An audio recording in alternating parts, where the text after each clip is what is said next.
Noon had fallen upon the city like a sentence. The sky, clear and blue, seemed to hold its breath. The sun poured down upon the central square, overflowing with people. Balconies, rooftops, windows, and streets had become a human ocean, all gathered to witness that instant destined for eternity. The murmur filling the air shattered when a metallic sound tore through the silence. Clang, clang, clang.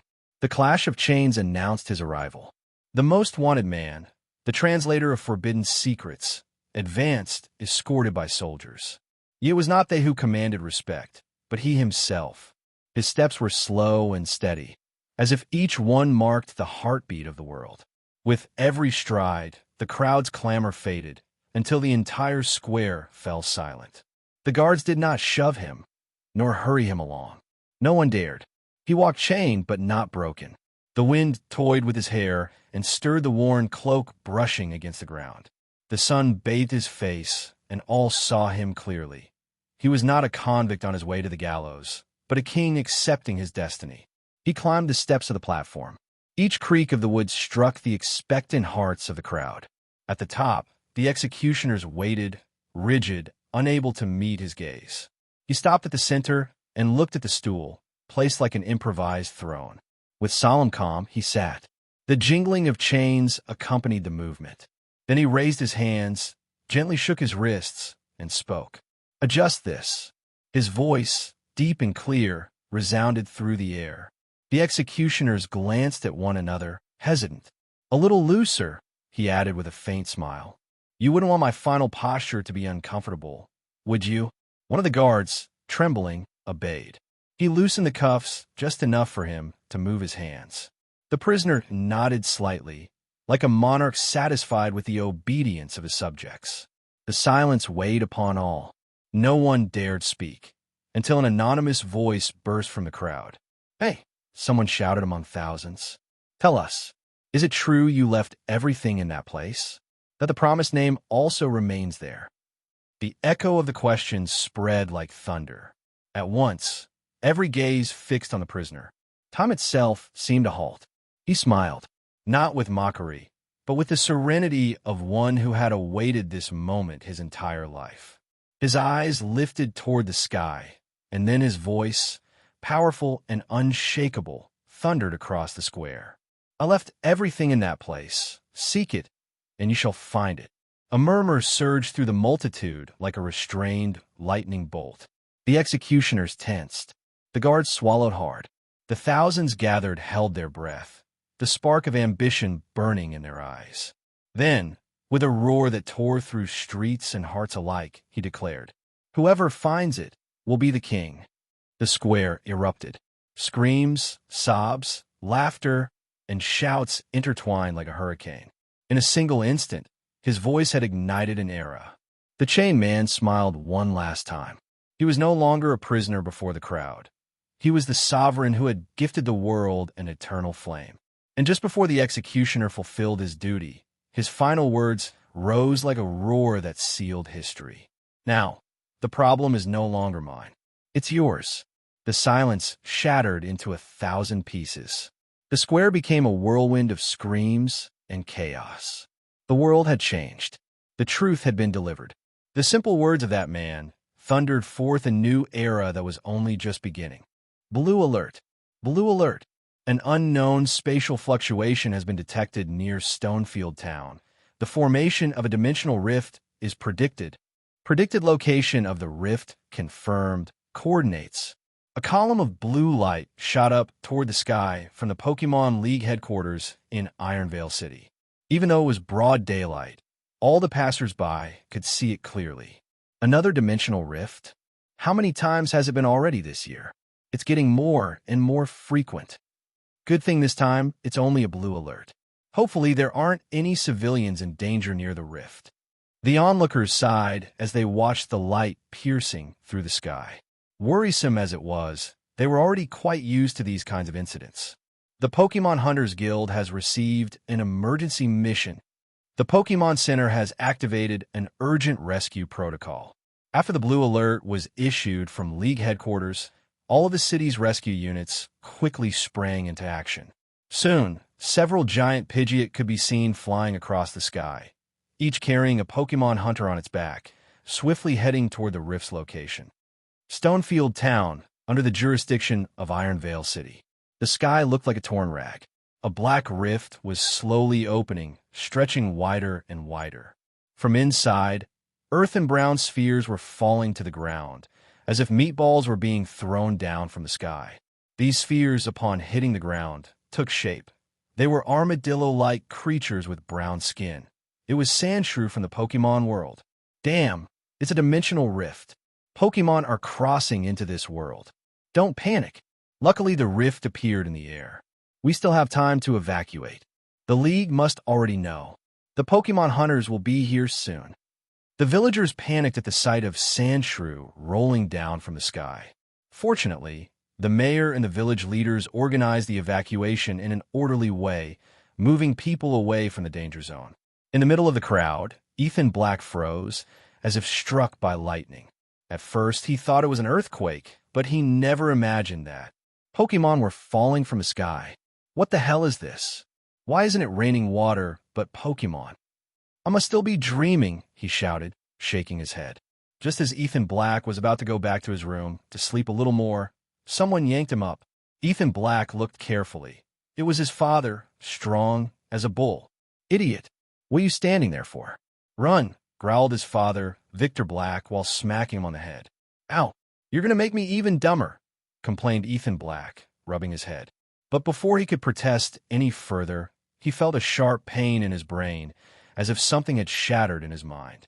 Suddenly, a flood of memories began filling his head. Look, Pidgeot! The Pokémon hunters have arrived. Phew! Thank goodness. They got here just in time. The crowd burst into cheers.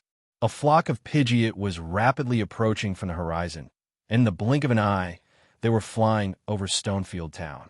The Pidgeot began flapping their mighty wings, generating a series of tornadoes that swept over the ground, engulfing all the Sandshrew emerging from the rift. Under the force of the tornadoes, the Sandshrew were hurled into the air and then slammed into the ground with violence, all of them instantly knocked out.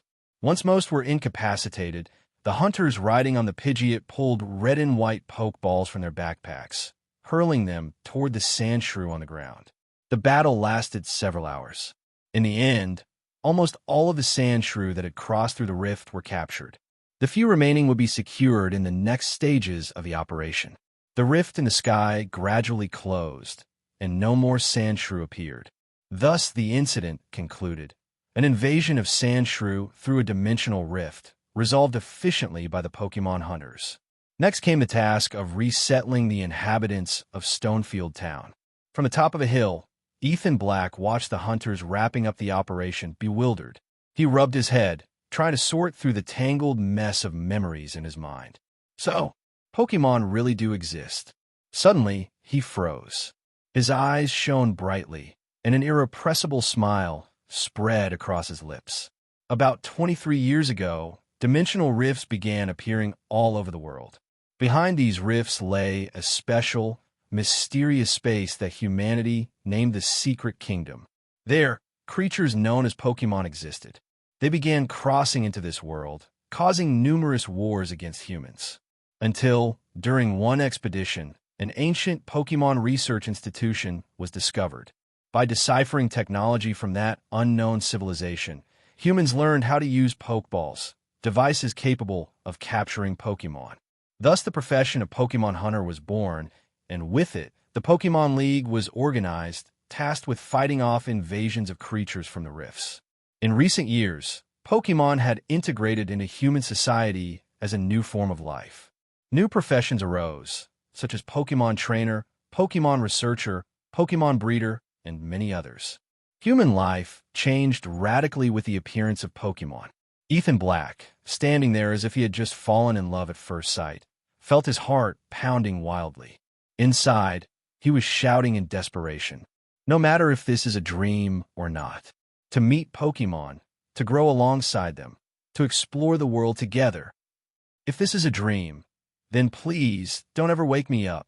Hey everyone, welcome to FanFic Canon. Thanks for hitting play. I'm thrilled to bring this fan-made story to life for you.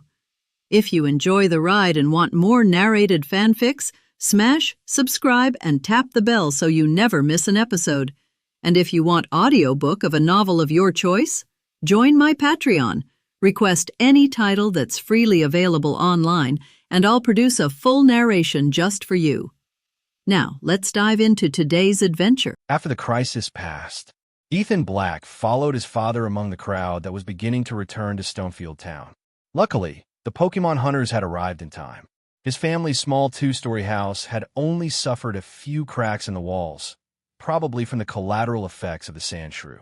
Not long after Ethan Black and his father returned, his mother, Clara Whitmore, who had been spared because she was out buying vegetables, also came running back. Seeing that the whole family was safe, they were finally able to breathe a sigh of relief.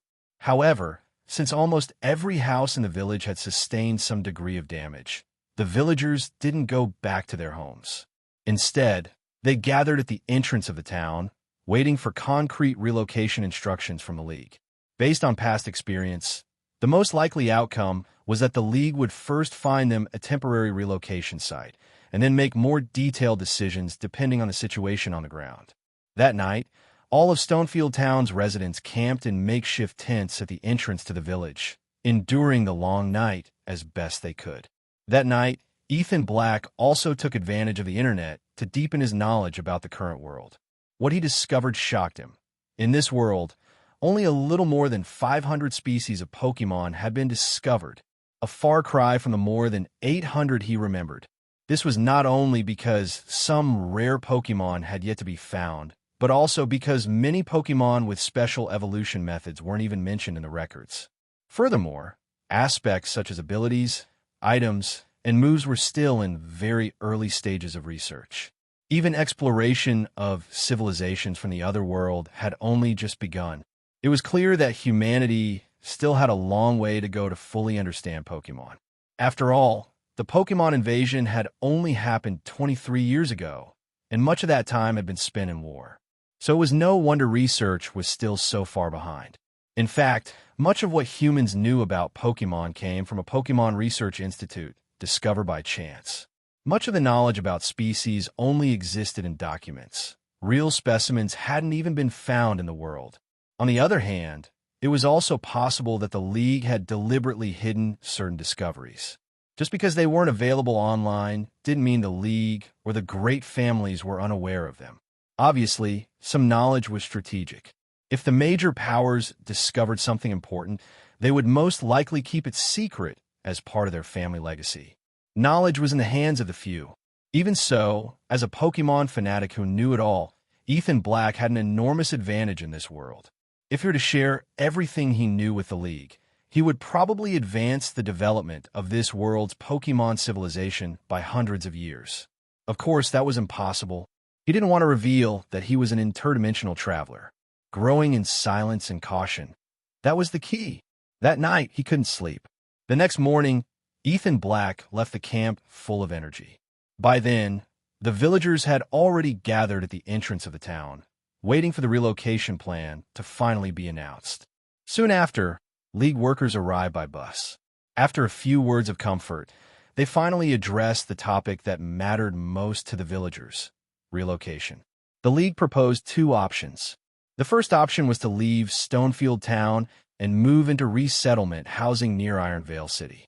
After all, a dimensional rift had appeared above the town, which indicated that the local space was beginning to overlap with the other world. It was highly likely that something similar would happen again. The other option was to receive a sand shrew as compensation. Obviously, this was meant to give the villagers some defensive capability. If another incident occurred, they could form a self-defense force. Without a doubt, the League showed great goodwill. Whether relocating or receiving a Pokémon, both offers were very attractive. It had to be taken into account that houses near Ironvale City weren't cheap at all. Even in the outskirts, an apartment cost more than 500,000 Poke Dollars. Meanwhile, a common Pokémon was worth around 100,000 Poke Dollars. Of course, that was for the most ordinary ones. Rare Pokémon could cost a fortune. Both options are great. What are you going to choose? "Let's talk it over," said one villager. "Talk what over? My house was reduced to rubble by those damned rats. I've got no choice but to move. Damn rodents. What a pity. This was a great opportunity to become a trainer. If you go through the official route, it's a huge hassle. And the Pokemon they give you are artificially bred. Nothing like the wild ones." "Exactly. I want my son to have a wild sand shrew. Look at those muscles. He'd be an expert on any construction site." As they heard the options, the villagers began to argue excitedly. Ethan Black, for his part, observed in silence. The comment about using a sand shrew for construction work seemed a bit ridiculous, but made sense. Pokemon abilities made them perfect for many tasks humans couldn't perform. A sand shrew, for example, was perfect for digging tunnels, just as its name suggested. If you had one, construction companies would fight to hire you. "Ethan, what do you think about these sand shrew? What if we also asked for one?" "I just checked the house. There are only some cracks in the wall. The rest is fine, still livable," said Victor Black as he approached. Choose a sand shrew as his starter Pokemon? His father's words made Ethan Black thoughtful. It was true that sand shrew and its evolution weren't considered particularly strong. But after all, this wasn't a video game. Theoretically, any Pokemon had the potential to become powerful. "Don't worry, Dad. I'll definitely become a great trainer," said Ethan Black decisively. Hearing this, Victor Black smiled with satisfaction. "Good boy. It's good to have ambition." After making their decision, they went to register with the league workers. Once all the villagers made their choice, they would be able to pick the sand shrew they liked best. Waiting was the hardest part. To kill time and prepare for his future as a trainer, Ethan Black decided to design a special training plan based on his knowledge of sand shrew. That way, as soon as he had his Pokemon, he could start training right away. After all, success only comes to those who are prepared. After making his decision, Ethan Black began straining to recall Sandshrew's base stats, its abilities, moves, and even anime storylines. First of all, Sandshrew's strengths were attack and defense. As for HP and speed, they were barely passable, while special attack and special defense were a total disaster. Then he thought about its abilities. If he remembered correctly, Sandshrew could have the ability Sand Veil or Sand Rush. The first increased evasion during sandstorms, while the second increased speed in the same weather. Both abilities were related to sandstorm conditions, and thinking of that inevitably brought back memories of classic weather teams. If used properly, those teams could definitely defeat stronger opponents. Moreover, this world wasn't like the games. Each Pokemon wasn't limited to only 4 moves, so any Pokemon that could learn a weather move could act as a weather setter. For example, in the games, only Tyranitar or Hippowdon with the ability Sandstream could automatically start a sandstorm. But in the real world, any Pokemon that learns the move Sandstorm could fulfill that role. And if you remember correctly, Sandshrew could learn it by leveling up. That idea set off all kinds of mental alarms. If he managed to form a Sandstorm team, just as he imagined, he could climb the ranks in this world very quickly. He quickly wrote Sandstorm Team in his notebook and continued recalling more information about Sandshrew. As for moves, Sandshrew mainly learned ground-type moves. Among them, the move Defense Curl and the move Rollout could be combined for a classic rolling strategy. The move Defense Curl increased the user's defense by 1 stage, and when used before Rollout or Ice Ball, the power of those moves doubled. The move Rollout allowed the Pokemon to attack for 5 consecutive turns, with power increasing with each successful hit. According to Ethan Black, those 5 turns were only a limitation of the game. In reality, as long as the Pokemon didn't stop, it could theoretically keep rolling endlessly and continue attacking. Of course, that still had to be tested in practice. Aside from Rollout, the move that most interested him was Sand Attack. In the Pokemon Special manga, Red had caught a Sandshrew and, during his battle against a Magmar, used Sand Attack to immobilize it, even surprising Giovanni. That's why Ethan Black believed that in the real world, Sand Attack had to be an extremely useful move.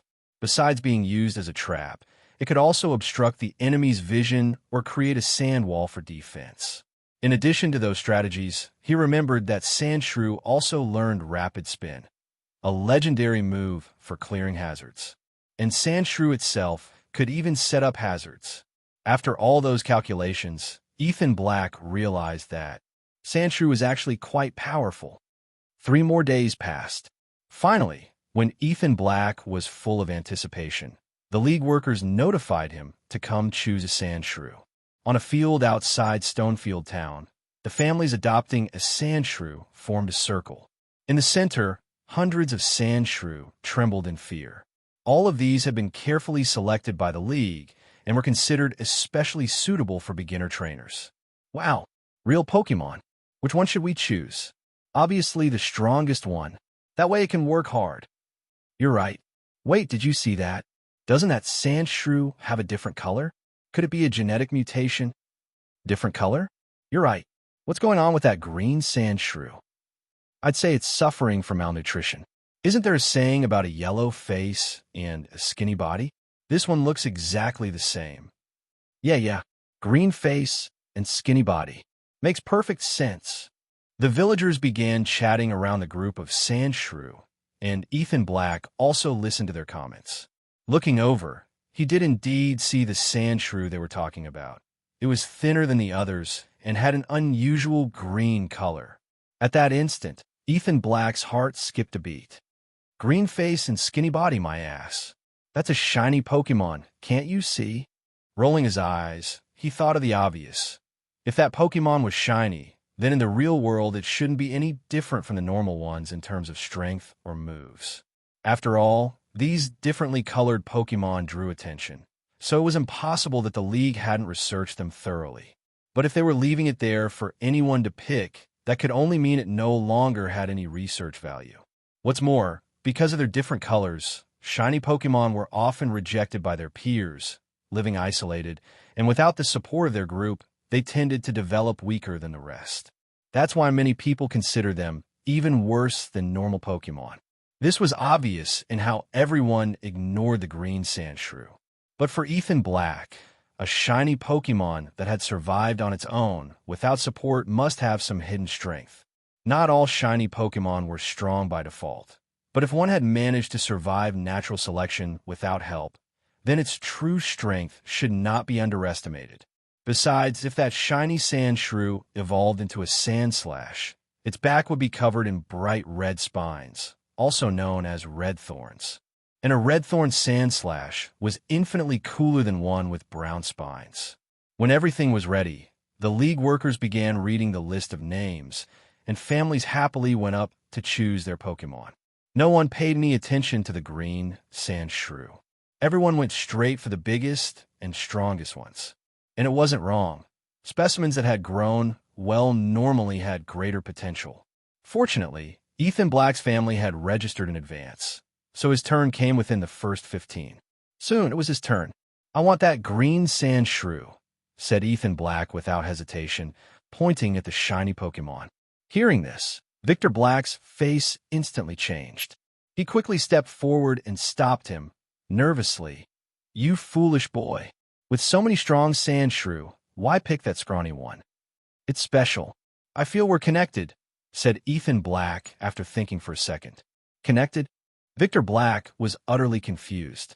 But you've only just seen it. Are you falling in love already or what? Anyway, it's that one. I have a sharp sixth sense. That Pokémon has great potential, said Ethan Black firmly, no longer knowing how else to explain himself. He wasn't planning to keep arguing. First he would secure it, and then he'd figure out how to explain later. Hey, hurry up. There are more people waiting, someone shouted from behind. The villagers in line, seeing Ethan Black choose the trash Sandshrew, were delighted. Especially the next person on the list, who had been afraid his preferred choice would be taken. So he didn't hesitate to put on some pressure. Dad, trust me, said Ethan Black, seizing the momentum of the moment. Without waiting any longer, he went straight to express his decision to the League staff. The worker nodded in understanding, and while Ethan Black's father sighed in resignation, they began the corresponding process. The procedure was quite similar to getting a driver's license, taking a photo, passing a medical exam, and finally passing a test on Pokémon-related laws. Only then could one obtain the official trainer's license. Everything went smoothly, and Ethan Black quickly completed each step. However, one detail caught his attention. Abandoning a Pokémon was considered a serious crime, comparable to losing a firearm. Of course, it made sense. After all, the power of a Pokémon was lethal to an ordinary person. Any move used without control could easily kill a human. If an abandoned Pokémon was left wandering, it would be like a ticking time bomb, ready to explode and cause havoc. Naturally, abusing a Pokémon was also a crime, since an abused Pokémon could rebel and escape, which in the end had the same result as abandoning it. Once all the paperwork was finished, Ethan Black finally received his Pokémon trainer license, with the rank of beginner-level trainer. Afterward, the worker also handed him a Pokeball and the breeding certificate of a shiny Sandshrew, informing him that he could now go pick it up. With the Pokeball and certificate in hand, Ethan Black let out a long sigh of relief. It was finally done. At last, he was going to have the shiny Sandshrew he had dreamed of for so long. Why don't you trade it for another one? That sixth sense stuff is too uncertain. Your mother never got one right, said Victor Black on the way back, still insisting, hoping his son would change his mind. But Ethan Black had no intention of being persuaded by his ignorant father. He had just scored a jackpot and was thrilled. "Mom, we're back," he announced upon arriving home.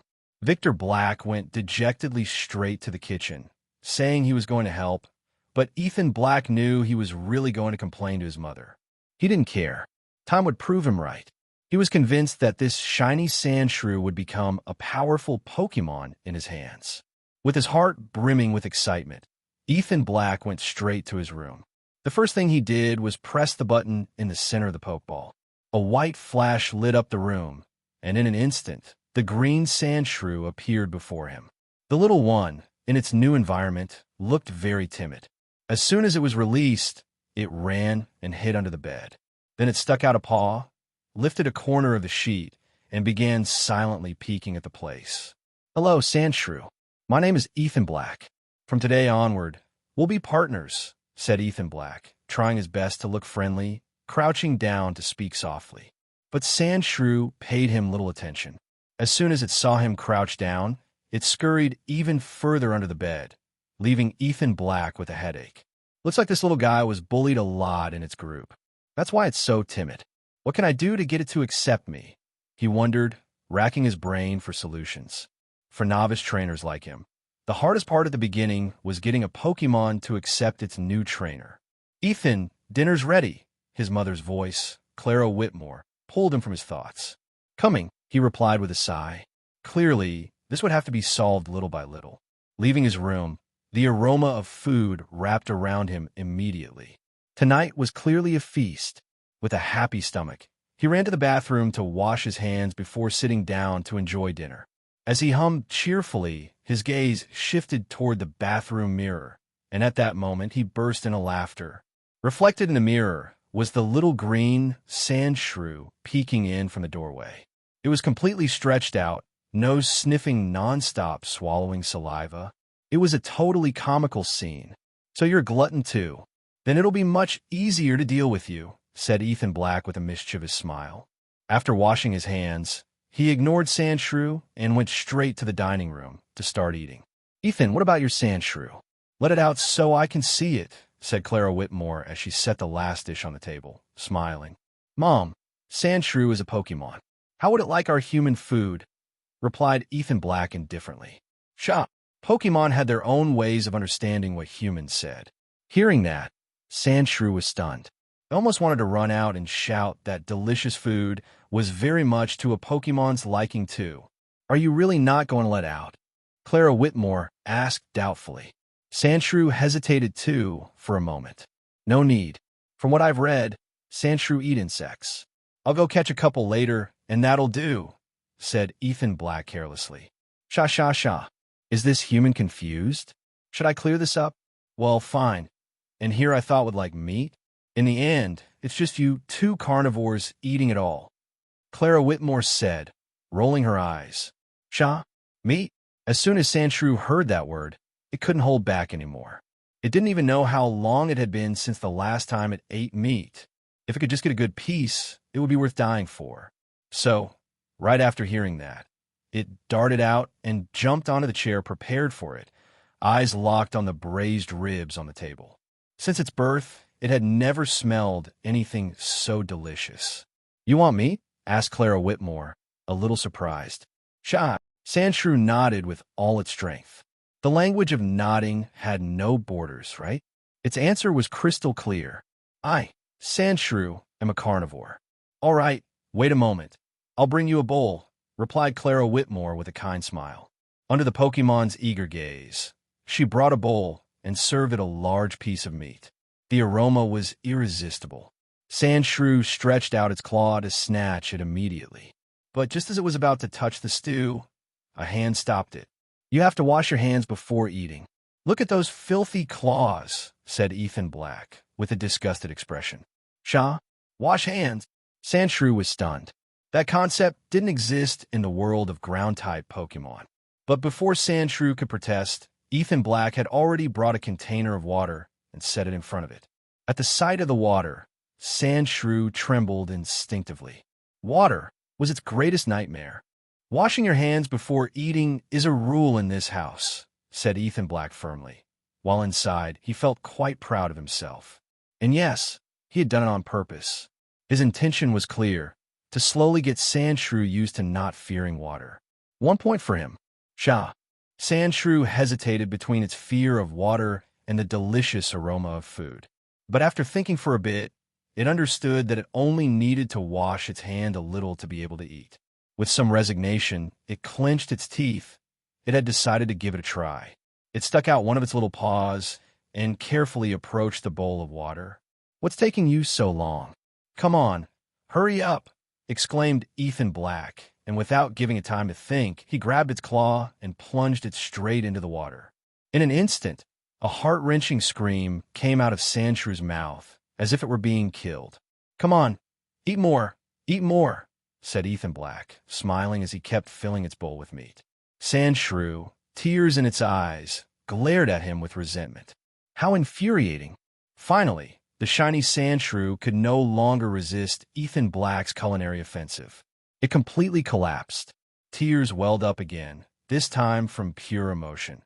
This was without a doubt the most delicious food it had ever tasted in its life. Very good, very good.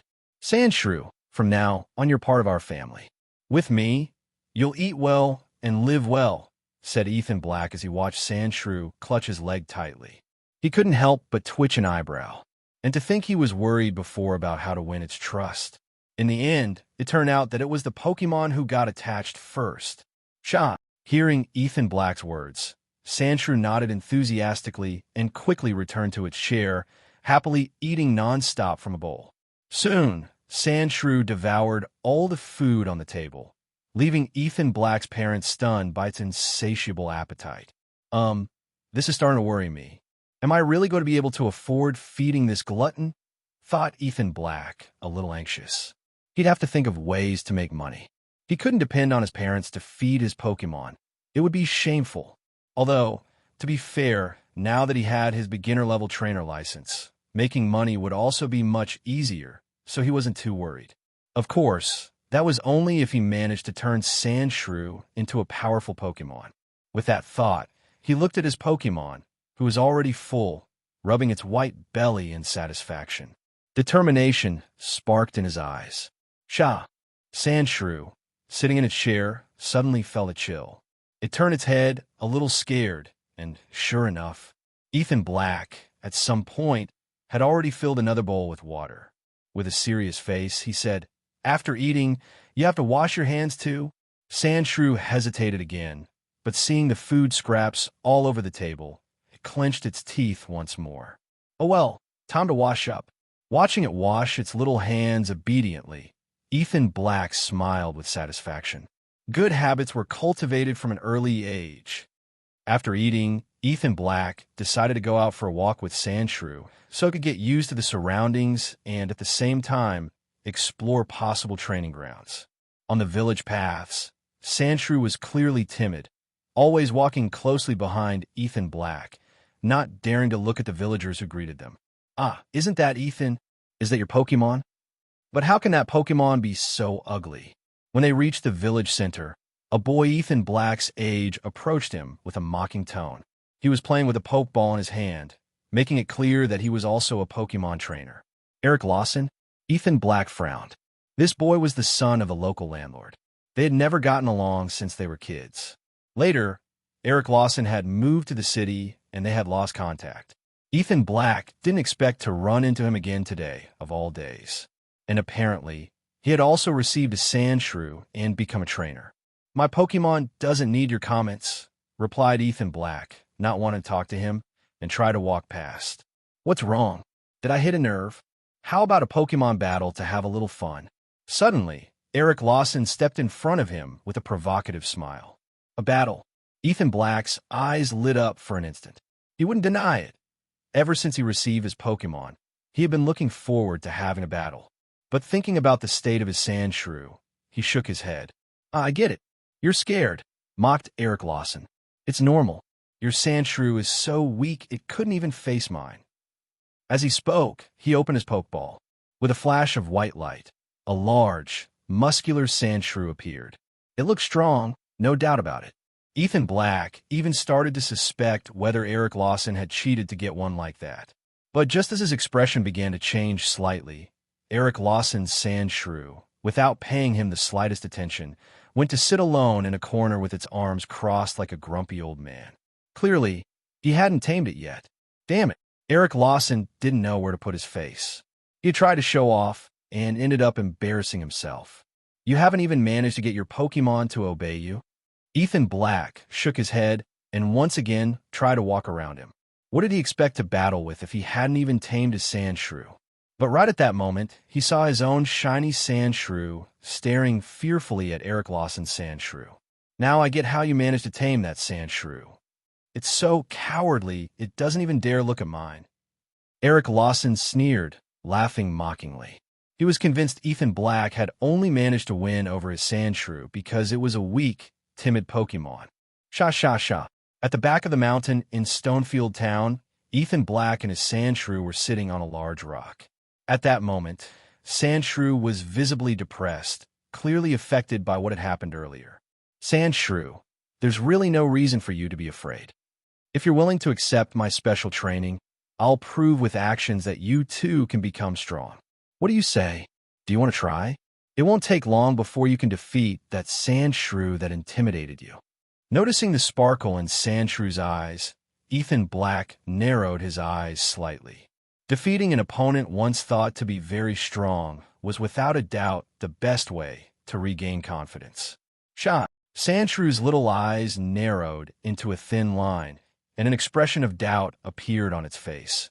It was seriously considering what Ethan Black was saying. Trust me, Sandshrew. Do you really want to keep being called trash for your own peers to keep bullying you? Think carefully. If you manage to become a strong Pokémon, surely even your clan will accept you. Sandshrew's expression changed again. Suddenly, it opened its eyes wide and showed a determined look. It was clear it had accepted Ethan Black's proposal. Congratulations on making the right decision. Trust me, I'll make you into a powerful Pokémon, and our first target will be that Sandshrew that intimidated you. Sha sha sha. Ha, good. Then let's head home now, all right? We'll eat something tasty, you'll take a nice bath, and go to bed early. Training starts tomorrow. Sha sha sha. Sandshrew nodded excitedly. Food was the best. Wait, bath? Terror. Bathing was death for a Sandshrew. The next day, Ethan Black, for once, got up early. Beside him, Sandshrew was sleeping curled up in a little ball. Sandshrew up. Let's wash your face. It's time to start training. Ethan Black smiled mischievously. Remembering last night's bath scene, he couldn't help laughing to himself. Sha. Hearing his voice, Sandshrew opened its sleepy eyes. But upon hearing the words, wash your face, it jumped out of bed in terror. It looked at Ethan Black in panic. Wash hands, wash face, bathe. Now, every time it heard the word wash, its body trembled involuntarily. Relax, same as last night. I'll just use a damp towel to clean you a little, okay? Under Sandshrew's resignation, Ethan Black took a damp towel and began to clean its face. Another chaotic moment. After washing its face came Sandshrew's favorite part of the day, eating. A delicious meal was its greatest motivation to endure daily hand washing, face washing, and baths. After happily finishing breakfast, Ethan Black said goodbye to his parents and hurried off toward the back mountain of Stonefield Town. Last night, Ethan Black had already made a preliminary assessment of the moves Sandshrew currently knew. As expected, it only knew the move Scratch and the move Defense Curl as basic moves. As for egg moves, Ethan Black wasn't sure yet. In the games, if a Pokémon inherited a move, it could use it directly, but in the real world it wasn't the same. In this world, even if a Pokémon inherited a move genetically, certain conditions were required to activate it. It's like some hereditary diseases. Even if you inherit the gene, it doesn't manifest immediately. It might activate at any time, or maybe never. Given this, Ethan Black would have to train his Sandshrew manually, step by step. He went to the mountain to look for a slope where it could train the move Rollout. Since the move is called Rollout, then Roll. Besides, he clearly remembered how Whitney in the anime trained Miltank exactly like that to master Rollout. After searching a bit with his Sandshrew around the mountain, he found a sunken area between two slopes. These were quite steep, perfect for practicing the move. Sandshrew used Defense Curl and then rolled down this slope. With Ethan Black's command, Sandshrew first curled into a ball and then used Defense Curl, starting to roll downhill. Because of its body structure, Sandshrew was very well suited for rolling. Taking advantage of inertia, it quickly descended the slope and kept rolling until it reached the bottom of the hollow. It even rolled a bit up the opposite slope before stopping. Sha. Once it stopped, Sandshrew was very excited. This game is way too fun. What's so good about that? What you just did was literally rolling. But the move Rollout is a Rock-type move. You should be wrapping yourself with Rock-type energy while rolling. Try again. Seeing Sandshrew so happy, Ethan Black didn't hesitate to pour a bucket of cold water on it. Sandshrew's smile froze instantly. Soon, Sandshrew came back up from the bottom of the hollow and, under Ethan Black's instructions, tried again. It seems that for Sandshrew to learn the real move Rollout, it must first be able to perceive Rock-type energy. Ethan Black's face turned dark with frustration as he watched his Sandshrew training. Like it was on a slide. Understanding the problem, he decided to take it somewhere it could clearly feel Rock-type energy. Sandshrew, come back. Let's go to a place where you can feel Rock-type energy. So he took it to a rocky area. This place used to be a quarry. Later, the Pokémon League promoted environmental protection, and the site had been abandoned long ago. It was the only place Ethan Black could imagine with a high concentration of Rock-type energy. It was filled with stones everywhere. And sure enough, the place did not disappoint. After a round of exploration, Sandshrew managed to sense Rock-type energy and excitedly began rolling down one of the slopes. Boom! As Sandshrew's body began to roll, its speed increased more and more. When it crashed into a pile of rocks randomly stacked on the ground, a loud crash was heard. The pile exploded into pieces, sending shards flying everywhere. He did it! Seeing the power of Sandshrews' rollout move, Ethan Black shouted excitedly. A normal rollout move doesn't have such power. Only by being imbued with Rock-type energy can the move smash rocks with brute force. Sha. Sandshrew also shouted in joy when it saw it had successfully executed the rollout move, but suddenly it wobbled and fainted on the ground. Did he faint from his own attack? Ethan Black ran toward him, and seeing that he was only dazed, he couldn't help but make a helpless face. It was clear that although Sandshrew managed to execute the move correctly, it still couldn't control the violent Rock-type energy contained in Rollout. Still, it was already a great step forward that it had managed to perform the move properly. The next step would be for Sandshrew to practice in order to perfect the move and improve his control over Rock-type energy. Once he achieved that, it could be considered that he had truly learned the move.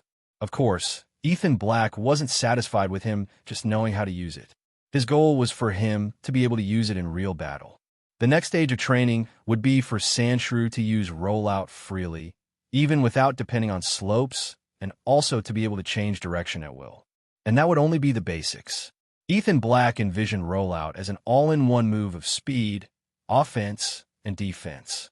After all, Sandshrew wasn't very fast and couldn't learn moves like quick attack or agility that boosted speed. So his idea was to use rollout as a means of mobility. The only moves that connected Sandshrew to speed were rapid spin and swift. That's why Ethan Black planned to combine rapid spin with rollout, transforming it into a new combined move, spin drive. That way, Sandshrew would gain speed similar to using agility, and the impact power of the move would increase even more thanks to the momentum from rapid spin. In addition, he also planned to integrate swift into rollout. He remembered how in many anime scenes, Pokémon would leap and spin in the air while using swift, powering it up with the rotational momentum. Ethan Black deduced that the principle was the same as throwing a disc.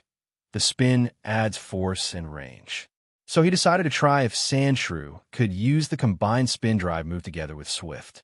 And when thinking about swift, he suddenly remembered Dawn's Apalm, who could create a rainbow veil using swift while spinning in place. That reminded him of a famous anime tactic, Counter Shield. Ash's Counter Shield, also known as Reverse Shield or Double Counter. It was a strategy where the Pokémon spun in place, dispersing a move over a wide area, turning an attack into a combination of offense and defense. Ethan Black remembered that Whitney's Miltank's rollout could also repel enemy attacks by rolling quickly. Even Brock's Geodude had used a similar effect through rapid spin. Now, by integrating Swift into rollout to form a mobile counter shield, Ethan Black believed its power would be even greater than Ash's tactic. And if that shield could move while attacking, it would become a true raging storm of energy. The more he thought about it, the more excited he became. If he managed to bring all these ideas to life, Sandshrew could completely dominate battles against opponents of the same level with a single technique. A single dominant technique can make the difference. And Ethan Black believed this was totally possible. Soon after, Sandshrew woke up from his fainting. Then, Ethan Black explained all his plans. Sandshrew's eyes lit up more and more as he listened. His respect toward Ethan Black also grew. Now he firmly believed that, with his trainer's guidance, he could become a powerful and independent Pokémon. With the promising future Ethan Black described, Sandshrew devoted himself even more intensely to training. Having been rejected by his group and narrowly surviving several times, he understood better than anyone the importance of becoming strong. Thus, Ethan Black and Sandshrew spent their days immersed in intense training. While Sandshrew practiced rollout again and again, Ethan Black refined his training plan. Though his ideas were good, he still had to figure out how to teach Sandshrew rapid spin and how to combine it with rollout. Day 1 of special training. Sandshrew successfully mastered rollout, being able to use it on slopes with 100% effectiveness. On flat ground, he had already begun practicing it, but still couldn't roll using just the move. For now, he needed a running start to build momentum. Even so, Ethan Black was very satisfied with his progress. Returning home, they followed the same routine as always. Wash hands, eat, bathe, and sleep. Before washing, Ethan Black confessed to Sandshrew the reason why he tortured him with water. Knowing it was to help him overcome his fear, Sandshrew more patiently accepted washing and bathing, trying to endure it as best he could. Seeing Sandshrew so dedicated made Ethan Black very happy. Every Pokémon that desires to be strong needs the will to grow stronger, and without a doubt, Sandshrew is one of them. Day 2 of special training. With adjustments to the training method, Sandshrew finally managed to use rollout on flat ground, and moreover, even outside the rocky field, he could feel and channel rock-type energy. After training for 5 straight days, it was on the 6th day of intensive training that Sandshrew, under the guidance of veteran Ethan Black, finally mastered the rollout move for spinning. However, the course it took after rolling was still very unpredictable, so its driving skills still needed work. To solve the problem of turning, Ethan Black researched many driving techniques on the internet and, after adapting them to Sandshrew's case, modified the training. Finally, After a week, he managed to get Sandshrew to learn to spin with control direction. Thus, after nearly 2 weeks, Sandshrew had finally mastered rollout. However, a new problem arose before them. How could Sandshrew locate the enemy's position while rolling? Although thanks to Ethan Black's instructions, Sandshrew could already change direction. In the middle of a battle, it couldn't rely entirely on its trainer's commands. Moreover, many Pokémon were too fast for Ethan Black to follow them with just his eyes. By the time he gave the order, the opponent would have already changed position. If Sandshrew couldn't locate the enemy, its attack was limited to a single initial charge with speed. In subsequent attacks, unless the rival stood still, Sandshrew would have no way to reach it. The only thing I can think of right now would be to keep the enemy in the air through a series of continuous impacts. Ethan Black scratched his head, frustrated. Control the enemy until it couldn't do anything? The simplest and most viable option he could think of was for Sandshrew to sense ground vibrations to locate the opponent. But training that would be even harder than teaching rollout. Ethan Black estimated that Sandshrew would have to achieve mastery in ground-type energy, like understanding the move Earth Power, to accomplish it. If only Sandshrew could learn Psychic-type moves. Ethan Black sighed. In terms of move variety, Sandshrew had many limitations. Its moves were almost entirely reduced to normal, ground, rock, and steel types, and most were short-range. Long-distance attacks were a big problem.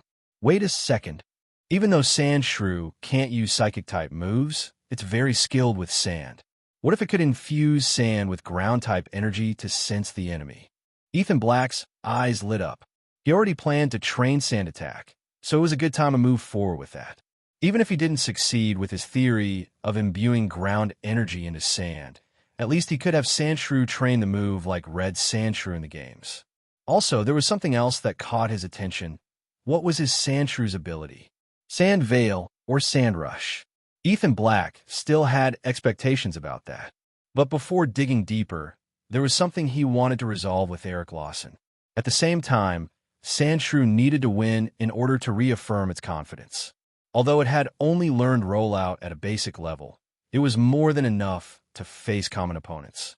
When Ethan Black found Eric Lawson, the latter was very proud with his Pokeball in hand. After 2 weeks of effort, he had finally tamed the wild Sandshrew. Now, he could truly feel like a real trainer. Oh, but if it isn't Ethan? Seeing him, Eric Lawson greeted him in a mocking tone. At last I found you. Ethan Black narrowed his eyes. Huh, you were looking for me. Eric Lawson smiled maliciously. Enough talk. I want a Pokemon battle, said Ethan Black with a sharp gaze. Hearing the challenge, Eric Lawson showed an enthusiastic expression. Leading a battle and winning with his Pokemon, it was every trainer's dream. Perfect. I accept your challenge. I'll show you the difference between the strong and the useless. Without a second thought, Eric Lawson accepted, and both of them left the town looking for suitable terrain to carry out the first Pokemon battle of their lives. Under Ethan Black's guidance, they arrived at the quarry. They were surrounded by rock walls, so they could watch from a hill while their Pokemon fought in the valley. This helped avoid the battle damaging the surroundings and, above all, protected the trainers, since in battle situations changed quickly, and a direct attack could leave a human gravely injured or even kill them. The rule will be one-on-one. When one of the Pokemon can't continue, the battle ends. Any problem? Ethan Black held his Pokeball and looked at Eric Lawson on the other side. Then, let the battle begin. Both released their Sandshrew. This time, Eric Lawson's Sandshrew remained calm on the field in a battle stance. It was clear it had been completely tamed. In contrast, Ethan Black's Sandshrew still looked somewhat nervous, with its little fists clenched. Sandshrew, only by defeating the enemy will you be able to keep moving forward, Ethan Black thought to himself, seriously. Some battles could only be won with one's own courage. No one else could help him. Ha ha ha. Go and teach that useless one a lesson. Use Scratch, shouted Eric Lawson enthusiastically. Apparently, Eric Lawson had also been training diligently. At his command, his Sandshrew acted immediately. Its small claws glowed white as it swiftly lunged into the attack. Faced with such an imposing attack, Ethan Black's Sandshrew's eyes reflected clear fear, and instinctively it wanted to retreat. But just at that moment, Ethan Black's voice rang out firmly. "Sandshrew, if you trust me, try to stop it head-on." Hearing Ethan Black's words, Sandshrew hesitated for a second and closed its eyes. In its mind, memories of the intense days of training with Ethan Black began to surface. Why had it worked so hard to defeat the opponent standing before it? Was it going to back down without even starting the fight? No, it had made a promise with Ethan Black to become a strong Pokémon, and this was no time to retreat. Suddenly, Sandshrew opened its eyes. Its claws also began to glow, and it lunged forward to intercept its rival. "Ha! You really want to face my Sandshrew head-on? How naive you are." Eric Lawson laughed arrogantly. From his perspective, his Sandshrew was clearly bigger and bulkier. Ethan Black's looked like a kid in comparison. But in the next instant, his laughter stopped abruptly, and his expression turned to total astonishment. The two Pokémon clashed head-on, their claws locked, and began struggling with force. However, despite the size difference, they were completely evenly matched. His larger Sandshrew couldn't win in strength. Just as I thought, thanks to rollout training, Sandshrew's physical condition has improved greatly. Ethan Black smiled in satisfaction as he saw this. Pshaw! Ethan Black's Sandshrew understood as well. The intimidating image of its rival, which had weighed so heavily on it, completely crumbled in its mind. After a brief struggle, both separated and stepped back. They stared at each other intently. It was the start of a true duel. "Now it's our turn to attack. Sandshrew, use rollout." Ethan Black smiled with confidence. He had noticed the change in his partner's attitude and gave the order with determination. "You use rollout too. Crush him," shouted Eric Lawson furiously. He was indignant that his Sandshrew, which had cost him so much effort to tame, was being matched by a worthless one. Both Pokémon curled into balls, and their bodies began to glow with rock-type energy as they charged at each other. Already managed to master rollout without training? This Sandshrew really has talent. It must have held an important position in its pack, thought Ethan Black, surprised. Although rollout is a move Sandshrew learns naturally over time, fully mastering it required a lot of effort in the real world. Boom! Both Sandshrew collided in the center of the field like two spinning steel balls wrapped in rock-type energy. Sparks flew and rocks shattered through the air. Again, they're evenly matched? Ethan Black frowned. Despite 2 weeks of intensive training, he couldn't surpass the rival Sandshrew in a simple collision. Bang! Another explosion. Both balls were blown backward by the force of the impact. Eric Lawson's Sandshrew hit the ground and stopped spinning. Dizzy, it shook its head to recover. But when it looked ahead, Ethan Black's Sandshrew was still spinning. Tracing an arc across the ground, it launched itself back into the attack. Eric Lawson's Sandshrew's expression immediately changed. It didn't dare to be careless. It leapt forward, curled in the air, and launched itself against the enemy Sandshrew. But this time, at the moment of impact, one of the two was sent flying through the air without being able to resist. Boom!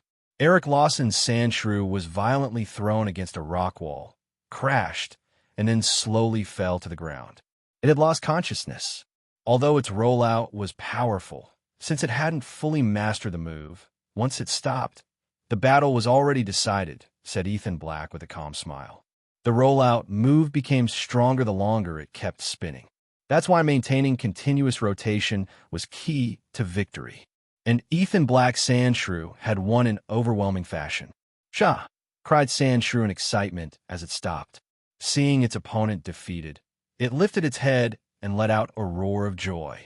In that instant, the huge mountain of insecurity that had crushed it for so long collapsed. In its eyes now shone a new light, confidence.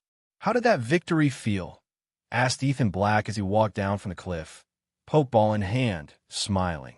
"Sha sha sha." Sandshrew replied that it loved it. It loved that feeling. "Damn it, don't get so full of yourselves." Eric Lawson growled as he recalled his Sandshrew into its pokeball. "Only just captured it. Once I train it properly, my Sandshrew will still be the strongest." His gaze toward Ethan Black was full of resentment. "You don't stand a chance. We're only going to keep getting stronger," said Ethan Black confidently. We'll see about that." Eric Lawson snapped. "Don't you know how expensive it is to train a Pokémon? I don't think your family can afford it. Mine can. My family owns mines. I don't care how much it costs. If I throw money at it, I'll crush you." Eric Lawson stormed off angrily, hurling threats. After all, he was the son of the richest man in town. He didn't believe Ethan Black's family could compete with him. Seriously? If you can't win, throw money? Ethan Black rolled his eyes as he watched Eric Lawson hurry off with his Pokeball. But his words also made him think. Training a Pokemon cost a lot of money. Food, training equipment, supplements, healing battle items. Everything was a huge expense. With his family's finances, they could barely cover Sandshrews' food. How could they afford everything else? "Looks like I'll have to find a way to make money. I can't just rely on my parents," thought Ethan Black, already planning for the future. After returning home, Ethan Black talked with his parents about the idea of going out to work. Now that he was already a beginner-level trainer and had a Sandshrew, he thought that if he went to carry bricks on a construction site, surely they would fight to hire him. "Go work at a construction site, carrying bricks?" asked Victor Black with doubt. "There's no rush. You're still only 18. Your mother, and I think it would be best if you continued studying for a couple more years." "Study?" Ethan Black pulled a frustrated face. "Dad, you know well how my grades are a total disaster.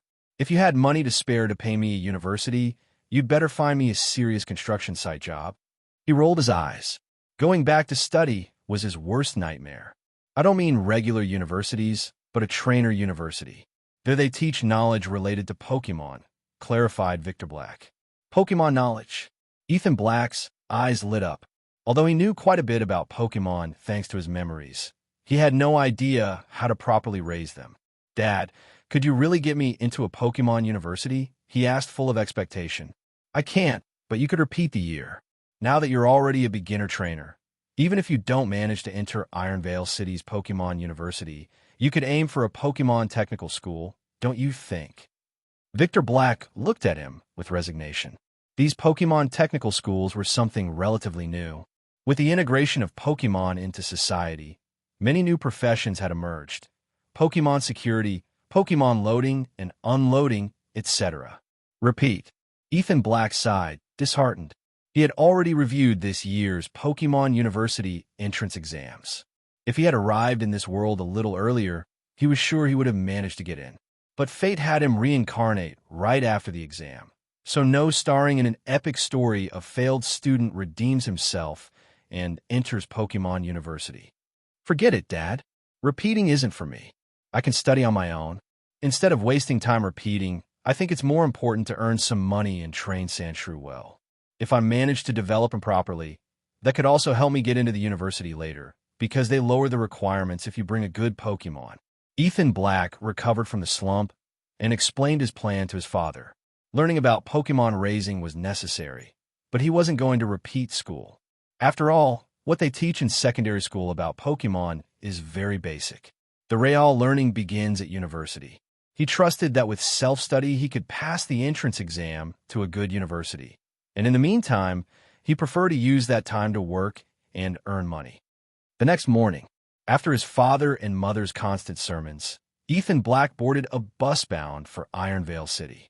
"Well, don't get anxious. When we arrive, I'll take you to the street of traditional foods. The grilled skewers there are famous throughout Iron Vale City," he said while holding Sandshrew's Pokeball.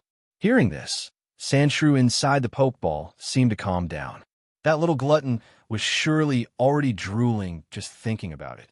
After more than 2 hours of travel, the bus slowly entered Iron Vale City. Ethan Black got off at the University Zone stop. Although it was called the University Zone, it also housed many technical and vocational schools. Ethan Black had attended his secondary school there, so he knew the place well. As soon as he arrived, he didn't release Sandshrew right away, but headed to the Pokemon Trainers Guild to register his presence. In the city, you can't release a Pokemon without proper authorization. Only in designated places is it allowed, and for that you must first register at the Pokemon Trainers Guild. Under the new Pokémon League system, 3 main institutions had authority. Pokémon Trainers Guild manages all trainers and the Pokémon they capture. Pokémon Hunters Guild, in charge of urban security, exploration of mysterious zones, and fighting against wild Pokémon. Pokémon Center specializes in healing Pokémon. People must still go to normal hospitals. Although, over time, many Pokémon with support-type moves have been incorporated into human hospitals, helping to instantly heal light wounds with moves like Heal Pulse. For more complex things like fractures, doctors are still indispensable, but Pokémon assistance speeds up procedures greatly and improves results. After the physical exam and some tests, Sandshrew was officially registered as fit to be released in the city under certain conditions. Now, with his official license, he could accompany Ethan Black in permitted places. But in public areas, releasing Pokémon was still prohibited. With the process finished, Ethan Black put away the Pokeball, and with Sandshrew stirring excitedly inside, he went straight to the famous food street. "No restaurant allows Pokémon," muttered Ethan Black with a frown, seeing the multiple signs, "No Pokémon allowed inside." Do they allow Pokémon here?" Suddenly, his eyes lit up. In the distance, he saw a big sign announcing that Pokémon were welcome. He hurried inside. He had arrived at a gourmet food court, where many trainers enjoyed their meals alongside their Pokémon. "Sir, if you'd like to release your Pokémon to eat together, please register here," said a waitress, very enthusiastic upon seeing he carried a Pokeball. After all, Pokémon eat more than humans. Each one of them was an excellent customer. And if someone showed up with a Snorlax or a Feraligatr with an insatiable appetite, it was a blessing for business. Ethan Black showed Sandshrew's license and released him. "You and your Sandshrew are now registered. Enjoy your meal," said the waitress kindly. Ethan Black thanked her and led Sandshrew, whose eyes were shining with excitement, to order food. As a reward for his hard training, he told him to eat all he wanted. In the end, the bill came to almost 300 Pokedollars. Ethan Black was crying inside as he clutched his wallet. Raising a Pokémon was not cheap at all. But seeing how happy and satisfied Sandshrew was, he soon relaxed. After all, money isn't saved, it's earned through effort.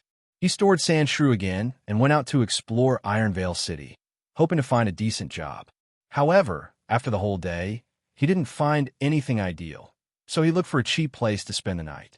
To save money, he didn't go to any hotel, but went straight to an internet cafe he remembered from before. In those places, for only 20 Pokedollars, you could spend the night, play if you wanted, or sleep if you felt like it. The perfect option for a broke kid. But when he arrived at the Night Star Internet Cafe, he was completely stunned. The sign now read Pokémon Night Star Club. In the windows, there were large images of Pokémon battles, catching everyone's attention. What's going on here?" Ethan Black blinked in confusion as he walked toward what had once been an internet cafe. The first thing that entered his field of vision was a set of battlefields drawn on the ground. They were exactly the same as the battle arenas he remembered, like basketball courts, but with a large red and white Pokeball symbol painted in the center. Evidently, these fields also came from the Pokémon Research Institute in that secret kingdom, which had caused a convergence between the two worlds, mixing cultures and technologies. Looks like internet cafes are starting to transform too. But with Pokémon integrating into society, Pokémon battles have already become the most popular sport. It makes sense that internet cafes lost their clientele. Ethan Black quickly accepted the fact that the Pokémon Club had replaced the former internet cafe. After all, in public areas of the cities, it wasn't allowed to release Pokémon freely, much less organize battles. That's why Pokémon clubs were born, to offer battle fans a place where they could fight legally. No wonder they became so popular. Next, Ethan Black approached a map of the club. The old internet cafe had 3 floors, a basement, and 2 upper levels, which had once housed a gym, a billiard hall, and the internet cafe itself. Now, the underground gym had become a Pokémon training room, the billiard hall, a free battle area, and the upper floor, an official arena for Pokémon battles. Looking more closely at the club's price list, he noticed that the Pokémon training room charged 100 Pokedollars per hour and an overnight package starting at 10 p.m. cost 300 poke dollars. If you wanted to hire a professional trainer, you had to pay extra. It was similar to internet cafe fees, but 10 times more expensive. The free battle area worked like a billiard hall. It charged per match, and each fight cost 50 poke dollars. Finally, the most interesting part was the Pokemon Battle Arena. If you wanted to enter as a spectator, it only cost 10 poke dollars per hour. But if you wanted to participate in the arena battle, you had to pay an entry fee of 100 poke dollars. However, if you managed to defeat the current ring leader, you would win a 1,000 poke dollar prize. And not only that, if you became a new ring leader and managed to defend your title for 10 battles in a row, you would win a total prize of 10,000 poke dollars and an honorary club membership, with free access for 1 year. So you just have to beat the ring leader to win 1,000 poke dollars. And defending the title 10 times gives you 10,000. Ethan Black's eyes shone with excitement. With just a 100 poke dollar entry fee, the prize was 10 times greater. A bet with excellent risk-reward ratio. And if the rewards were so well distributed, that meant the ring leader's level couldn't be unreachable. Still, after thinking for a moment, Ethan Black decided not to jump in immediately. He paid 10 poke dollars to enter as a spectator and first observe the strength of the current leader. Upon entering the venue, Ethan Black looked around. The battlefield was like a basketball stadium, with stands full of spectators. Maybe because of the low entrance price, or because of the popularity of Pokemon battles, the place was packed. At that moment, a Scyther was fighting fiercely against the Tauros.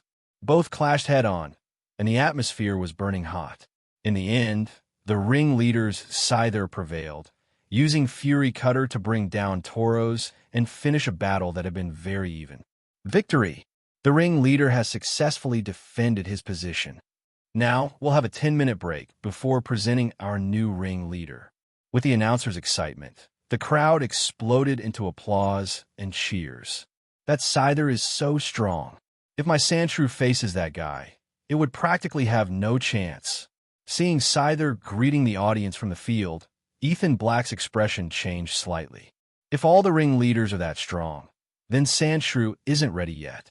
He frowned, realizing that his plan to make quick money through battles might be harder than he thought. The 10 minutes passed. Amid the general euphoria, the new ring leader came out, a burly man dressed in yellow clothes, known as Electric Beast. Electric Beast? Hearing that nickname, Ethan Black's eyes lit up. Just from a name, you could already guess that this leader used Electric-type Pokemon, which was perfect for Sandshrew, who was a ground-type, completely immune to Electric-type moves. And indeed, under Ethan Black's expectant gaze, the new leader released a muscular Electabuzz. As soon as it appeared, sparks of electricity burst into the air with a thunderous crack. It's Electabuzz. Electric Beast brings out his Electabuzz again. The announcer's excitement once more fired up the crowd. Now, who wants to challenge our new ring leader, Electric Beast? At those words, several trainers began to move restlessly. Soon, a challenger paid the fee and stepped onto the stage. The battle officially began. The challenger's chosen Pokemon was a Pidgeotto, a flying type. Seeing his opponent, Electric Beast simply smiled. He ordered his Electabuzz to use Thunderbolt, and Pidgeotto was instantly defeated. That trainer who used a Pidgeotto must be a rookie, right? Looks just like Ash Ketchum. Hasn't even learned the type chart properly. Ethan Black laughed. Of course, it could also be that the trainer just wanted to get up on stage and experience a battle. He was simply unlucky to run into the trainer called Electric Beast. After the first challenger's defeat, a second one quickly stepped up and began the battle. This time, the chosen Pokemon was Eradicate, but it clearly wasn't a match for an Electabuzz. After taking 2 Thunderbolt attacks, it also collapsed in the arena. It was obvious that ring leaders had to face consecutive battles, so keeping up a streak of 10 wins in a row was a very demanding test. However, after watching several matches, Ethan Black noticed something. The strength of the ring leaders wasn't as terrifying as he had imagined. Ranked by levels, they probably barely reached the strength of an intermediate-level trainer. although, of course, he himself wasn't sure just how strong a trainer of that rank really was. If it's electric-type Pokemon, maybe Sandshrew can take them on? Ethan Black pondered for a moment and then decided not to hesitate any longer. He went to the counter and paid the 100 Poke entry fee. Soon, after the next 4 challengers were also defeated, it was his turn. Go Sandshrew. From his side of the field, Ethan Black threw the Pokeball and released his partner. A ground type. Seeing Ethan Black Sandshrew, the leader nicknamed Electric Beast showed interest. This challenger seemed different from the impulsive youngsters before. He came prepared. Although he relaxed a little when he saw it was only a Sandshrew and not a Sandslash or an Onix, much tougher opponents. Besides, this Sandshrew looked a bit skinny. An opponent like that seemed much easier to handle. Another one just here to fill space? A skinny little green Sandshrew. Even if it's ground type and immune to electric moves, it doesn't look like a match for an Electabuzz. In the stands, the crowd began chattering with excitement, but no one had faith in Sandshrew. Even though it had been eating and training well lately, it still looked a bit smaller than others of its kind. The ring leader has chosen Electabuzz, and the challenger has sent out Sandshrew. The battle begins now. The challenger attacks first, announced the referee as both sides stood ready. All right then, let's go. Sandshrew used Rollout. Hearing the order, Sandshrew used Defense Curl to ball up and boost its defense. Then it rolled into a tight sphere and quickly charged toward Electabuzz. It was a strategy Ethan Black had planned, using Defense Curl before Rollout to boost both damage and defense. Rollout, huh? Electabuzz, dodge it with Quick Attack. Electric Beast narrowed his eyes. He had faced many Geodudes before, so he was very familiar with Rollout. Following the order, Electabuzz back gleamed white and it sped forward. At that moment, Sandshrew was already upon it, about to collide, but Electabuzz barely managed to dodge in time. That speed. Looks like this Electabuzz was raised more for attack than for speed. Ethan Black noticed that Electabuzz had only just managed to avoid Rollout, even while using Quick Attack. That made him smile. He knew Electabuzz had strong base stats in speed and special attack, making it ideal for quick offense. But judging by the trainer's muscular build, it was clear his style focused on raw power. Just like in the games, where a Pokemon's nature influenced its stats, in reality, the trainer's nature influenced how they raised their Pokemon. And Ethan Black wasn't wrong. Electric Beast Electabuzz had been raised for pure offense, even following a dual strategy of physical and special attacks. That was why it could take out Pidgeotto so easily with Thunderbolt. He loved that feeling of crushing opponents with a single blow. If that Electabuzz is raised for offense, then I've got a chance. Ethan Black breathed a sigh of relief. The two hardest kinds of opponents for his Sandshrew were flying types and fast ones, because once Sandshrew started rolling, it lost sight of the opponent. The attack's direction depended entirely on Ethan Black's orders, and if the rival was too fast, there was no way to react in time. Sandshrew, 8 o'clock direction. The instant Electabuzz dodged, Ethan Black shouted the order. Sandshrew, understanding perfectly, made a perfect skid at the edge of the field and rolled precisely toward 8 o'clock, the exact direction where Electabuzz was. What? Everyone in the stadium was stunned to see Sandshrew execute the command flawlessly. That level of control over Rollout not only required mastery of the move and good sense of direction, but also perfect synchronization between Pokemon and trainer. Can he control the direction that well? No way. Rollout is a move that grows stronger with each consecutive hit. If we let this continue, Electabuzz will be in danger. Electric Beast realized it too and immediately shouted, Electabuzz, speed up with Quick Attack and stop that rolling Sandshrew once and for all. Electabuzz obeyed instantly.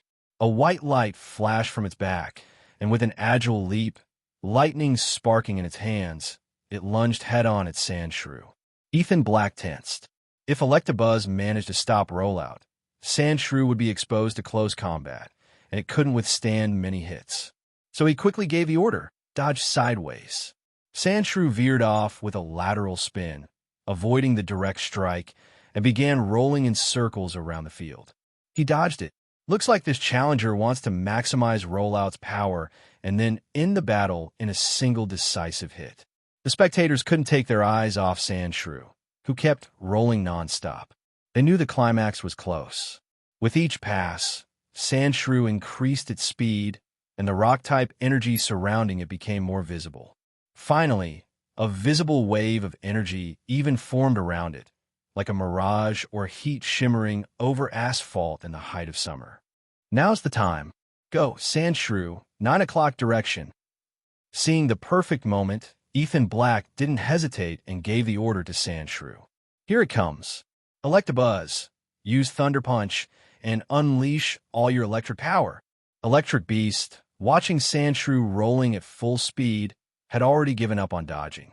He knew that even with Quick Attack, Electabuzz probably couldn't avoid a rollout that had already reached maximum speed. That's why, from the start, he had ordered Electabuzz to gather all its electric-type energy, ready to release it in a head-on clash. Raw!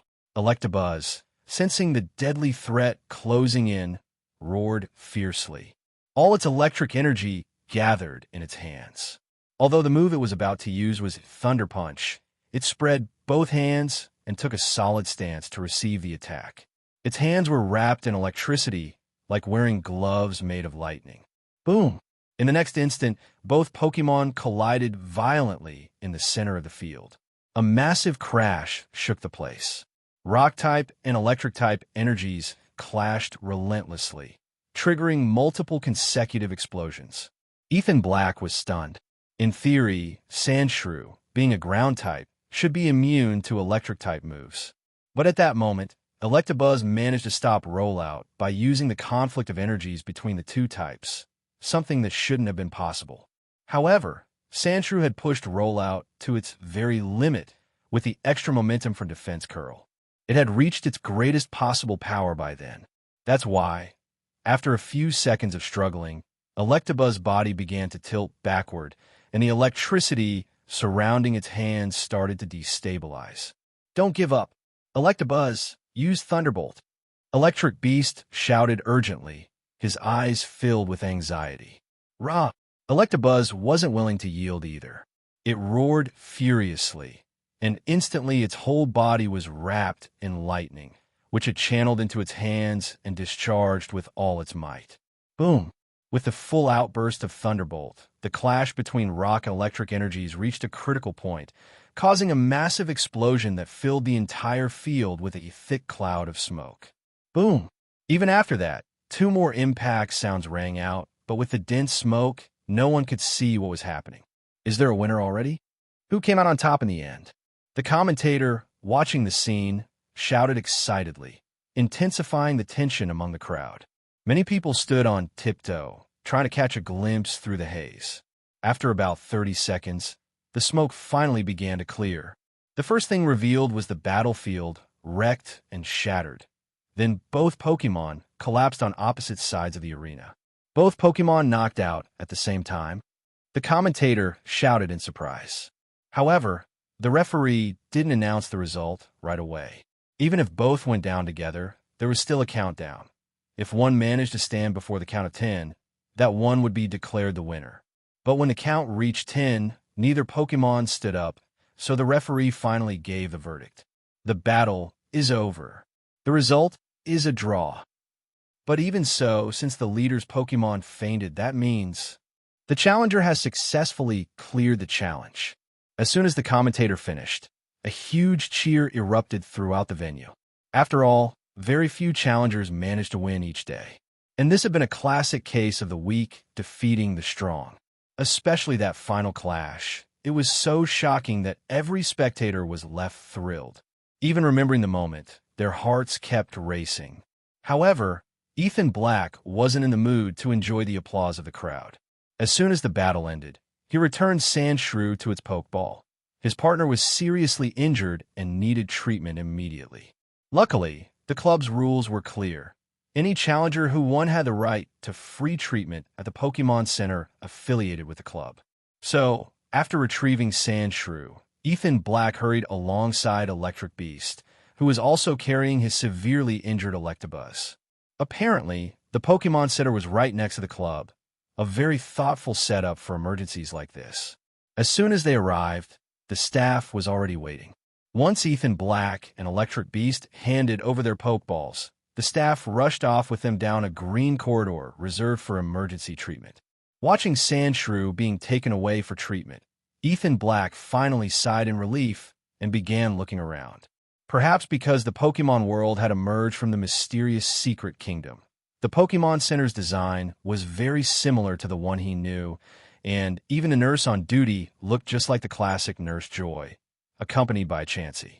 "Kid, you've trained your Sandshrew really well. This time I was the one who got careless." At that moment, Electric Beast came over and spoke to Ethan Black. "I just got lucky this time. If it hadn't been an electric-type Pokémon, and not a particularly fast one, I wouldn't have one." Ethan Black replied humbly. However, his eyes gleamed. Deep down, he wasn't as calm as he appeared. He had carefully chosen that moment to challenge, knowing Sandshrew was immune to electric-type moves, but he had never expected the energy clash to cause such an explosion, one that injured Sandshrew so badly.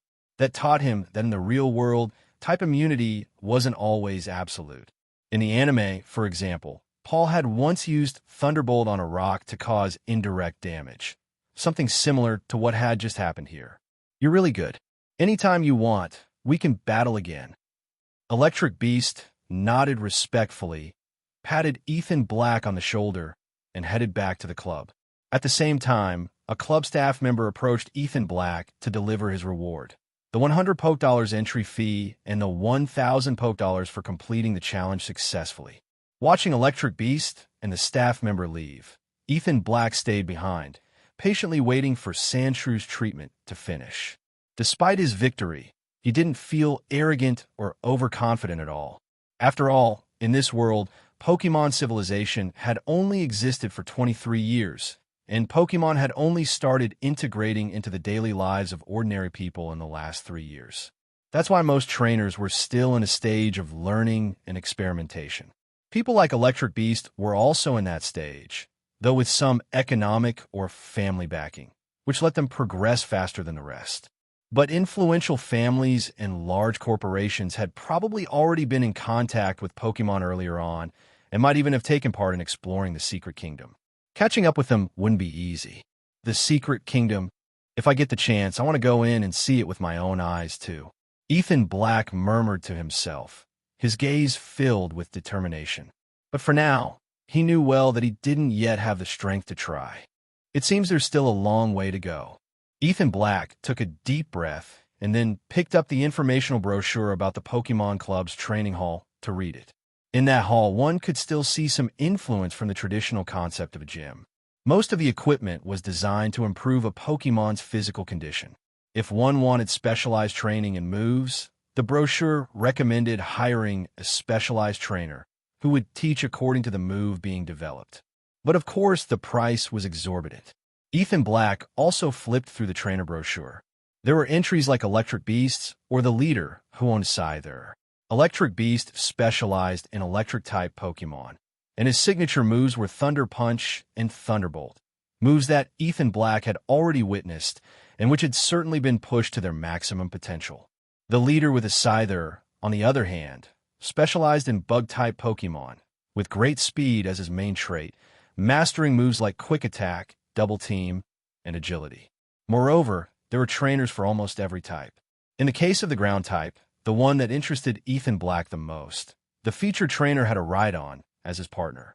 Rhydon, a trainer focused on strength and defense, doesn't suit Sandshrew at all. Ethan Black shook his head while thinking about the next training plan for his Sandshrew.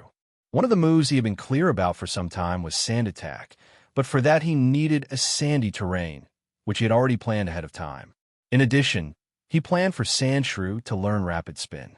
Since that move and rollout share certain fundamentals, he trusted it could be learned in a short time. In fact, when checking the equipment in the training hall, he had seen an automatic spinning disc designed precisely for training the move Rapid Spin. It's almost 10 o'clock at night. I'll stay overnight at the Pokémon Club. I'll take advantage of the equipment and train Sandshrew a little more, Ethan Black thought, already decided. About 15 minutes later, The doctor came out with Sandshrews' pokeball in hand. Ethan Black hurried over to receive it. Your Sandshrew is fully recovered now, but its physical development is not optimal. I recommend you buy nutritional supplements. Miltank milk, for example, is an excellent option, the doctor explained as he handed him the pokeball, speaking seriously. Ethan Black nodded repeatedly. When he released Sandshrew and saw him, he noticed that, aside from looking a little tired, he no longer had any serious injuries, which made him breathe a sigh of relief. He thanked the doctor and left the medical center. His physical development isn't good. Then the focus now must be on improving his physical foundation. He has to make up for what he missed in his earlier growth, or that will greatly limit his evolution later on. As he walked, Ethan Black was already thinking about how to strengthen Sandshrews' physical basics. Without realizing it, he had arrived at a large Pokémon shop. Remembering the doctor's recommendation, he decided to go in to buy nutritional supplements for his partner. He set aside his worries for the moment and entered the shop. Devon Pokémon Shop. Seeing the name, Ethan Black felt a strange sense of familiarity, as if he had heard that name somewhere before. And when he saw that the logo was a beldam, his eyes opened wide. Isn't this the same Devon Corporation that belongs to Steven Stone in the anime? Do they just have the same name? No, it can't be such a coincidence. Most likely this shop inherited something from the Devon Corporation within one of the secret kingdoms, and that's why they kept the name. The thought left him even more confused. He already knew that the Pokémon civilization of the current world largely came from the secret kingdoms, and that inside them, structures like Pokémon labs, Pokémon centers, and other mysterious facilities had been discovered. But then, why were structures clearly made by humans found in such a place? Who built them? And where are they now? What is the relationship between the secret kingdoms and the Pokémon world? And more importantly, is that Pokémon World the same one he knew? Could it be that one day Ash, Misty, or Brock would also appear in those secret kingdoms? Bah, thinking too much won't get me anywhere. What I need to do now is become strong as quickly as possible and become a Pokémon hunter. Maybe one day, I'll be able to find the answers myself. Ethan Black shook his head slightly to clear away all those doubts and went straight into the Devon Pokémon shop. Inside, they sold exclusively Pokémon-related products. Most were foods or nutritional supplements, although there were also some battle items and books on Pokémon training. Ethan Black didn't go straight to look for the Miltank milk. Instead, he first headed to the section with books on Pokémon training. As expected, all the books were completely sealed, and apart from the cover, nothing could be read inside. He took a general look. These books were guides written by different authors who shared their experiences in training Pokémon. Some talked about daily care, others about how to learn or improve certain moves. It was clear, these books were the real equivalent of TMs in the Pokémon world, but not like in the video games, where a disc was inserted and the Pokémon learned the move instantly. Instead, they explained how to train and learn the move, and it depended on the Pokémon to understand it by itself. He looked at the move books for sale and noticed that prices started at around 10,000 Poké dollars or more. He shook his head. They were good materials, no doubt, but far too expensive. Besides, none were suitable for Sandshrew. He left the bookshelf section and headed toward the Pokémon item section. In front of the counter, through the fine glass that protected the displayed items, various articles for Pokémon could be seen. Most of them were Pokeballs, from the most common, the classic red and white, to the more advanced types. In total, there were at least a dozen variants. Besides the Pokeballs, what was most abundant were items without any real practical effect, though since they came from a secret kingdom, they did have some value as collectible pieces. Naturally, items with special abilities were not for sale in this shop, which was completely logical. Such items were extremely rare, and each was considered a strategic resource. No organization would be generous enough to put them up for sale. With a disappointed expression, Ethan Black continued scanning with his eyes, until suddenly he froze completely. In a corner of the counter, he saw a reddish-brown metallic item, folded into the shape of a small house, lying silently. Is that a protector? Ethan Black's pupils shrank sharply. his face showing a mix of doubt and surprise. After all, a protector is the item that allows Rhydon to evolve into Rhyperior. How could something like that be for sale here, and moreover, treated as an unimportant collectible? Wait a second. No, that doesn't make sense. As I recall, the protector item has no other use besides enabling Rhydon's evolution. Every item from a secret kingdom has been carefully studied, but in this case, it seems no one has yet discovered the true purpose of the protector item.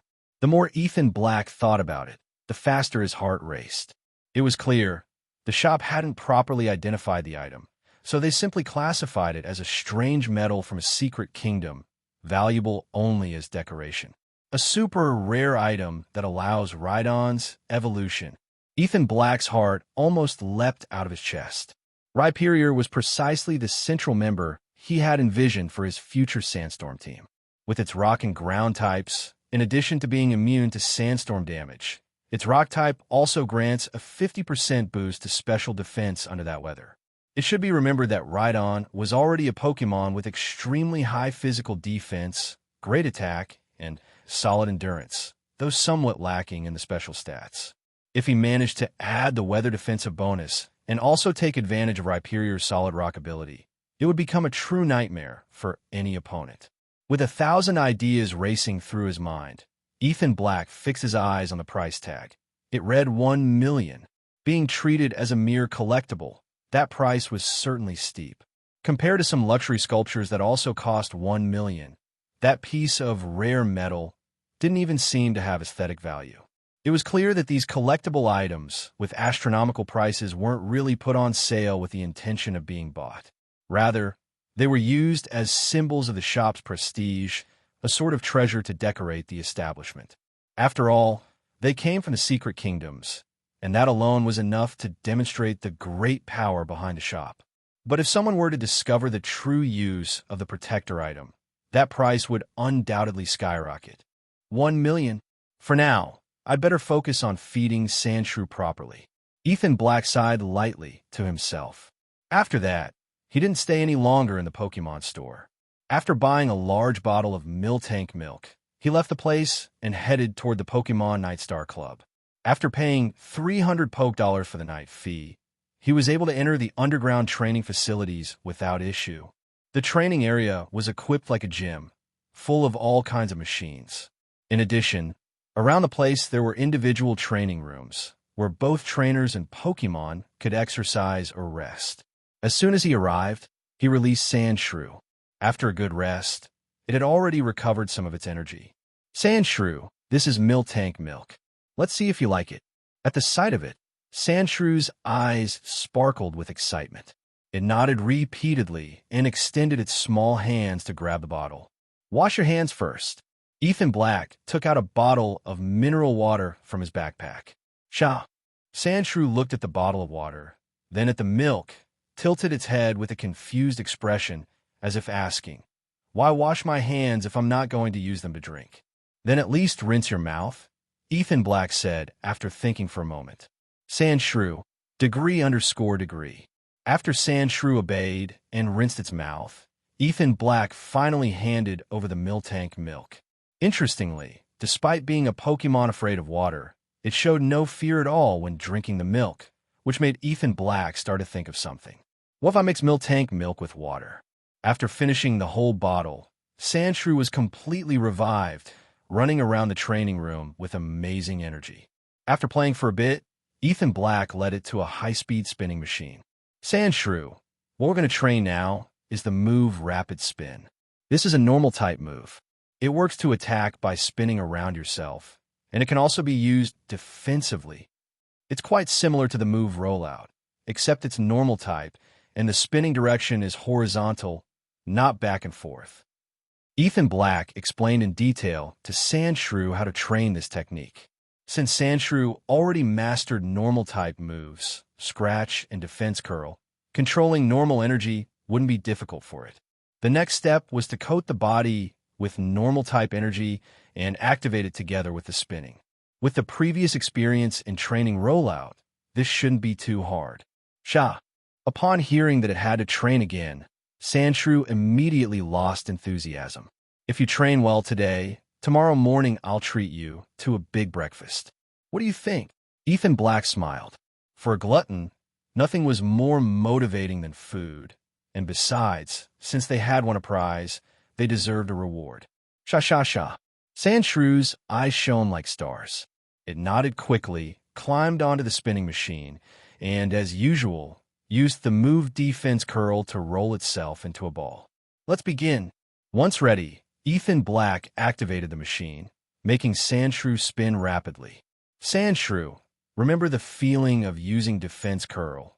Feel the normal energy, and try to make it spin together with your body." Ethan Black guided it patiently.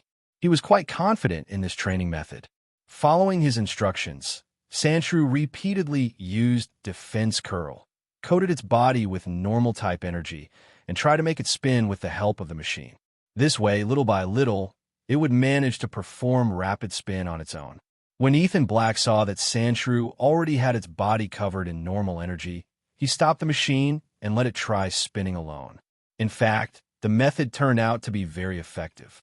Thanks to the previous experience with the move rollout, Sandshrew managed to perform rapid spin in just a few attempts, which left Ethan Black impressed with its talent.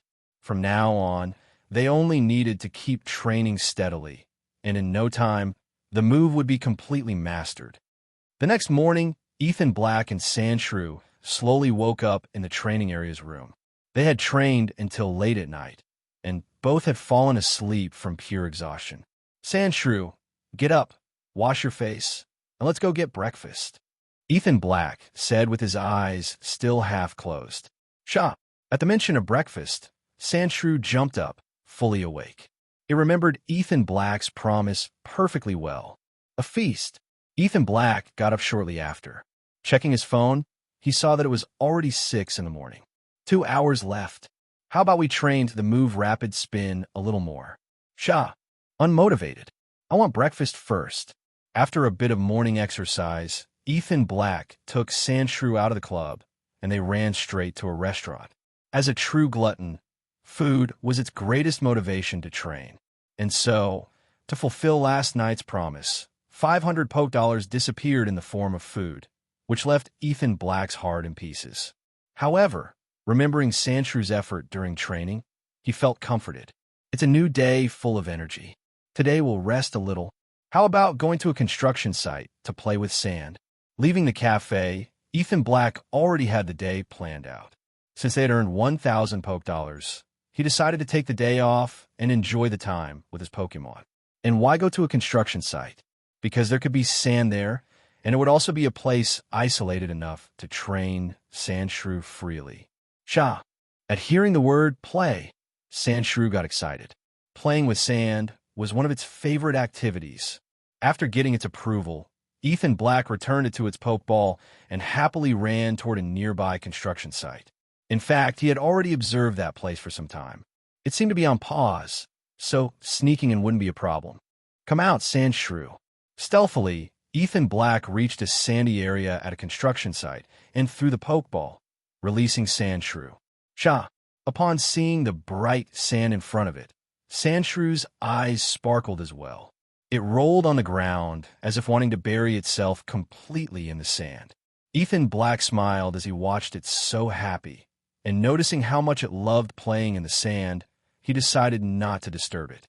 Instead, he sat on a rock and took out his notebook to refine the day's training plan.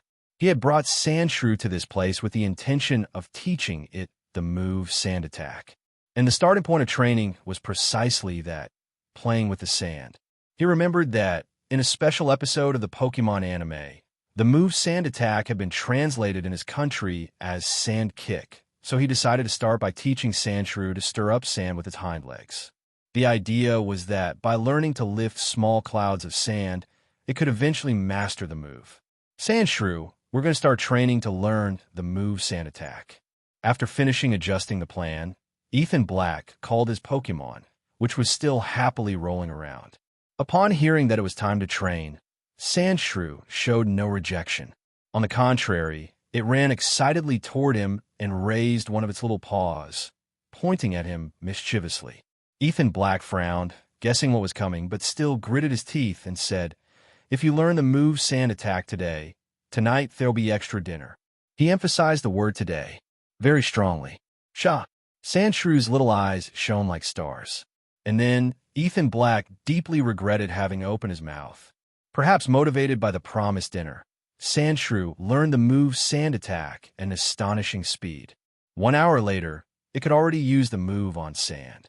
3 hours later, it was capable of stirring sand even on solid ground.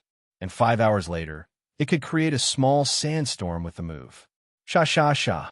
Sandshrew strutted proudly in front of Ethan Black, raising a finger to remind him of his promise. Ethan Black's face was completely dark. He was already beginning to suspect that Sandshrew already knew the move and had just hidden it to trick him. With tears in his eyes, Ethan Black muttered, "How did you end up like this, Sandshrew?" That extra meal cost him about 300 poke dollars, and Ethan Black couldn't help but regret it. "I'm going to have to find a way to earn money," he sighed resignedly. After dinner, Ethan Black returned to the Pokémon Nightstar Club with Sandshrew. But it was only 6 in the evening, and there were still a few hours left before the night fee began, from 10 p.m. onwards. Upon entering, his attention was suddenly caught by the commotion in the free battle area. "Doesn't anyone else want to challenge my Charmeleon?" At one end of the battlefield, a young man in sportswear loudly challenged the spectators. In front of him stood a red bipedal, dinosaur-like figure, with a flame burning on the tip of its tail. It was a Charmeleon, one of the most popular starter evolutions, whose final form is the super famous Charizard. A Charmeleon? This guy is either rich or has good connections. Ethan Black observed the Pokémon with some astonishment. The gap between rich and poor also existed in this world. If you had money, you could start with much stronger Pokémon, putting you at an advantage from the very beginning. "Is there really no beginner-level trainer who wants to face me?" the young man insisted.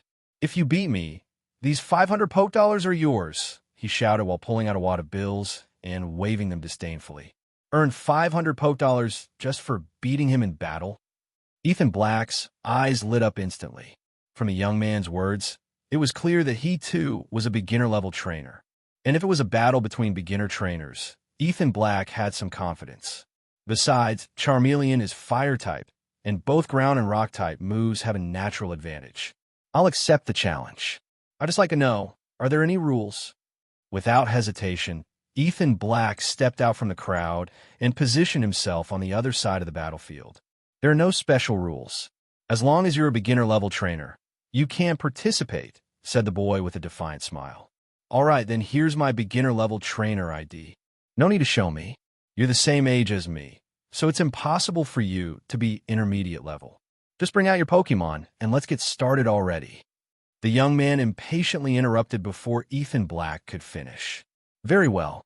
Let's go, Sandshrew." Without minding, Ethan Black nodded and threw the Pokeball, from which his ground-type partner emerged. "A ground-type Sandshrew? Don't think that just because you have ground-type moves you'll be able to beat my Charmeleon. I'm invincible among beginner-level trainers," said the young man arrogantly. "Then let's test that. As the challenger, I won't hold back.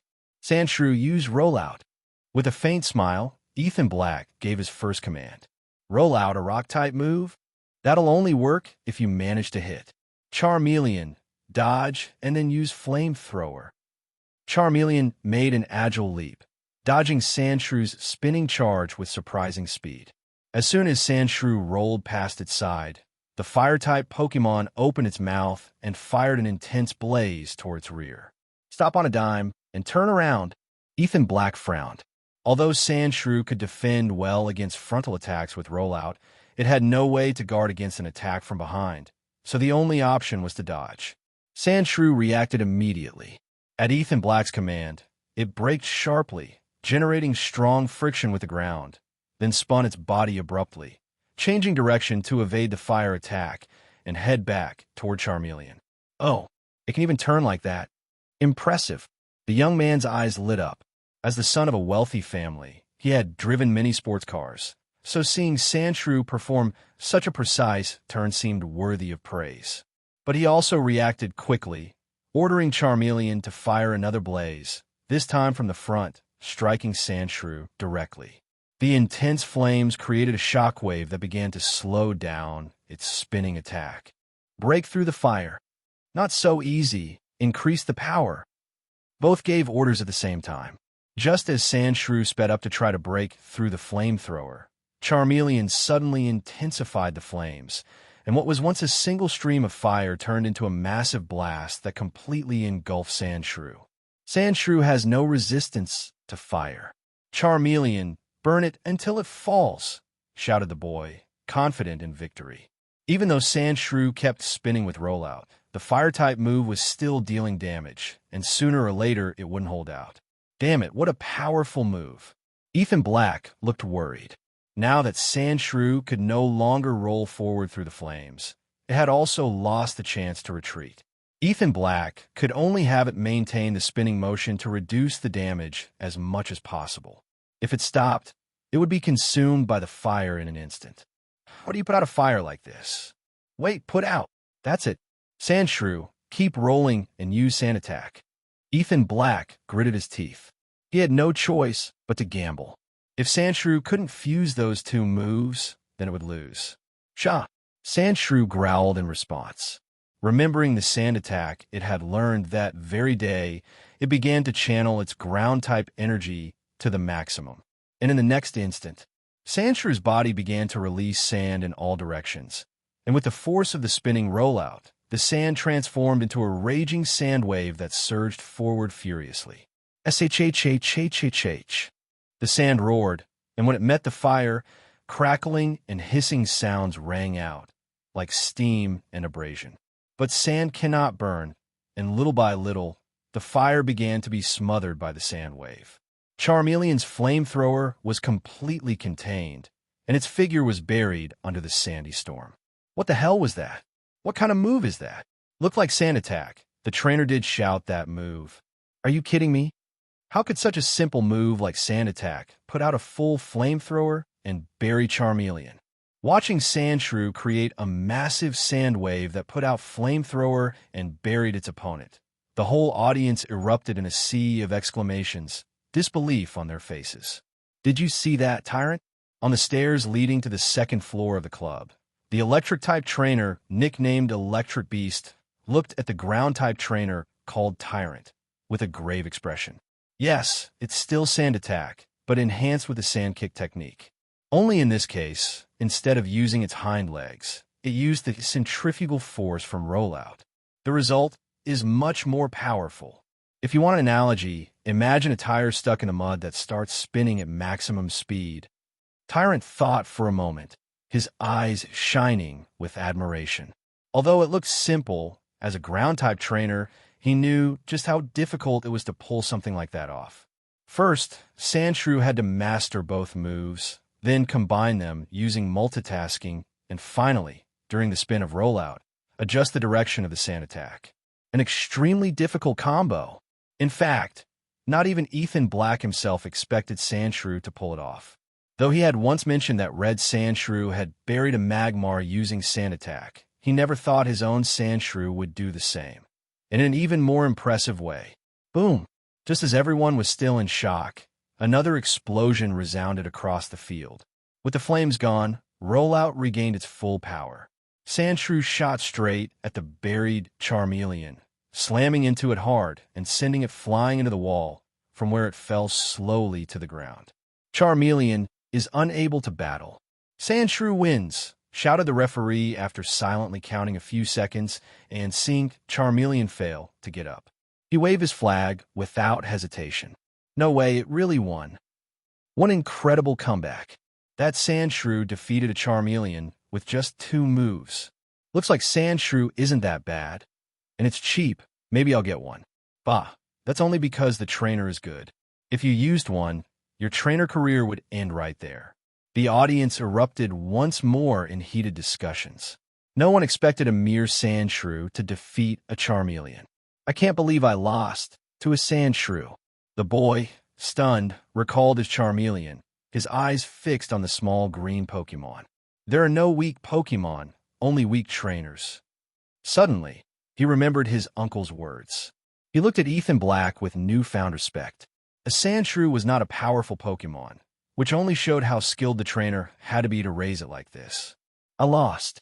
Here, 1,000 poke dollars, said the boy, taking a deep breath as he pocketed the pokeball and pulled 10 large bills from his wallet. Wasn't only 500 poke dollars. Ethan Black frowned, confused. Yes, I know. The other 500 poke dollars are in advance, the boy replied with a determined look. Advance? Exactly. Until I manage to defeat you.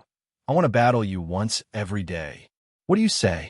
The boy pulled out the pokeball again, as if he wanted another battle right then and there. You want me to be your sparring partner? Ethan Black finally understood. Yes, basically that. And every time I lose, I'll pay you 500 poke dollars. Until I finally defeat you, he declared without hesitation, eyes burning with determination. Ethan Black couldn't help but laugh. This rich kid was really competitive. He wouldn't give up until he won. Well, if he got 500 poke dollars every time, Ethan Black thought it wasn't too bad. One willing to fight, another willing to charge. If he could win every day, that was 500 poke dollars daily, more than 10,000 poke dollars a month. Just thinking about it already excited him a little. If you want to face me, come find me here every night at this hour. Ethan Black silently suppressed the excitement he felt inside, pretended indifference, turned around elegantly, and waved his hand as his figure slowly disappeared from the lobby on the club's first floor. Fine, then tomorrow I'll come looking for you again. The young man watched Ethan Black's back, clenching his fists tightly. He felt he had finally found a worthy opponent. As long as he managed to defeat that guy, he would have full confidence in passing the exam to become an intermediate-level trainer. Hearing the young man's words behind him, Ethan Black let out a sigh of relief. He paid at the reception and quickly headed to one of the training rooms, where he released Sandshrew. Little glutton, did you hear that? If you defeat that rich kid, you'll earn 500 poke dollars each time. Shah. Sandshrew looked at him in confusion. It still didn't understand what 500 poke dollars meant. Money is something very valuable. To eat, to dress, to play, you need money. Remember those delicious dinners? They all cost money. Sha. So money means delicious food. I'm motivated. As Ethan Black explained, Sandshrew's eyes sparkled more and more. Exactly. Money means banquet. If you work for yourself, you'll have guaranteed food. If you keep beating that rich kid, you can eat feasts every day. Of course, if you lose, then there won't be any money. And without money, no banquet. Sha. Sandshrew pounded its chest with confidence, as if declaring it would never lose. Don't worry. If you win, I'll keep everything we earn for you. Whenever you want to eat something, you'll buy it yourself. Ethan Black smiled warmly. Receiving this confirmation from its trainer, Sandshrew felt even more motivated. Without waiting for Ethan Black to prepare the training plan, it ran straight toward the rapid rotation machine, demanding Ethan Black to turn it on. Of course, Ethan Black happily accepted that his partner wanted to train on its own initiative. He hurried to switch on the machine. Perhaps because of its motivation, Sandshrew made astonishing progress. In just one night, it completely mastered rapid spin, and with the aid of the device, it could already use it with 100% effectiveness. Ethan Black couldn't help but marvel at the power of food as motivation. The next morning, Sandshrew happily enjoyed its Miltank milk. Before meeting Ethan Black, its life had been uncertain. Sometimes it ate, sometimes it didn't, and filling its stomach was a luxury. But now, everything had changed for the better, and all of it was thanks to its trainer. That's why it had to become stronger, and even stronger. Sandshrew, when you finish eating, wash your hands. Today we're going to do intensive training on rapid spin, said Ethan Black, calmly chewing on a bun with a smile. Shah. Sandshrew nodded, stuffed the last bun into its mouth, and satisfied, patted its belly. Without waiting for Ethan Black to urge it, it hopped straight to the sink, and under the astonished gazes of everyone in the shop, turned on the faucet and washed its hands. Huh? Weren't we taught that Sandshrew are afraid of water? Why isn't this one scared? Did the teacher lie to me? Exclaimed a student eating nearby, completely shocked. Looks like training has paid off. Good habits must be cultivated from a young age. Ethan Black smiled in satisfaction, feeling like a genius. After the little interlude of breakfast and hand-washing, Ethan Black took Sandshrew back to the abandoned construction site.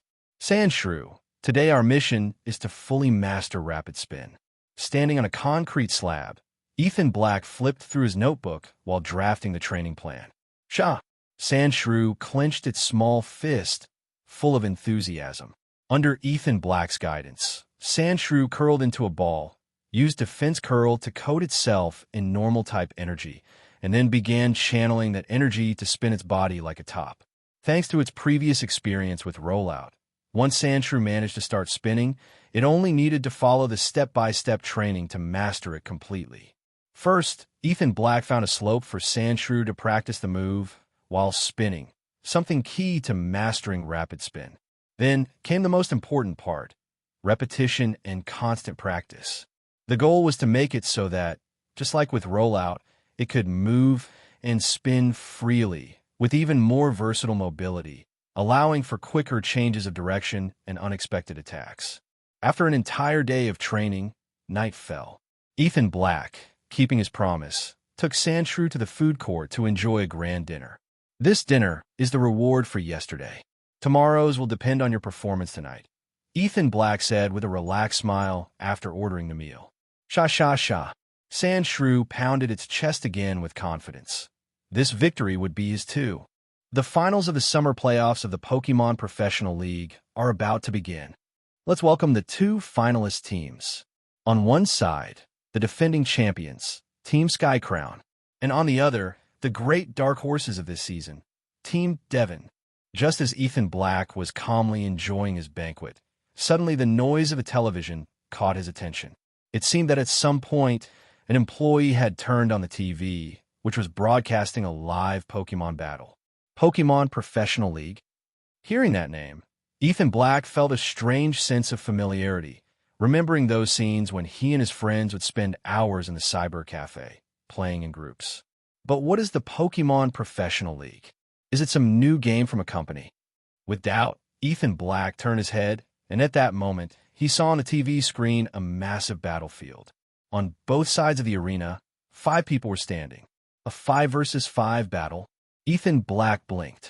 Although it looked like a Pokémon competition, having 5 people participate simultaneously was already quite eye-catching. The teams are ready. Now let's spin the main screen to decide the battlefield. With the voice of the announcer, the stadium's giant screen began to flash until it finally stopped at the grass field. Oh. Field confirmed. It will be a battle on grassy terrain. Once the terrain was decided, the stadium roared loudly. The battlefield slowly descended, while a new arena completely covered in grass emerged and replaced it. Because Team Skycrown has more points, they will choose their side first. Once the terrain was fully set up, the announcer shouted this aloud. Hearing this, the trainer from Team Skycrown raised a red card, indicating they chose the red side. Sides have been chosen. Team Skycrown chose the red side, which means Team Devon will send out their Pokémon first. Go, Flygon. Following the cue, a member of Team Devon threw out a Pokeball, from which a Flygon emerged. Oh, Team Devon's first Pokémon is Flygon, a ground and dragon-type Pokémon. Moreover, Flygon has a special ability that makes it immune to ground-type moves. How will Team Skycrown respond?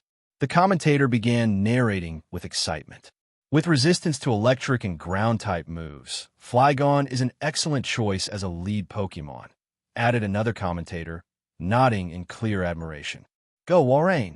Team Skycrown responded quickly, sending out an imposing Walrein onto the field. There it is. In response to the ground and dragon-type Flygon, Team Skycrown sends out Walrein, which has ice-typing.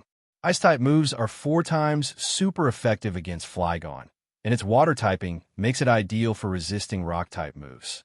Without a doubt, a very solid choice, added the second commentator, nodding repeatedly. Then it's your turn. Go, Electabuzz!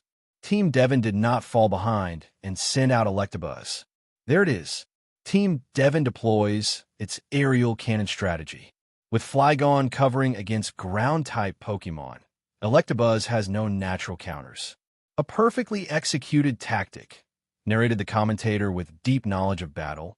unleashing an ovation from the crowd. Go Rhydon! Team Skycrown sent Rhydon onto the field. Although Flygon could immunize itself to ground-type moves, if Electabuzz rode on Flygon, it could also completely avoid ground-type moves, becoming an aerial artillery platform. However, Rhydon, being a ground-type, was also immune to electric-type moves. And seeing the confidence with which Team Skycrown sent it out, Ethan Black suddenly had a hunch that Rhydon might have the ability Lightning Rod. Although in this world abilities hadn't yet been clearly defined, like Flygon's Levitate ability, which was simply described as a special capacity to be immune to ground-type moves. That didn't stop some people from having discovered that Rhydon could possess the Lightning Rod ability. If that were the case, then the strategy of Electabuzz riding Flygon as an aerial platform would completely collapse.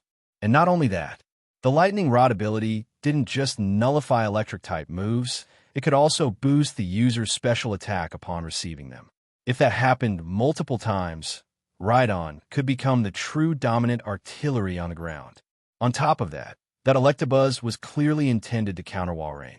But if Rhydon had Lightning Rod, then Walrein would lose its only natural enemy, leaving Team Devon completely exposed. Rhydon, huh? Looks like you've got an ace up your sleeve, too. Then go for Alligator. Seeing Rhydon appear, Team Devon responded by sending out a Water-type Pokémon with quadruple-type advantage against Rhydon. Facing a Water-type Pokémon, Team Skycrown clearly already had a strategy prepared. As soon as Feraligatr entered the field, they immediately threw out a Pokeball. A beautiful Altaria appeared. Against the Water-type, Team Skycrown sends out Altaria, a dragon and flying-type Pokémon. Altaria is an excellent choice. Not only can it defend against Feraligatr, but it's also immune to ground-type moves and can counter Flygon, the aerial dominator. 3 birds with 1 stone. The two commentators once again praised Team Skycrown's choice. Ethan Black watched with great interest the battle between the two teams. When Altaria appeared, his pupils suddenly contracted, vaguely guessing Team Skycrown's plan. In addition to the 3 advantages the commentators had mentioned, this Altaria might also be meant to lure Team Devon into sending out an Ice-type Pokémon. Altaria also had quadruple advantage over Grass and double over Fighting, so Team Devon would definitely avoid using those types. If Ethan Black's assumptions were correct, then with Electabuzz neutralized by Lightning Rod and Grass, and Fighting types eliminated, and considering that Rock types were also countered by Walrein. Furthermore, Ethan Black suspected that Team Skycrown's Walrein had the ability Thick Fat, which granted it 8 times greater resistance to Ice-type moves. If Devon sent out an Ice-type, that Walrein would become a truly unstoppable beast. Just as Ethan Black predicted, Team Devon sent out Sneasel, an Ice and Dark-type, to cover against Psychic and Ghost-type Pokémon. Seeing Sneasel on the field, the trainer from Team Skycrown smiled with a mysterious expression, and one of his teammates threw out Heracross. Heracross, being a fighting type, had quadruple advantage over Sneasel, so this choice was completely logical. In addition, its bug typing gave it combined defense against Psychic Dash, Dark Dash, and Grass types. It's not just the fighting type advantage. Against bug type, Team Devon will surely rely on Flying, Fire, or Rock types. Flygon already covers Flying, so will they go for Fire or Rock? Ethan Black's eyes narrowed. Both Fire and Rock types were countered by Walrein. If everything was as he had predicted, then Team Skycrown was using a classic Nurture the Boss strategy, creating an environment where their best Pokémon, Walrein, had no natural enemies, making it practically invincible. After Skycrown sent out Heracross, Devon quickly responded with Charizard. With its Fire and Flying type, it could easily take down Heracross, and it also had the ability to join forces with Flygon to harass Altaria from the air. That move was probably the best of the entire selection process. If they managed to dominate the skies, they could still pose a great threat to Walrein, which couldn't fly. But Team Skycrown had already anticipated this. They immediately sent out Pelipper. This is it. Team Skycrown sends out Pelipper, Water, and Flying type as their final choice. Pelipper? Although it's a water type and has the advantage against Charizard in the air, don't forget Electabuzz, the aerial electric cannon. Exactly, Pelipper is very vulnerable to Electabuzz. I don't understand what Team Skycrown is planning. The two commentators frowned as they watched that last choice. But Ethan Black could only sigh. What are they planning? I'm 100% sure that Rhydon has the Lightning Rod ability. After deciding which Pokémon each team would use, the 5 combatants from each side entered the field and positioned themselves on circles marked in a quarter of the arena. Huh? What's going on here? Are the trainers also going to participate in the battle? Ethan Black frowned, still not fully understanding the rules of the Pokémon Professional League tournament. Were the trainers fighting too? Wasn't that a bit too much? Humans, with their fragile bodies, couldn't possibly fight against Pokémon. With the doubt lingering in his mind, Ethan Black took advantage of the battle's preparation time to pull out his phone and search the internet. It turns out that the full name of the Pokémon Professional League is the Professional League of Pokémon Hunter Battles. This competition first appeared 3 years ago, at the same time that Pokémon began to integrate into the human world. In its early days, this tournament was created with the purpose of selecting Pokémon hunters, and only later did it evolve into an official sporting competition.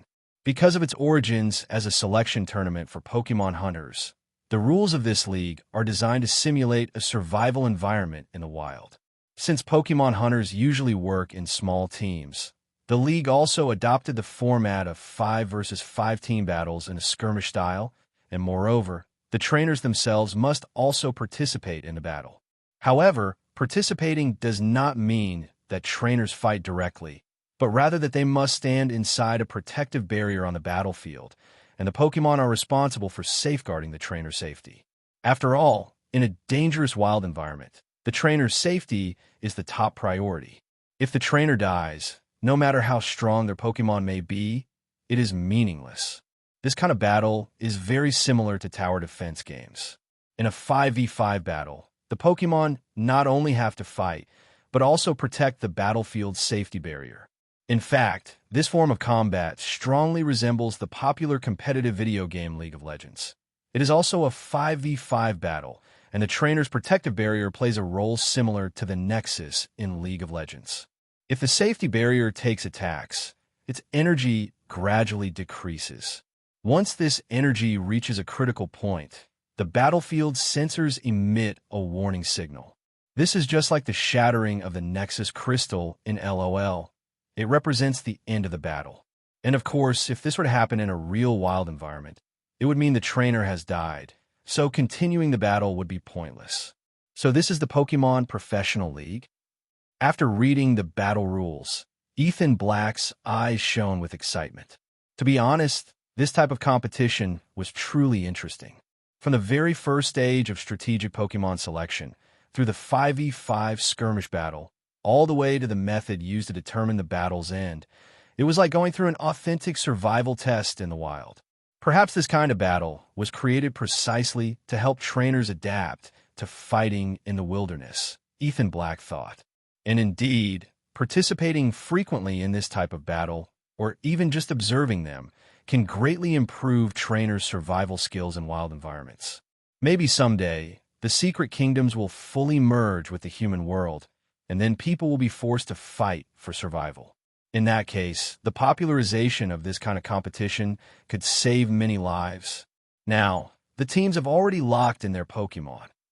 Team Devon's lineup is Flygon, Electabuzz, Feraligatr, Sneasel, and Charizard.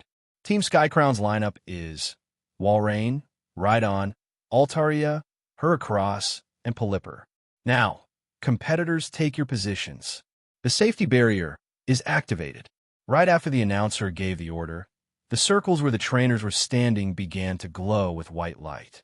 Immediately afterward, a barrier appeared, rising up within the field, positioned in a quarter of the battlefield on each side, facing one another. The Pokémon from both teams lined up in front of their respective protective barriers. After hearing the signal to begin the battle, the flying-type Pokémon slowly began to ascend into the air, while those on the ground assumed battle stances, ready for any attack. Battles start. Blue team attacked first. With the referee's order, the Pokémon of both teams immediately took on combat stances. The clash was incredibly intense, and every spectator in the stadium was completely thrilled. On the giant screen, the scenes of each skirmish kept shifting, and the flow of the battle was astonishingly close to what Ethan Black had predicted. It could be said that from the very moment of team selection, Team Devon had already lost. A single ride-on with a lightning rod ability was enough to completely dismantle Team Devon's entire plan, and in the end, Team Skycrown took a crushing victory. So this is the Pokémon Professional League. In this kind of battle, the most important thing is team coordination and team composition. However, it seems that in this world research on Pokémon is still not very advanced.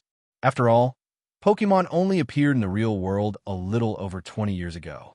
Many things are still not fully understood. On top of that, this competition has a certain degree of spectacle. Those families who master powerful strategies surely won't reveal them to the public. Things like weather teams, terrain teams, and so on. Ethan Black reflected silently. In the selection phase, he had already managed to deduce Team Skycrown's strategy very clearly. If he had been in their place, upon seeing the opponent choose Rhydon, he definitely would not have chosen the heavy Feraligatr, but instead a fast water or grass-type attacker. With the quadrupole-type advantage, a single well-executed strike would be enough to defeat Rhydon. Even if the Pokémon delivering the blow fell afterward, the trade would still be worth it. By eliminating Rhydon, the team's main defender, Electabuzz in the air could then become a magical artillery platform, and neither Pelipper nor Walrein would be able to counter it. In that scenario, Team Devon could truly have turned the match around and won the championship. In reality, even without specifically drafting different Pokémon, Team Devon's lineup still had winning chances. After all, Sneasel, with its ice typing, still had double effectiveness against Rhydon. If at the very start of the battle all of Team Devon's Pokémon had focused on attacking and eliminating Rhydon, there also would have been good odds of victory. But to be fair, in an era where abilities are not yet fully revealed, the fact that Team Skycrown had already managed to develop Rhydon's Lightning Rod ability to such an extent shows just how strong they were. It must be remembered that abilities were still a very vague concept. For example, Lightning Rod in Rhydon, if not specifically trained, at most it could absorb a little electricity when very close to the source of the attack. That's why, even though some people noticed Rhydon absorbing electrical energy, they never connected it to an ability like Lightning Rod, and only saw it as some kind of special reaction from ground-type Pokémon to electricity. But making a Rhydon capable of drawing lightning from the sky, that definitely isn't achieved overnight. With that kind of thorough preparation from Team Skycrown, Team Devon's defeat was not unjust. And that is precisely what the advantage of information represents. And that very point is Ethan Black's greatest trump card. As someone who traveled from another world, if he were ever to lead a battle team, he would definitely bring about unexpected and astonishing results. Of course, he only thought that to himself. His identity as a world traveler could never be revealed. Besides, he was only 18 years old. If he were to show up at a team claiming he wanted to be head coach, they'd surely think he was crazy. Bah, I'd better keep a low profile for now and continue developing quietly. In the end, Ethan Black sighed softly, with the expression of a hero with no land to show his worth. Sha-sha. Right in the middle of his thoughts, Sandshrew lightly tugged at his clothes, calling him softly. What is it, Sandshrew? Ethan Black turned his head, confused. Sha-sha-sha. Sandshrew pointed at the clock on the wall, its little eyes shining. The time? Huh. It's already 7 p.m. Ethan Black looked at the clock, then glanced outside and realized it was already getting dark. Damn, I had agreed to meet that rich kid at the club. Snapping back to his senses, he quickly recalled Sandshrew and rushed toward the club. Perhaps because it was dinner time, when he arrived, he noticed there were very few people in the club. The few who entered did so hurriedly and went straight up to the second floor. Sha! Once out of its pokeball, Sandshrew began to look around. Seeing that the young millionaire hadn't arrived yet, it let out a sigh of relief. Then, trainer and Pokémon waited together in the battle arena. But even when it was almost 8 p.m., the rich boy still hadn't shown up. Sha! Sandshrews' little eyes stayed fixed on the door. It looked more and more desperate, letting out a pitiful squeak. And if the rich kid didn't come, did that mean tomorrow's luxury dinner was canceled? What a painful thought. Ahaha. Sorry. Thanks for waiting. Just as Sandshrew was about to lose hope, a cheerful, carefree voice rang out from the entrance. Since I promised you, of course I came. But if you had taken any longer, I would have left already, said Ethan Black with a shrug of indifference, wearing a tough guy expression. I know. Something came up and delayed me a bit. Look, let's just exchange numbers. It'll be easier to set things up next time, said the rich boy as he pulled out his phone. Ethan Black thought for a moment, nodded, and also pulled out his phone. They exchanged contacts, and he finally learned the young millionaire's name, Alex Baxter. Then, let's get started. Ethan Black smiled faintly, stepped to the side of the battlefield, and Sandshrew leapt forward, taking its place in the center. All right, yesterday I lost because my Charmeleon was beaten by a type disadvantage. But today I brought a ground-type Pokémon. Let's see how good you really are, said Alex Baxter, unwilling to lose.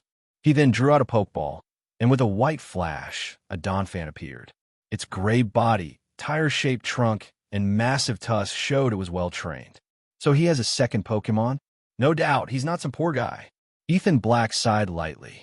For most ordinary people, raising even one Pokémon was already difficult, not to mention owning two. And with the league's rule that abandoning or mistreating Pokémon was forbidden, every trainer had to be very careful in choosing. Aha! My Donphan is incredibly strong. This battle is mine. Alex Baxter couldn't help but declare victory even before the fight began, radiating a strong, shonen protagonist aura. Then, let the battle begin. Roll out! Roll out! Both shouted the same command. Immediately, two Pokémon, one large and one small, began rolling violently across the field. You think you can bounce like a ping-pong ball against a wrecking ball? Donphan, send it flying, Alex Baxter said with absolute confidence. Oh, really? Sandshrew, face it head-on. Ethan Black's eyes narrowed. Instead of dodging, he ordered a direct clash. Boom! At the center of the field, the two rolling Pokémon collided with brutal force. But the overwhelming victory Alex Baxter had imagined did not happen. Despite their size difference, the two Pokémon were evenly matched, leaving Alex Baxter wide-eyed. How is it that my Donphan couldn't send your Sandshrew flying? He shouted, tugging at his hair. Ethan Black smiled and said nothing. He only ordered Sandshrew fall back, then roll around the field to build up maximum power. Sandshrew responded immediately. It sped backward, then began circling the field, gathering terrifying rock-type energy. So you want to power up, roll out, huh? Well, my Donphan can do the same, Alex Baxter replied decisively, commanding Donphan to do the same. Both Pokémon began spinning in circles, accelerating, chasing each other like a destructive race. It's time. One strike to decide the battle. Ethan Black shouted once he felt Sandshrew had reached its peak. Let's go too. Put everything into rollout. Both Pokémon adjusted their course and launched themselves head-on at full power. Boom! A thunderous crash shook the field. The two bodies collided with colossal force. And in the next instant, before Alex Baxter's incredulous eyes, Donphan was sent flying through the air. In this clash of big ball versus small ball, the small won. Why? My Pokémon was bigger, heavier, and still lost. Why did Donphan lose? Alex Baxter was completely unhinged, questioning even the laws of physics he'd learned in class. All right, Donphan is down. The battle is over, Ethan Black said with his usual smile. Sha!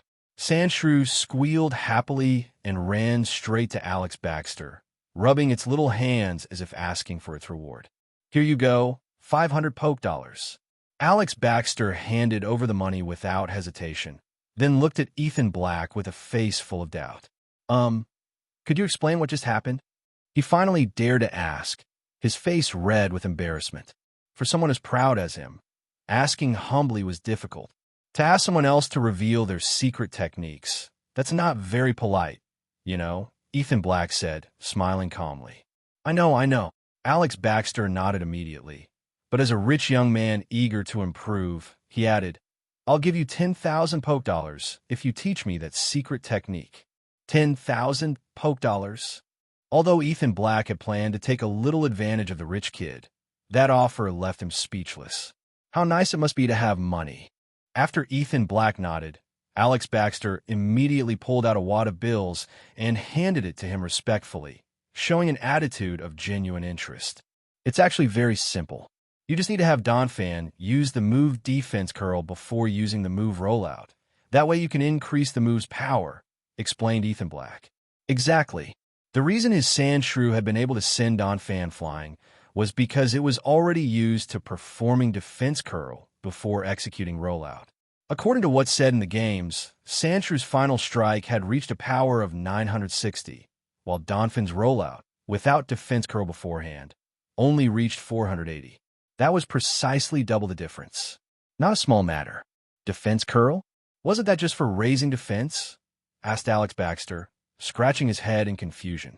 Just try it and you'll see. I discovered it by accident, said Ethan Black.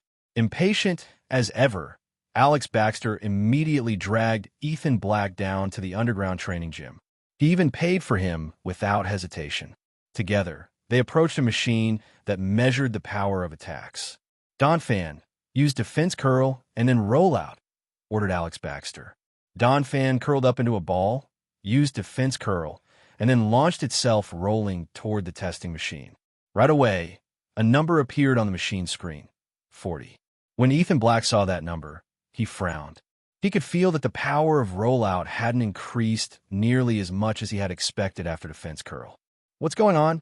He muttered to himself. It did go up. Alex Baxter suddenly exclaimed, full of excitement. He quickly pulled out his notebook and flipped through it. Ethan Black, full of questions, peeked over. Alex Baxter had recorded in his notebook that Donphan's rollout had been measured at 35 before, at 7 p.m. Clearly, Alex Baxter had run a test before the battle, meticulously noting down all the data. 35 points? Ethan Black muttered, narrowing his eyes as he looked at the number 40 on the screen. Then, a sudden thought crossed his mind. Donphan, cancel defense curl and use rollout again, ordered Alex Baxter anxiously. Donphan obeyed, and this time the number on the screen went back to 35. After that, it used defense curl plus rollout again. The number went back up to 40. The move defense curl had increased the power by 5 points. I see. My thinking was completely limited by the games, Ethan Black reflected. In the games, defense curl doubled the power of rollout. But in reality, while it does enhance it, the degree of improvement depends entirely on the Pokemon's own training. Like Sandshrew, exiled from its group since it was young, it relied on defense curl and scratch to survive. That's why it has such a high mastery of defense curl. That's why its combination of defense curl plus rollout reached double the power. Donphan, on the other hand, clearly doesn't have good mastery of defense curl, so it only increased the power by 5 points. Also, defense curl is a normal type move, and rollout is a rock type move. To effectively merge moves of different types requires a lot of training. Suddenly, Ethan Black understood everything clearly, just like with Rhydon's lightning rod ability. At first it was weak, but with development, it became powerful. And that explained why there was hardly any information about the defense curl plus rollout combination on the internet. Trainers didn't pay attention to defense curl. Even if they used it together with rollout, the increase in power was so small that without specific tests, it was impossible to notice. Looks like I need to change my way of thinking.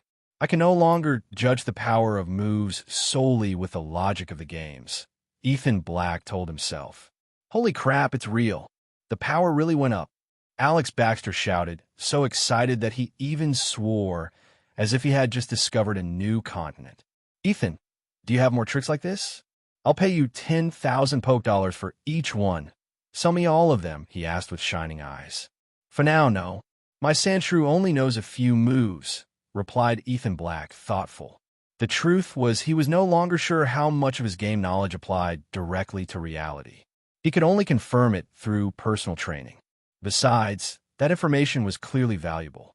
He was even starting to regret telling the trick to Alex Baxter. He could have written up a research report and submitted it to the league for a hefty reward. What a pity. But if you discover anything else, tell me first. We'll definitely agree on a good price. Alex Baxter clicked his tongue. Ethan Black also clicked his tongue. Had he just found himself a source of income? After exchanging a few training tips, Alex Baxter said goodbye. And truth be told, this rich young man, obsessed with becoming stronger, did have some talent. With all his money, he had collected many methods for training Pokémon, which benefited Ethan Black quite a bit. After Alex Baxter left, Ethan Black continued training with a Sandshrew. Since it had already mastered Rapid Spin, it no longer needed the specialized training machine as much. Now he planned to use other instruments in the place to train different moves. And moves like Rapid Spin and Sand Attack could be practiced at construction sites for free. Recalling the moves Sandshrew could learn, most were of normal, rock, ground, and steel types. It already had Rollout for rock type, Sand Attack for ground type, and for normal type it had Scratch, Defense Curl, and Rapid Spin. So he decided to train a steel-type move to broaden its offensive repertoire. That would allow it to better face opponents of ice, rock, or fairy types. Moreover, steel-type moves also help strengthen a Pokemon's body, ideal for Sandshrew's physical training at this stage. Now then, which steel-type move should I choose? Iron Tail, Metal Claw, Euro Ball, murmured Ethan Black as he thought about the moves Sandshrew could learn. Among them, the move Euro Ball was one that Sandshrew should be able to learn simply by leveling up. According to his observations, those moves that in the games were learned by level seemed to be much easier to master in reality. It was as if they were engraved in the Pokemon's genes. They only needed a bit of guidance to learn them with ease. On the other hand, the moves that required TMs or a tutor were much harder to learn. Even the Pokemon Professional League, most Pokemon used moves learned by level. It's best if Sandshrew learns Euro Ball first. It's another move that also uses fast rotation to attack. He already mastered Rollout and Rapid Spin, so as long as he can sense Steel-type energy, it shouldn't be difficult.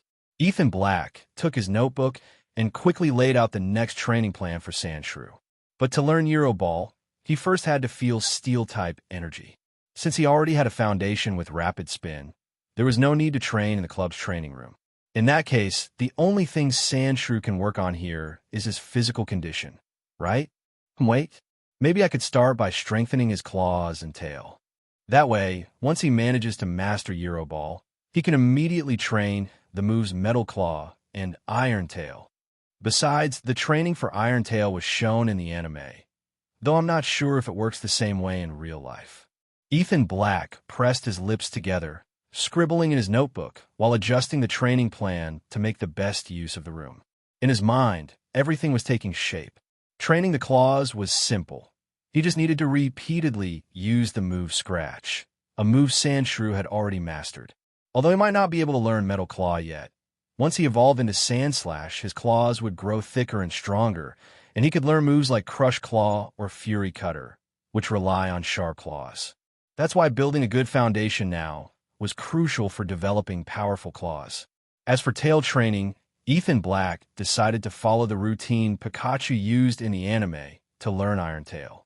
Basically, it consisted of improving the tail's resistance to weight and its striking power. In this, Sandshrew had a huge advantage.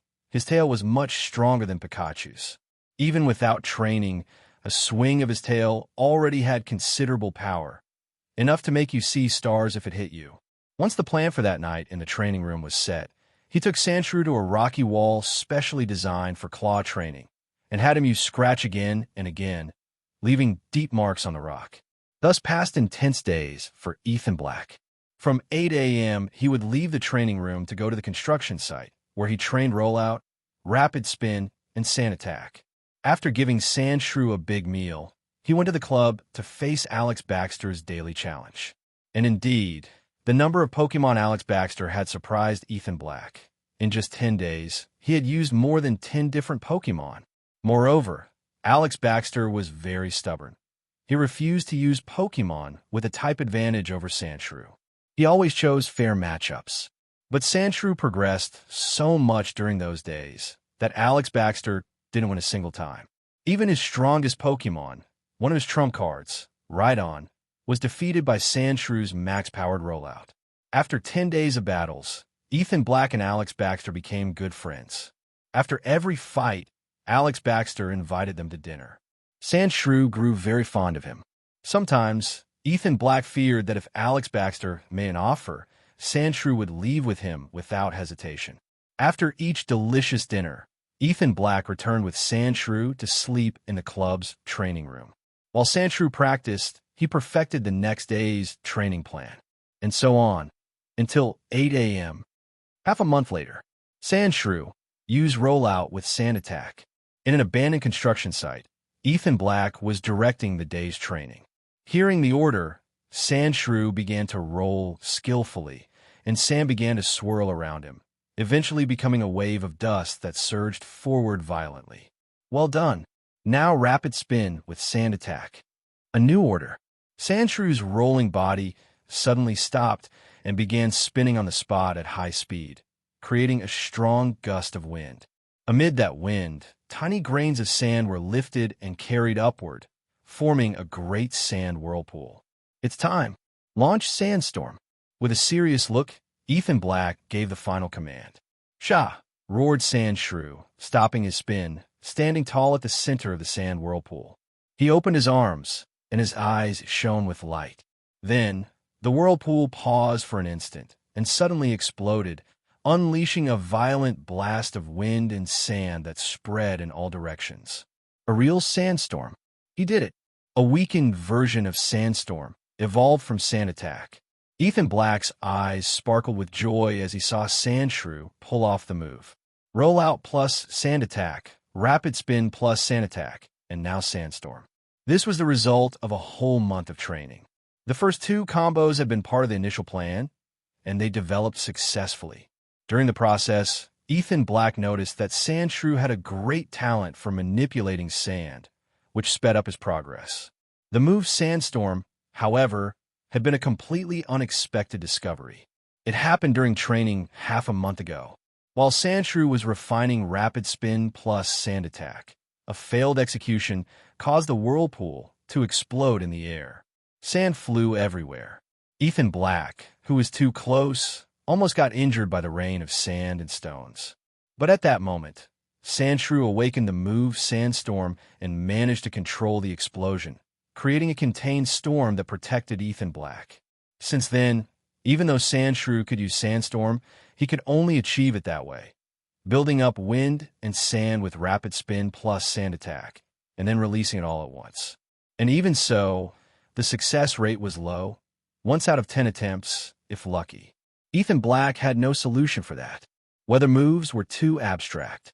Unless Sandshrew understood it on his own, there was no clear way to train it.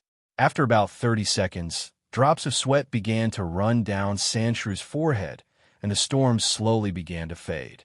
With his current level, that was the limit of Sandstorm.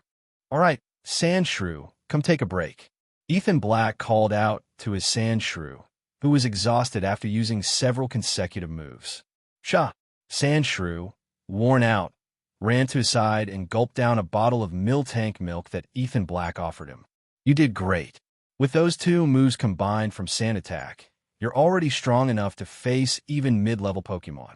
Ethan Black spared no praise and pulled out his notebook to record the day's training. There were still areas to improve, so he would take notes to reinforce them later. Shah, shah, shah.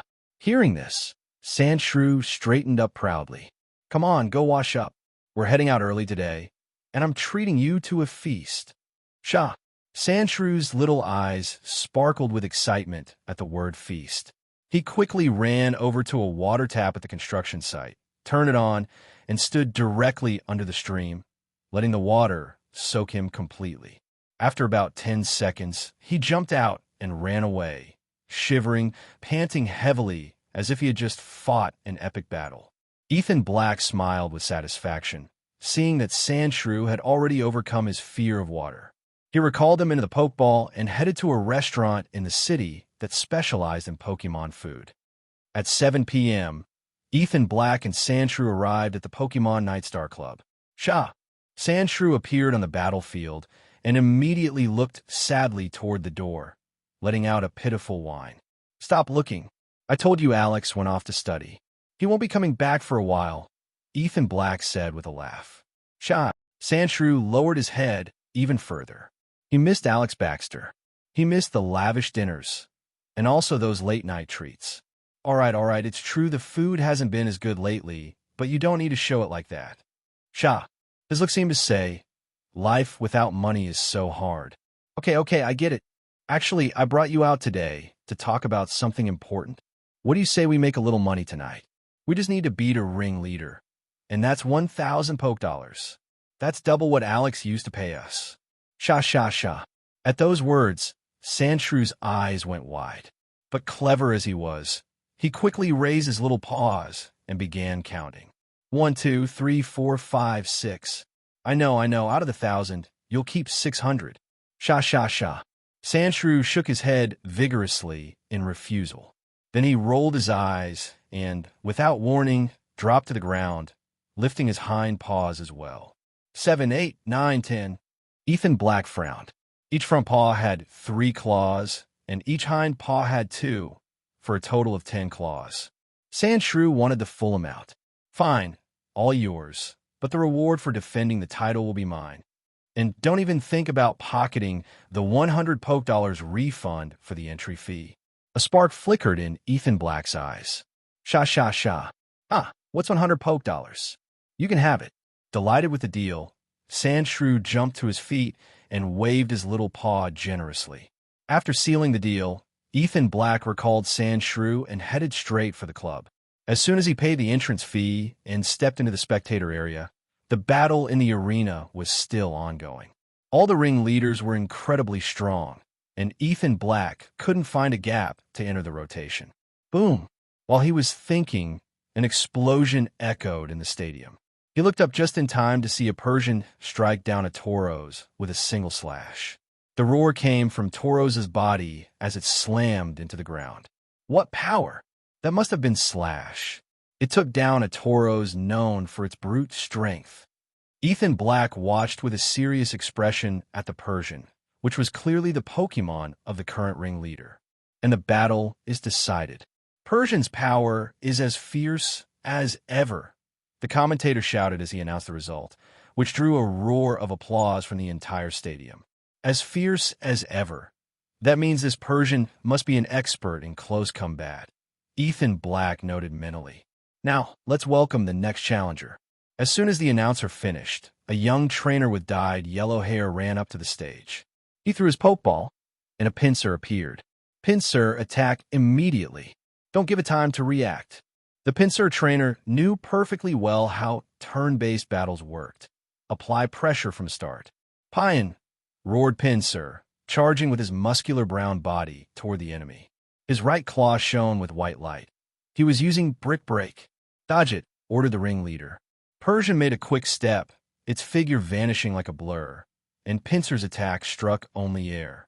Damn it, 6 battles already, and it's still moving this fast. But my Pinsir has plenty of energy. We'll wear it down until it can't keep up. The Pinsir trainer clenched his teeth. With just one fighting-type move landing, he knew he could bring down Persian, who was weak to that type. Persian, use Quick Attack with Brick Break, the Persian trainer commanded calmly. The ringleader knew exactly what her opponent was trying. It was obvious Pinsir was a physically focused Pokemon. As long as she didn't let it land a hit, all that power was useless. The strategy was clear: guerrilla combat, using speed and quick moves to keep Pinsir at bay. And so it went. Pinsir was kite until the very end without ever getting a chance to strike. Even so, Persian's exhaustion was obvious. The other challengers noticed. In this situation, a Pokemon with long-range moves would have it much easier. And if Persian insists on sticking to close combat, then it's clear it doesn't master ranged moves. If that's true, then this victory is mine. Watching from the stands, Ethan Black wore a confident expression and walked straight to the counter to register. Oh. It's that green sand shrew. After a month, it's back on the challenge stage. But this time it's not facing an Electabuzz, but a Persian. Without the type advantage, what kind of battle will we see? The announcer clearly recognized Sandshrew. Its green-colored body, so unusual, made it very easy to identify. It's the same Sandshrew that won back then.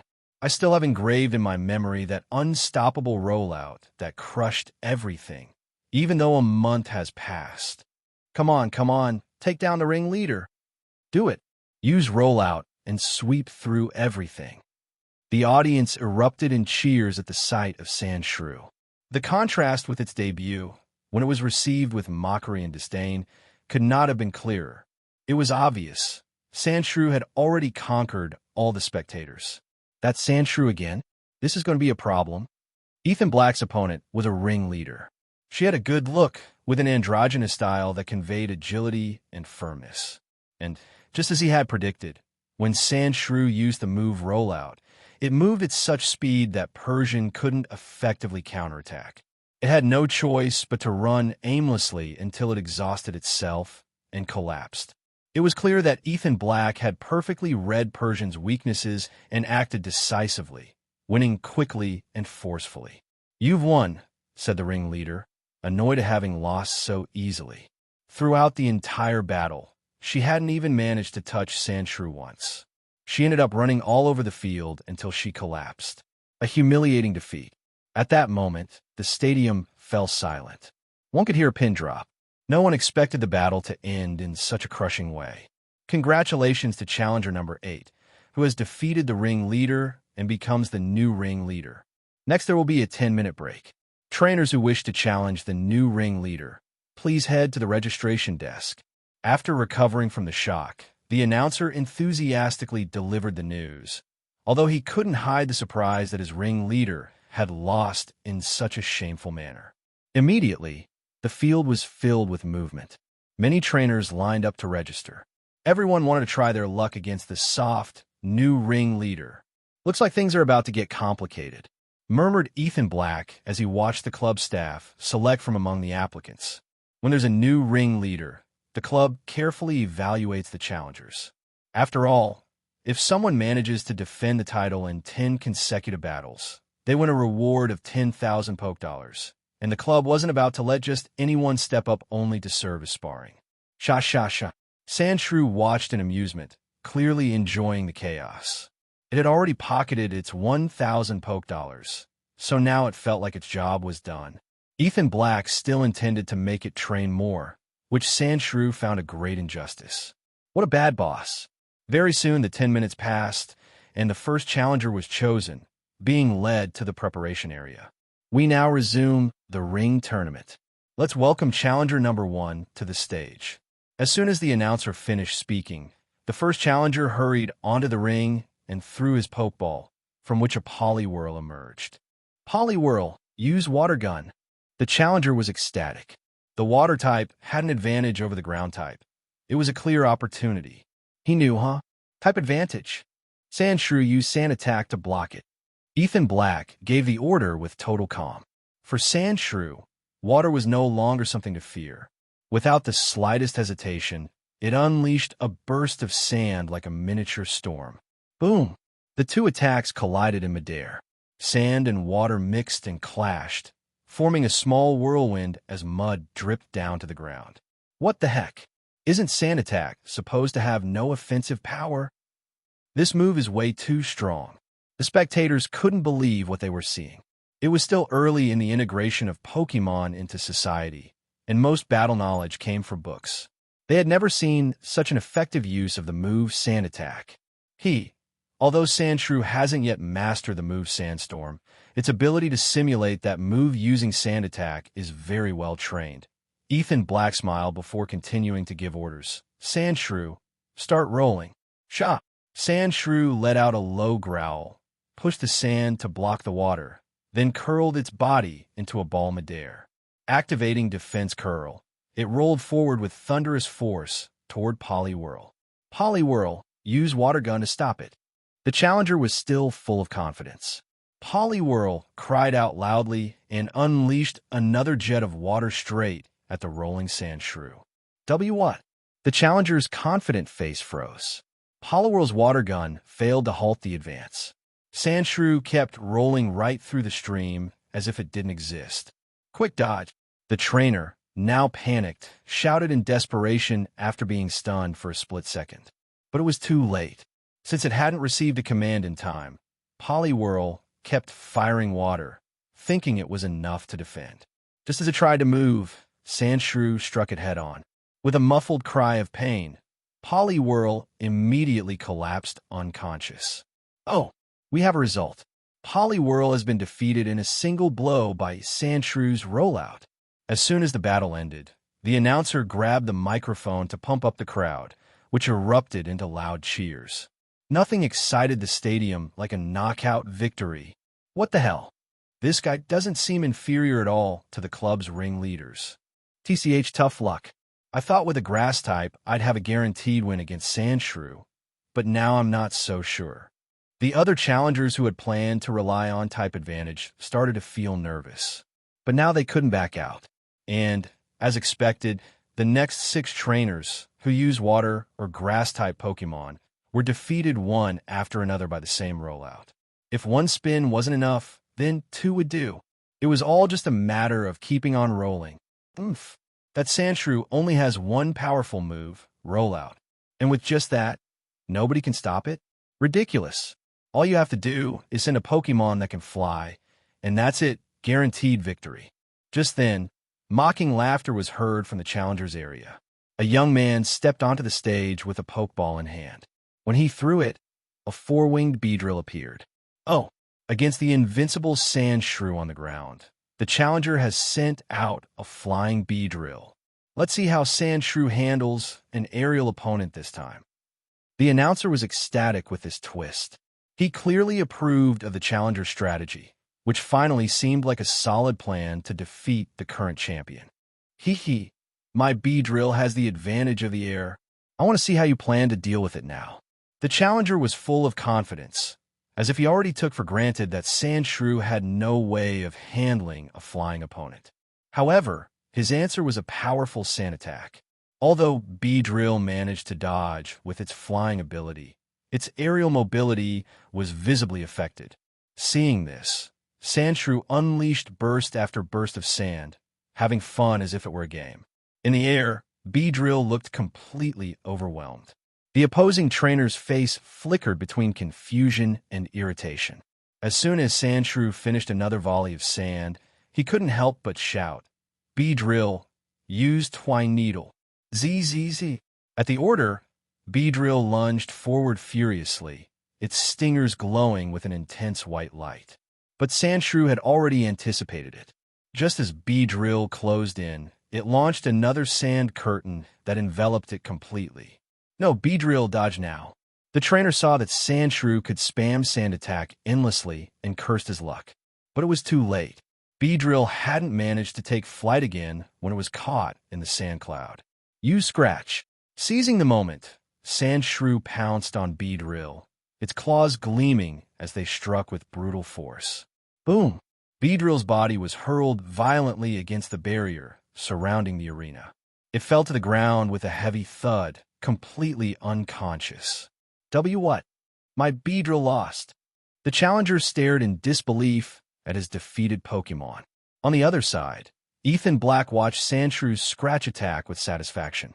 This past month, he had taken Sandshrew every night to the gym to strengthen its claws and tail, and now the results of that training were clear. Mantis, get ready. This little one has progressed very quickly. Electric Beast, one of the club's ringleaders, watched Ethan Black with a serious expression. A month ago, Ethan Black had only barely managed a draw with his Electabuzz thanks to a mistake. Now, he felt Sandshrew could face him on equal footing, and even have the type advantage. I know. Leave the last battle to me, said Mantis, the club's designated ringleader, nodding seriously. Clearly, he now regarded Ethan Black as an opponent on his level. At the same time, Ethan Black looked toward the club's ringleader section. According to tournament rules, the last battle to retain the title would always be against a club ringleader. That's right.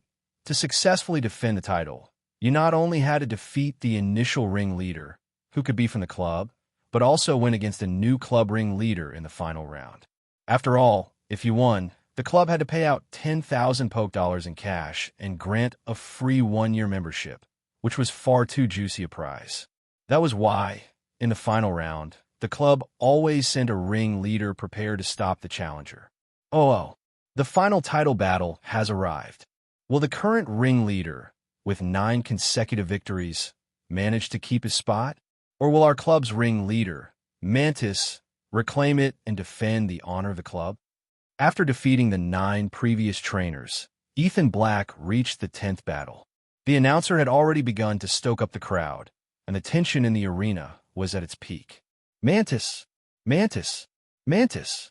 Amid the cheers of the audience, ringleader Mantis slowly stepped onto the stage with a pokeball in hand.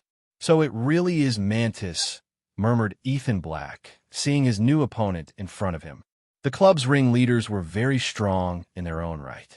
But beyond that, as final round challengers, they had the right to select a Pokémon specifically to counter the challenger. This made defending the title far more difficult.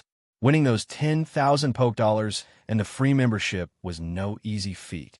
Kid, honestly, your growth speed is astonishing, said Mantis with a smile. As a rookie, you can start by attacking. Let's see if you have what it takes to beat me. He tossed his Pokeball, which burst open in a flash of white light. From it emerged the sleek green body of Scyther, crossing its sharp foreblades, which gleamed with a cold, lethal light under the spotlights.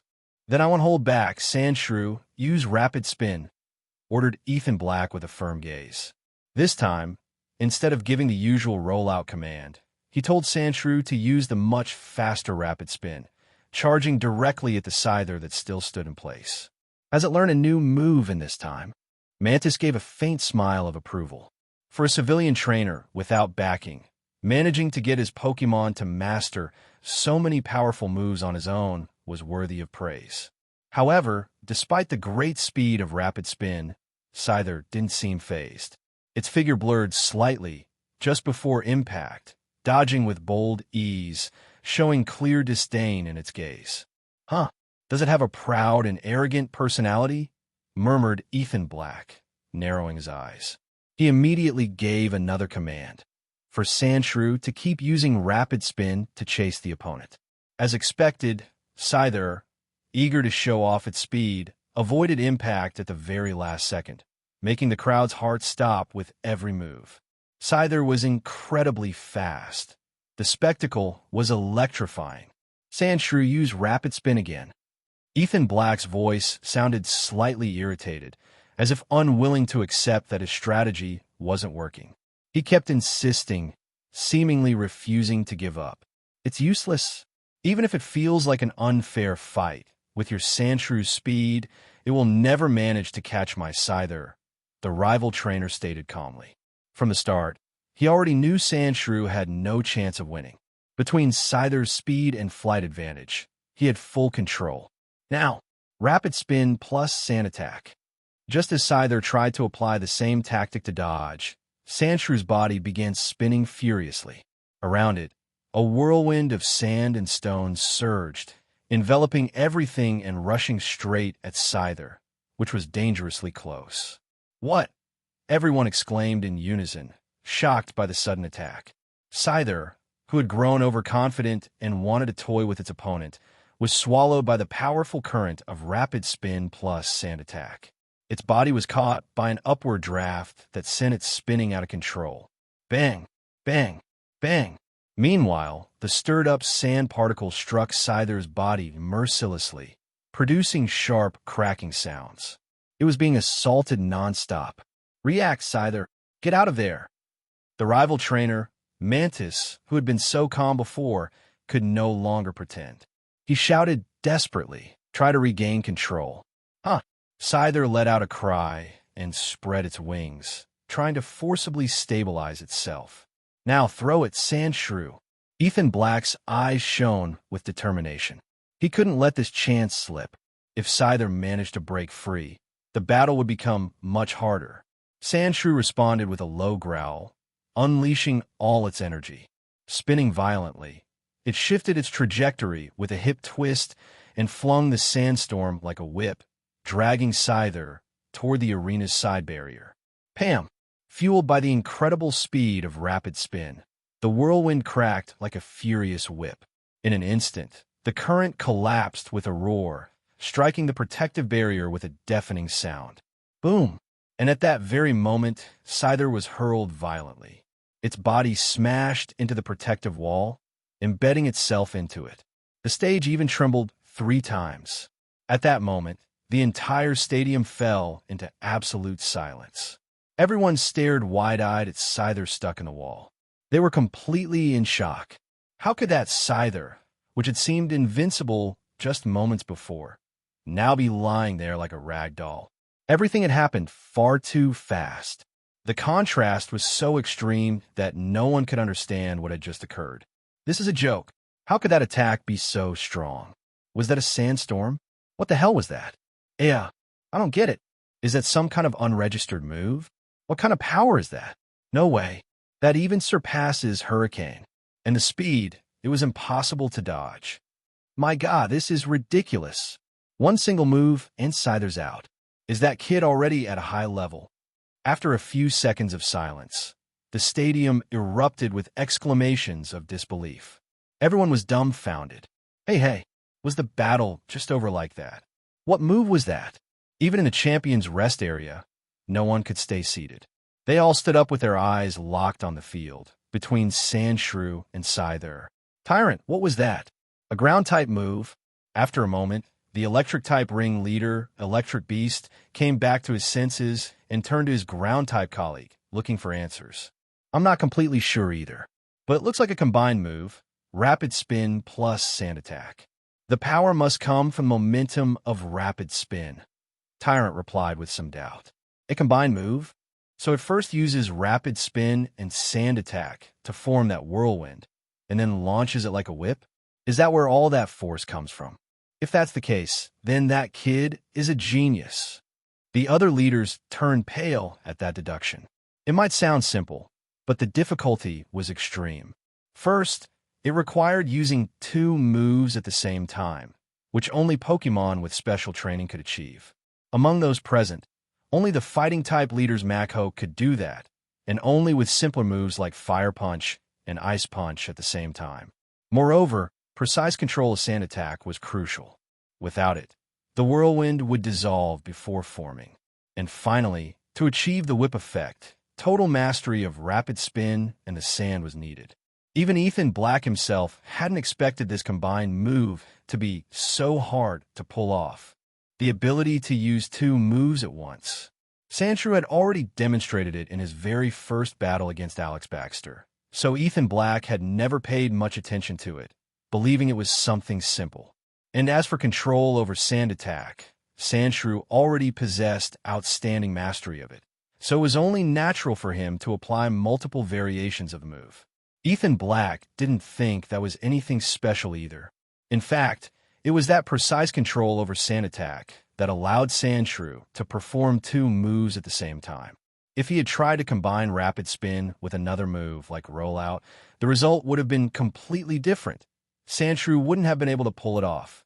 Ethan Black had even attempted to combine rollout with rapid spin to create the combined move spin drive, but he had made no progress.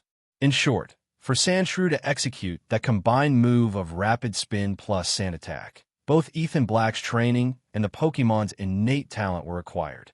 And it was that natural talent that was the most decisive factor. If it had been any other Pokémon, it never would have been able to perform the move so easily. It was indeed impressive, commented Tyrant, the ground-type trainer, but it also has very obvious flaws. The first is its high energy consumption. Since it's a combined move of 2 moves with such precise execution, the drain must be immense. Who knows if that Sandshrew could even use it a second time? And secondly, that move is not as powerful as you all think. Scyther was caught because it got overconfident.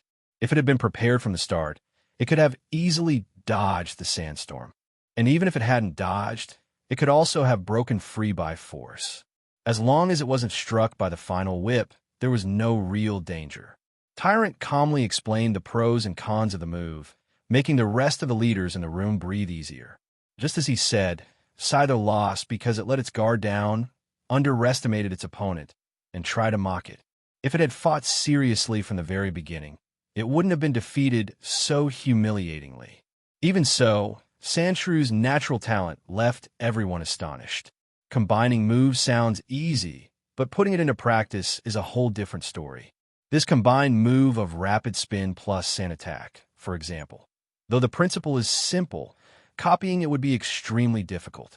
Not only proper training is required, but also talent. Phew, we finally did it. Ethan Black sighed. That Scyther was incredibly fast. If not for the surprise factor, Sandshrew wouldn't have had any chance against it. I still have a long road ahead of me. Ethan Black finally relaxed, seeing that everything was over. If Scyther had been just a bit faster or had taken the battle more seriously, the result might have been different. As Tyrant said, this move consumed too much energy. Even for Sandshrew, it could only be used once. If in that attempt Scyther had managed to escape, Sandshrew would have lost. Fortunately, there was no what if.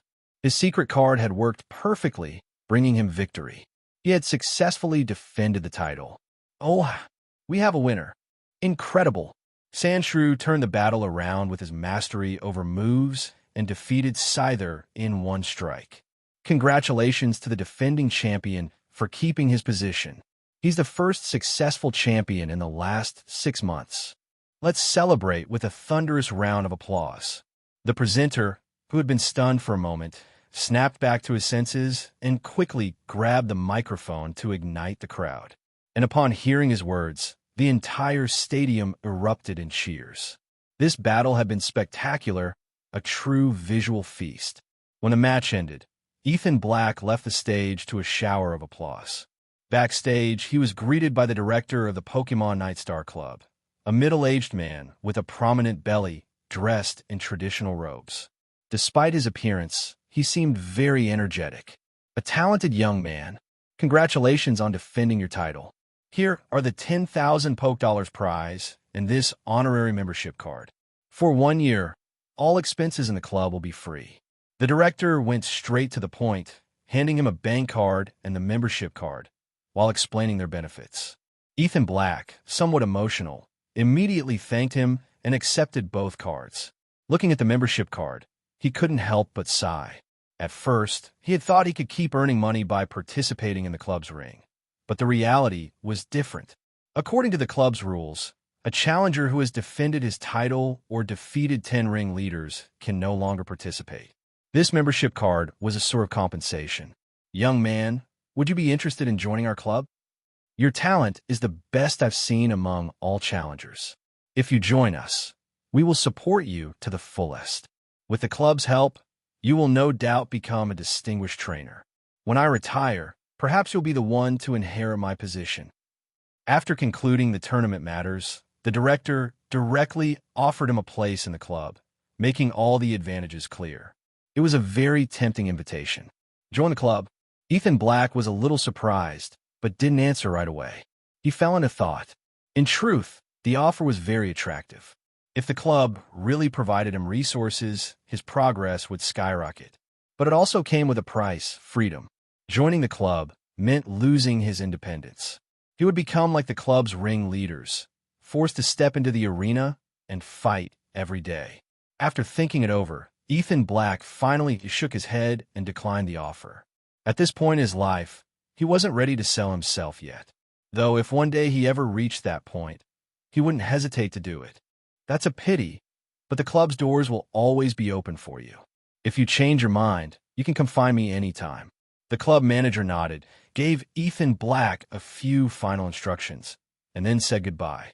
A year of free services and 10,000 Poke Dollars as a prize.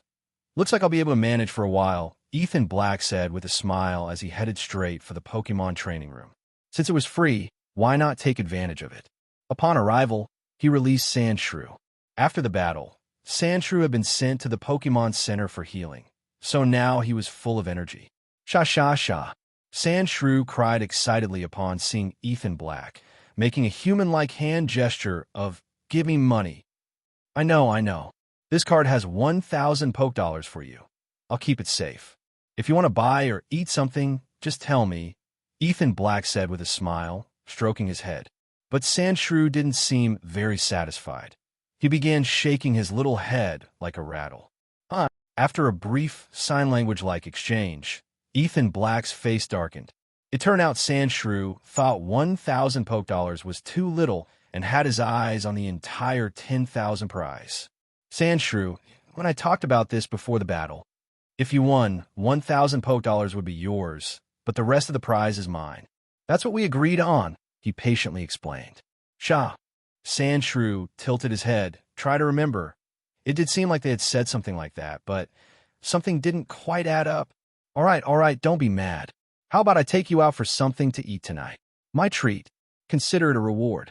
True to his weakness for food, Sandshrew immediately forgot about the money and began nodding enthusiastically. After a good dinner, Ethan Black brought Sandshrew back to the training room and began planning the night session. By now, Sandshrew had fully mastered the moves: rollout, rapid spin, and sand attack. He seemed to have reached a plateau, so Ethan Black decided to focus the next training on steel-type moves. Perhaps because Sandshrew had poured all his potential into those 3 moves, or because the training plan had flaws, he had failed to learn the move Euro Ball, which had Ethan Black pulling his hair out. Tomorrow, no matter what, we're going to the Steel Foundry Center. They say there's a special metallic chamber there with an extremely high concentration of steel-type energy. That should help him sense that energy more easily. But it costs 1,000 poke dollars per hour. What a scam. Though he silently cursed the business sharks, he had no choice. The main issue was that Sandshrew couldn't sense steel-type energy, which was why he couldn't learn Euroball. So they'd have to spend the money. Fortunately, with today's reward, he could cover the expense without any problem. Another beautiful night passed. The next morning, after a hearty breakfast, Ethan Black took Sandshrew to the Steel Foundry Center. The special metallic chamber was located underground. There were abundant iron deposits and a steel-type energy concentration system, creating an atmosphere with a terrifying density of steel. After paying the 1,000 poke dollars, Ethan Black and Sandshrew descended by elevator until they reached what looked like a cavern. This was the famous metallic chamber. Sandshrew, focus and feel the steel-type energy. We're not leaving until you learn Euroball today, Ethan Black said, raising his fist. Shah? And what about lunch? Sandshrew replied, trembling. Lunch? If you don't learn Euroball, we're not eating today, Ethan Black said with a sinister smile. Shah. Sandshrew looked at him in terror, and without waiting for further orders, went straight to a corner to begin meditating and trying to sense steel-type energy. He had to succeed before lunch. Seeing his partner's determined attitude, Ethan Black nodded in satisfaction. He knew that little glutton, who had gone hungry as a child, took food very seriously. For Sandshrew, there was no problem that couldn't be solved with a good meal. While Sandshrew entered training mode, Ethan Black didn't sit idle. He began planning the next stage. He had already explained to Sandshrew 1,000 times how to train Euroball, so now he shifted his focus to the next objective, learning Swift. Swift was a move Sandshrew could learn naturally as he leveled up, so it shouldn't be too difficult. Moreover, Swift was a normal-type move, and Sandshrew had already mastered moves like Scratch, Defense Curl, and Rapid Spin, all normal-type moves. That made sensing normal-type energy much easier. Currently, Sandshrew only had short-range moves.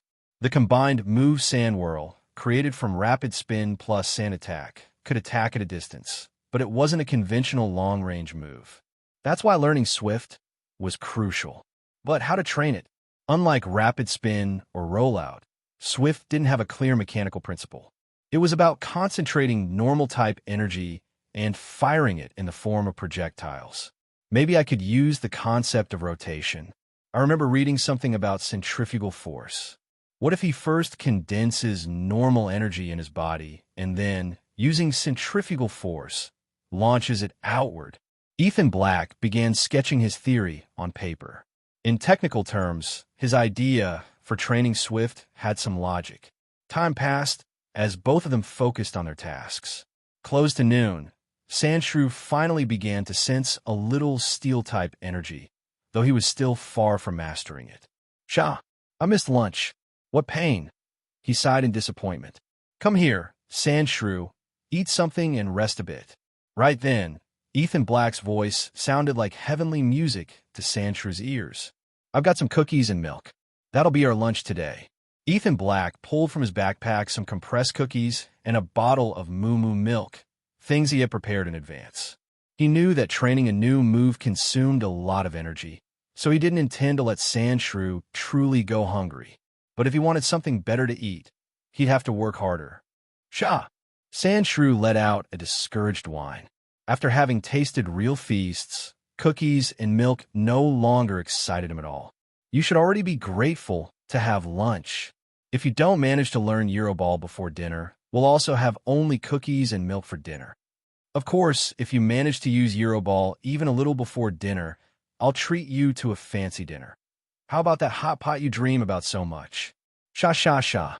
At the mention of hot pot, Sandshrew's soul burned with excitement. Without another word, he threw himself back into training with everything he had. The power of food was truly great. This poor Sandshrew, just to reach his culinary dream, dug deep and, finally, by late afternoon, managed to execute Euroball for the very first time. Of course, it was only an initial execution and very short in duration, but that was already enough to deeply excite Ethan Black. Having taken that first step, all that remained was to keep accumulating practice and technique. With enough effort, the move would become entirely his. Sha sha sha. After succeeding, Sandshrew shouted with joy and began showing off before Ethan Black, demanding to be taken immediately to his promised dinner. Calm down, you won't miss out on your hot pot. But it's only been 10 minutes of this hour. We still have 50 left, and each hour costs 1,000 poke dollars. Ethan Black burst out laughing, but upon glancing at the timer on his phone, he held back his excitement and tried to persuade Sandshrew patiently. "Shah!" Sandshrew let out a resigned sigh. 50 more minutes. That was going to feel endless. Finally, the remaining 50 minutes passed. Ethan Black and Sandshrew came out just in time and returned to the surface. Then they went to the counter to pay the total fee for the use of the metallic chamber. They had gone in around 8 in the morning and came out past 6 in the evening. In total, they had spent 10 hours there, and the final cost was 10,000 poke dollars. Even so, Ethan Black considered it completely worth it, since Sandshrew had managed to perform Euroball. After leaving the Foundry Center, Ethan Black took Sandshrew running to a hot pot restaurant, and after spending several hundred poke dollars, both of them were completely satisfied and full. Sha sha sha. Sandshrew ate with tears in his eyes. 15 days had passed, 15 days of eating only simple things with Ethan Black. This can't go on, Sandshrew thought with determination. I have to push my trainer to work harder. I want to eat this at every meal. After dinner, Ethan Black didn't go straight back to the club, but instead headed once again to the Foundry Center. But this time, they didn't enter the building. They went to an open area near the foundry instead. Although it wasn't the metallic chamber, the place was close enough to the mineral veins to have a good concentration of steel-type energy, enough to continue training Euroball. Shah! On the open ground, Sandshrew curled up into a ball and began to concentrate on sensing the metallic energy in the surroundings. After a while, about half a minute, a metallic glow began to shine from his body, and soon Sandshrew started to spin slowly, like a gear starting up, letting out a faint grinding sound against the ground. But that Euroball only lasted 5 seconds before stopping. Being far from the metallic chamber, the steel-type energy was weaker, and his ability to perform the move diminished considerably. He still had a long way to go before fully mastering Euroball. 2 days later, in order to obtain more resources, Ethan Black arrived at another club in Ironvale City, the Pokémon Island Adventure Club. Honored Challenger, you will be the first participant of the next battle round on stage. Please proceed to the competitors' area to prepare, said the receptionist politely. All right, thank you, replied Ethan Black, taking his participation number and walking toward the designated zone. Even though it was already past 9 at night, the stadium was still packed with people. Cheers and applause filled the entire place. Ethan Black lifted his gaze toward the arena and saw that the current match was about to end. The defending leader had a Graveler, while the challenger was using a Weepinbell, which had the type advantage. However, despite that, Weepinbell was much less agile. It was soon crushed by Graveler's rollout and quickly fell defeated. Ethan Black glanced at the Graveler, then closed his eyes, entering a state of meditation. His opponent would be the next defending leader, and since he was the first challenger, there wasn't much more to prepare. He only had to wait and see how the battle unfolded. As time passed, the current round ended quickly. With the lively narration of the announcer, the next round began immediately. Ethan Black, as the first challenger, naturally stepped onto the stage, waiting for the defending leader to release his Pokémon. "Go, Primeape!" shouted the leader without making Ethan Black wait, throwing his Pokeball. A figure brimming with energy appeared on the field, a Primeape with an imposing presence. "Primeape, huh? That'll be a tough opponent," murmured Ethan Black, slightly furrowing his brow. Then he also threw his Pokeball and released Sandshrew. At that moment, Sandshrew's green figure once again drew the audience's attention, though this time most didn't show admiration, but rather mocking expressions. A green Sandshrew? Must be just another one here to make up the numbers. "Primeape, teach him a good lesson," sneered the defending leader, not taking his rival seriously. Feigning weakness to surprise them, "It definitely feels good," thought Ethan Black with an inward smile. Then he gave his command. "Sandshrew, use rollout. Get ready to intercept it," shouted the ringleader at the same time. Both gave their orders almost simultaneously. Immediately, Sandshrew curled into a ball, smoothly combining defense curl and rollout. At the same time, Primeape launched forward, charging directly at Sandshrew with both hands glowing white. It was the fighting-type move Karate Chop. It was clear that Primeape intended to stop rollout with sheer brute force. Seeing this, Ethan Black grew serious. If Primeape managed to halt the attack, Sandshrew would be in danger. After all, Sandshrew's strength lay entirely in his moves. If the fight came down to pure physical power, he probably didn't even reach the intermediate level. "Sandshrew, don't stop and use Sand Attack. Don't let it get close." But Ethan Black had already prepared strategy to counter this kind of physical assault. While rolling, Sandshrew activated his multitasking state. His whole body began radiating ground-type energy, and a massive amount of sand and dust rose with his spin, forming a dust wave that surged forward with force, like a tidal wave sweeping everything in its path. Primeape, who had recklessly charged head-on, was caught by the sandstorm, like a fragile leaf in the middle of the ocean. His body wavered as he tried to resist, placing his arms in front of himself to block the gale that came along with the sand. Was that Sand Attack? And that power? It's way too strong. That attack could already be compared to the flying-type move Hurricane, and with all that sand involved, it can only be even more powerful. What a terrifying attack.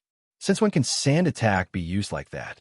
Immediately, upon seeing the power of combining rollout with Sand Attack, the spectators were astonished. Since the Pokemon civilization had only been integrated into society for 3 years, most were still at a very superficial stage regarding the development of moves. They had never seen such an application for such a common move, so they couldn't help but be amazed. The way Sand Attack is being used here, it reminds me of Sandstorm, common as Spectator. By combining it with the momentum of rollout, it might even surpass the original move. A combined move of rollout and Sand Attack. That Sandshrew even masters the use of 2 moves at the same time. This challenger is anything but ordinary. Meanwhile, the leaders of the Pokemon Island Adventure Club were also watching the battle, all with very serious expressions.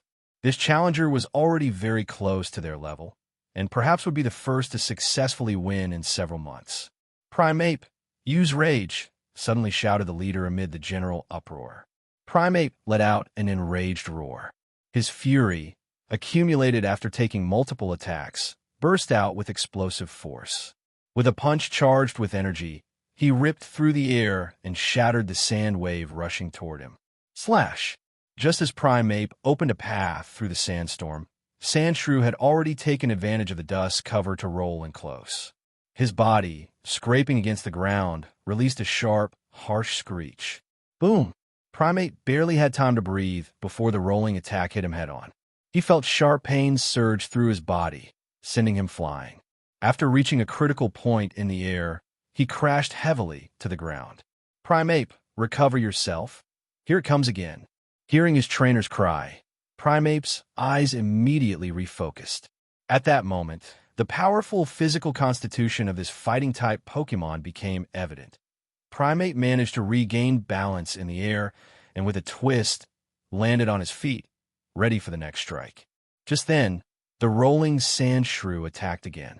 But at the last second, Primeape's hands were enveloped in fighting-type energy, and with a sweeping motion, he grabbed Sandshrew mid-roll. Well done. Now use Seismic Toss, shouted the leader with delight, seeing his chance. Roar! Primeape roared as a white light enveloped his body. Then, leaning backward and using the momentum from rollout, he began spinning rapidly while holding Sandshrew. Throw it with all your strength. The leader clenched his fists with determination. If he managed to hurl Sandshrew using the spin's momentum, victory would be his. No! Sandshrew used Sand Attack. Cover him completely. Seismic Toss was a move that used gravity to hurl the opponent with great force. Ethan Black hadn't expected Primeape to exploit that logic to perfectly neutralize Rollout's momentum. And if that was combined with the speed gained from Rollout, the destructive power of that Seismic Toss would be terrifying. Shah! Sandshrew also sensed the danger and, without hesitation, unleashed his ground-type energy to the fullest. In an instant, a sandstorm formed between the two Pokémon. As they kept spinning together, the sand began to cover their bodies, quickly transforming them into a giant sandball that shot straight toward the battlefield's protective wall. Boom! An explosion shook the entire stadium. The sandball slammed violently against the wall, collapsing into a shower of dust and rocks. Both Pokémon were thrown by the impact, crashing heavily to the ground. What? Seeing the two Pokémon collapsed, the audience erupted into cries of shock. Everyone stretched to see what had happened, eager to know who had won. Get up, Primeape. You're an indomitable warrior. You can't fall from something like this. The ringleader, his face tense, shouted desperately, trying to get Primeape to stand. On the other side, Ethan Black's expression was much calmer. Sandshrew had carried out his order perfectly and, still curled up in a ball, had cushioned the fall. Ethan Black was confident Sandshrew was fine. In reality, his command had two purposes. First, to prevent Primeape from being able to throw him with Seismic Toss, and second, to use the sand as a cushion against the combined impact of Rollout and Seismic Toss, a force that could be extremely dangerous. Just like in the anime, when Ash's Charizard used Seismic Toss from the skies, opponents often clung to him to avoid being hurled. Here, the key was to see who could withstand the final collision better. Luckily, Primeape was knocked unconscious by the recoil impact, while Sandshrew, who had cushioned part of the blow and used Primeape as a pillow, came out practically unscathed. A perfect result. Just as Ethan Black expected, after a few seconds, the sandball slowly opened and Sandshrew emerged, staggering. He shook his head, a little dizzy, but was clearly still able to fight. Oh, Sandshrew got up. That means we have a winner. Thanks to a perfect mastery of Sand Attack, Sandshrew managed to defeat Primeape. The announcer declared excitedly as the referee officially announced that Primeape was unable to battle, and the stadium erupted into cheers. Who the hell is that guy? Having such a strong Sandshrew isn't something you see every day in Iron Vale City. The other club leaders looked seriously at the battlefield. They already knew Sandshrew was a tough opponent, and now they were worried about the upcoming matches. Sandshrew? Wait, I think I've seen him before. Yes, I've got a video. Look at this. Quickly, they crowded around one of their phones to watch the video. The more they watched, the more astonished they became, especially at the end, when Sandshrew defeated a Scyther by combining Rapid Spin with Sand Attack. They had never seen moves used like that before. The simultaneous control of two moves, the absolute mastery of sand attack, and the precise execution. These were things many Pokémon couldn't achieve even in a lifetime of training. That was what people called innate talent. A whole group of trainers unable to deal with a sand shrew. A cold voice was heard from the entrance. Everyone turned to see a green-haired boy walk in. Ryan Grant. Recognizing him, all the leaders were shocked. Then, smiles appeared on their faces. "Leave the next match to me," Ryan Grant said with disdain as he stepped onto the stage. "You're Ethan Black, right? The same one who managed to clear the challenge of the Pokémon Nightstar Club?" Ethan Black, who had been calmly waiting for the next opponent, looked up at the sound of that mocking voice and saw the green-haired boy. "You're the next challenger?" Ethan Black asked, frowning. "Challenger? No, I'm a club leader," Ryan Grant said arrogantly. "I'm your next opponent. If you can beat me, then it will be considered that you've conquered the club." "Leader?" Ethan Black repeated, somewhat annoyed. Weren't there several challengers still in line? Why is the club leader stepping in directly? What's wrong with that guy? I was supposed to be the next challenger. A challenger at the bottom of the stage showed an angry expression.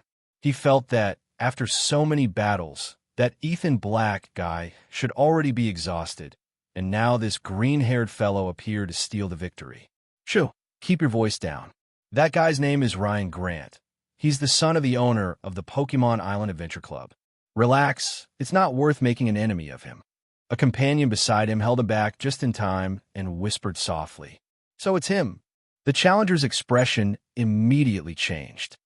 "Make your sand shrew recover its strength and face me. I'm going to make the Pokémon Nightstar Club understand which club is the strongest in Iron Vale City." Ryan Grant let out a cold laugh and suddenly tossed a medicine bottle to Ethan Black. The green liquid inside swirled in the vial, shining under the stage lights. "This is a recovery potion?" Ethan Black caught it and saw it was labeled as an advanced recovery potion, with an official seal from the Pokémon Center confirming it was a legitimate product. Wow, you can really tell he's the owner's son, throwing money around like it's nothing. Without hesitation, Ethan Black gave the medicine to Sandshrew, and it immediately regained its strength, returning to full energy. "Now that your Sandshrew has recovered, let's begin our battle." Ryan Grant signaled the judges and announcers to get ready.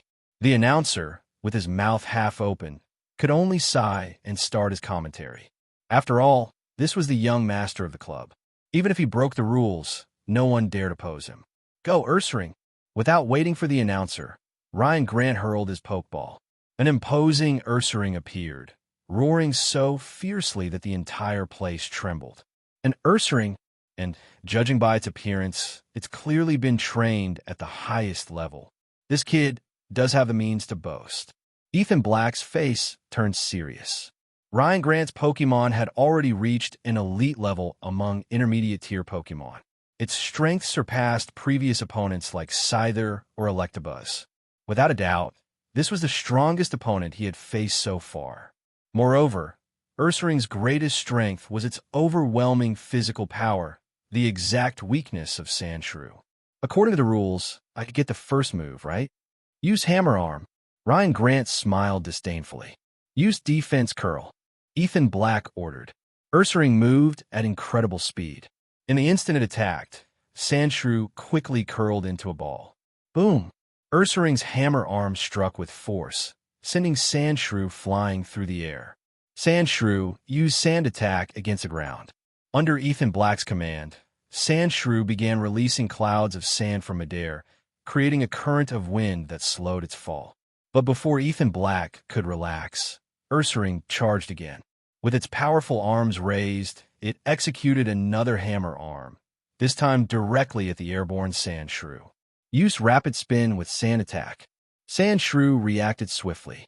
Using Defense Curl to coat itself with normal-type energy, it spun fiercely, unleashing a powerful combination of attack and sand-laden wind. Boom!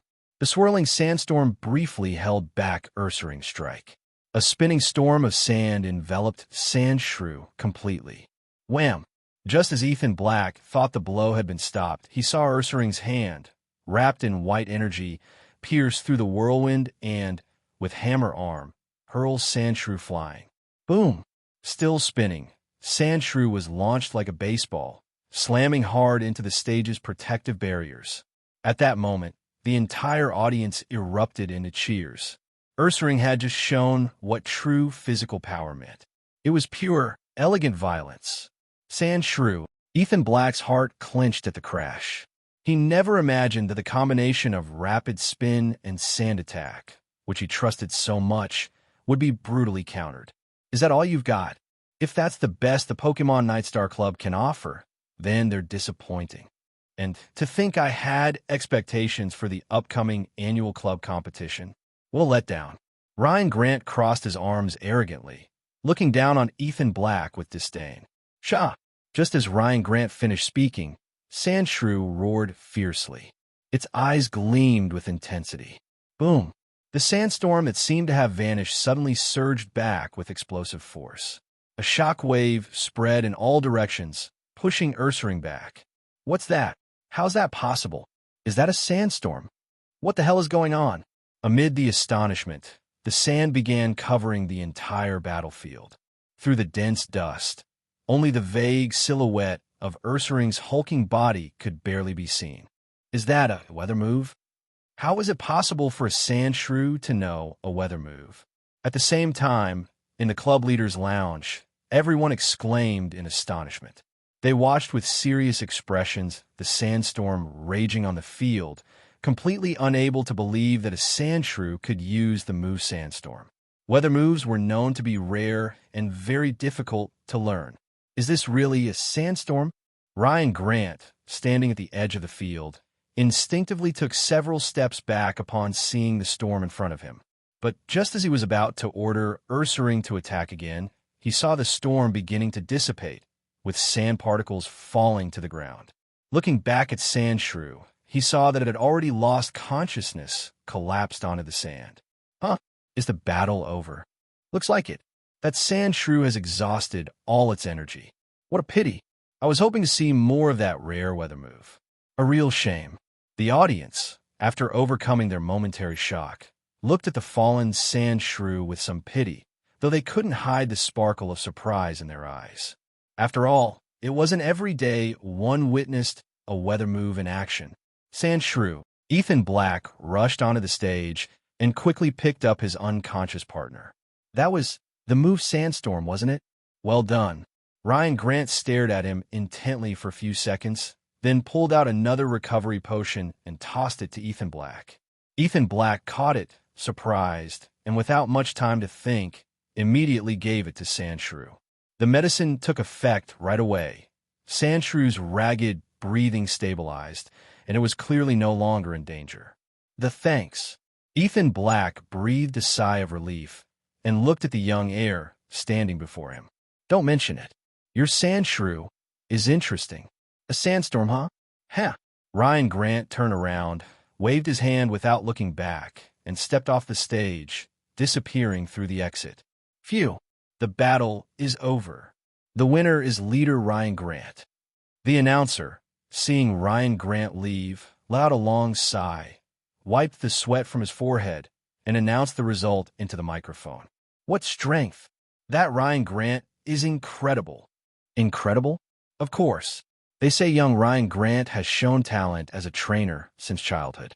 He's one of Iron Vale City's geniuses. That talent really is impressive.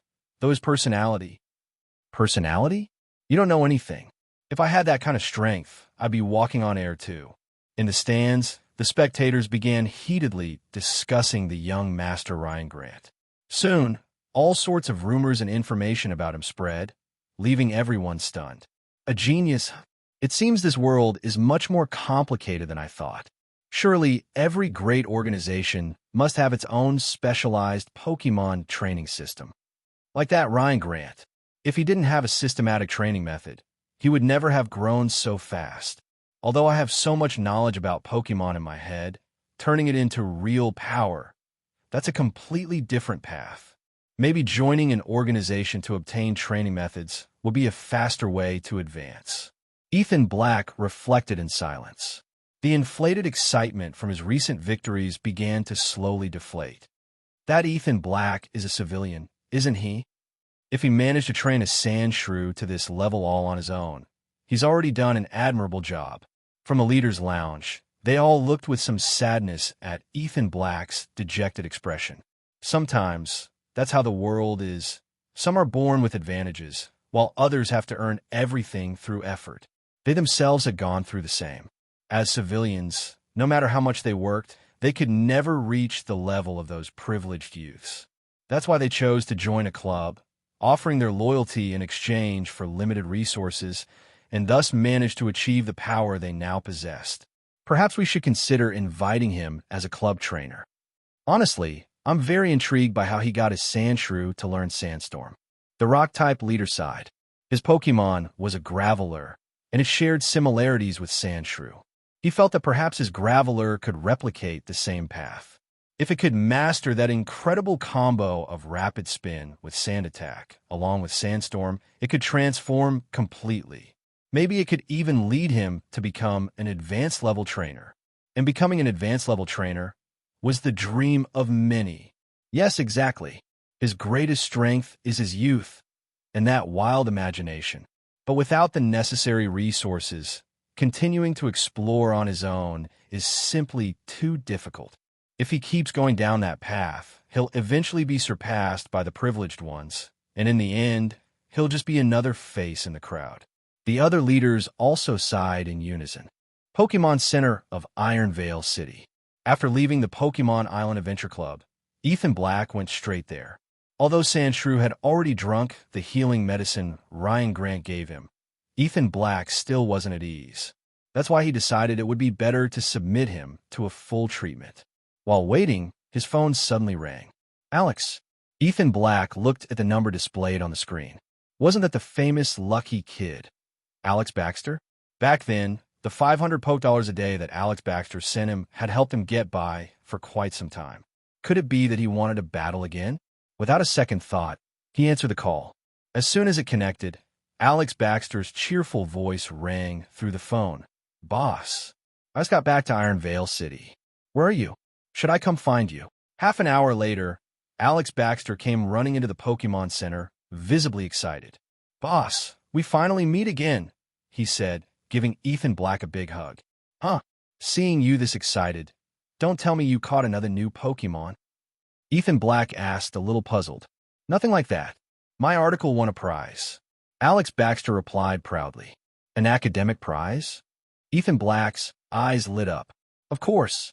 With such a great topic from you, and my magnificent writing, how could I not win a big award? Alex Baxter said, pounding his chest with pride. Hearing that, Ethan Black clicked his tongue. He remembered that, to participate in a contest, Alex Baxter had begged him in tears to accept him as his subordinate. After pestering again and again, he finally got Ethan Black to explain everything about the moves, defense curl, and rollout. In the end, Ethan Black gave in and provided him with a general overview, including details about how both moves were described in the video games and their basic principles. He hadn't thought much of it, but that guy, surprisingly, managed to write a full academic article with that. It seemed that sometimes older professors could be easily fooled. Should he try his luck writing something too? Sha. Just then, Sandshrew's treatment was finished. As soon as he saw Alex Baxter, his little eyes sparkled, and he ran toward him with a mischievous look, rubbing his tiny hands together, as usual. Seeing that signature gesture, Alex Baxter's face darkened. He recalled in horror how that little demon had mercilessly crushed him on the battlefield. Here, this is for you. It's the contest prize, 100,000 Poké. I didn't keep a single cent. Alex Baxter pulled out a bank card and handed it to Sandshrew with a servile smile. Sandshrew took it and, satisfied, nodded his head. And this is for you, boss, Alex Baxter said, pulling out another bank card and handing it to Ethan Black. Huh? Wasn't the total prize 100,000 Poké? Ethan Black asked, somewhat confused.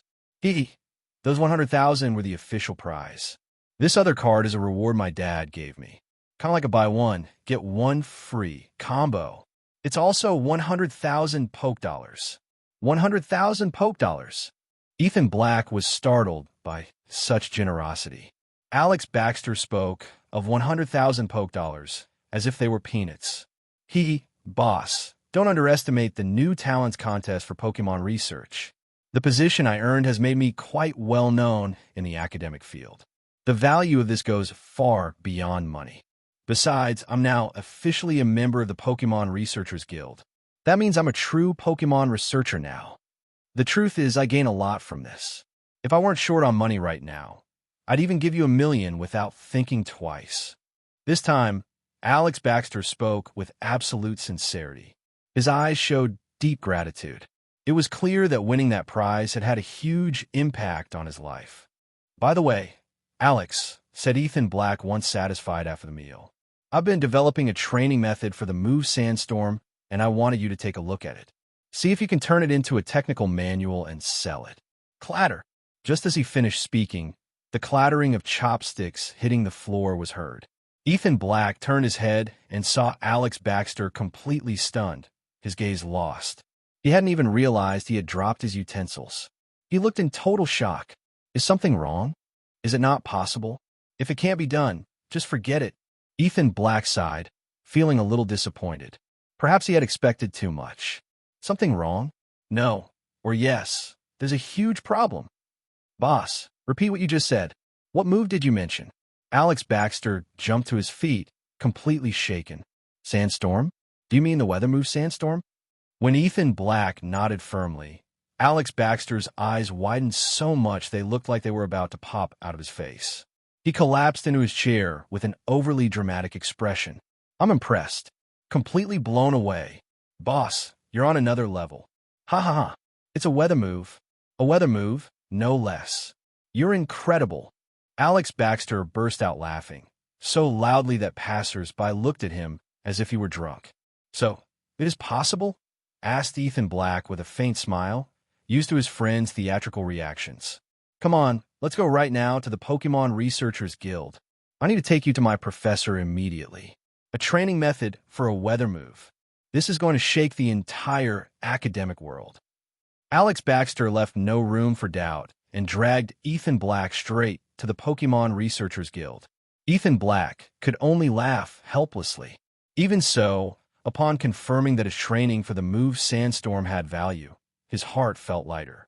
At this moment, that training was the only thing he could think of to earn money. And if he managed to gather funds, he could buy resources to train Sandshrew better. That would mean a major boost to his strength. The next day, both woke up early in the morning.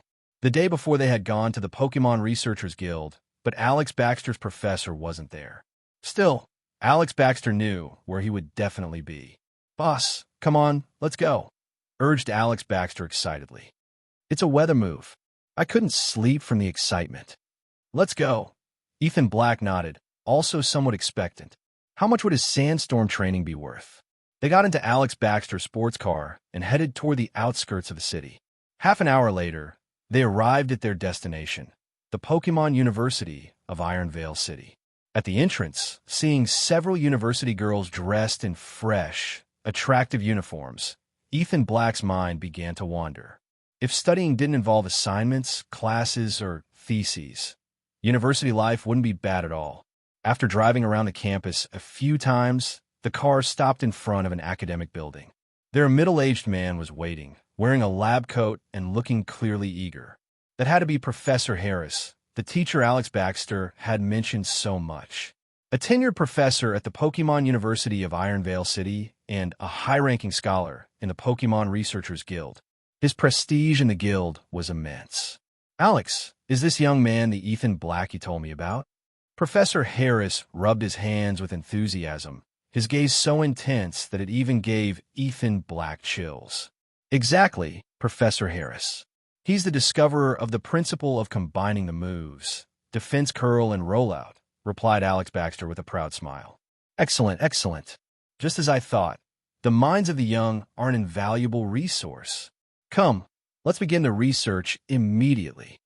Professor Harris was clearly an impatient person. Without further ado, he grabbed Ethan Black by the arm and pulled him toward the laboratory. My professor is like that, a bit hasty. But he's a good guy, Alex Baxter whispered along the way. Besides, his specialty is rock and ground-type Pokémon. Maybe he can help you with Sandshrew, a specialist in rock and ground-type Pokémon. Ethan Black's eyes lit up. He absolutely had to establish a good relationship with Professor Harris. All the knowledge and resources he needed to train Sandshrew could depend on this man. All right, let's begin. Try using the move Sandstorm, said Professor Harris once they arrived at the laboratory. At that moment, the professor seemed like a different person. His eyes, hidden behind golden-rimmed glasses, shone with a sharp intelligence. Understood, replied Ethan Black. Without wasting time, he ordered Sandshrew to activate the move Rapid Spin. Whoosh, whoosh, whoosh. As the rotation began, the sand that Professor Harris had previously scattered on the floor was drawn towards Sandshrew. As the spin intensified, the sand began to swirl as well, and with an updraft, it was lifted into the air. An updraft caused by violent rotation, muttered Professor Harris, observing closely. Good. Continue. Sandshrew, use sand attack, ordered Ethan Black. With that, Sandshrew began to channel ground-type energy. A gust loaded with sand burst out, and when combined with the centrifugal force of Rapid Spin, it became a sand tornado that spiraled skyward in an instant. Impressive. Using Rapid Spin and Sand Attack to create this kind of sand vortex. Very well done. Professor Harris nodded, astonished.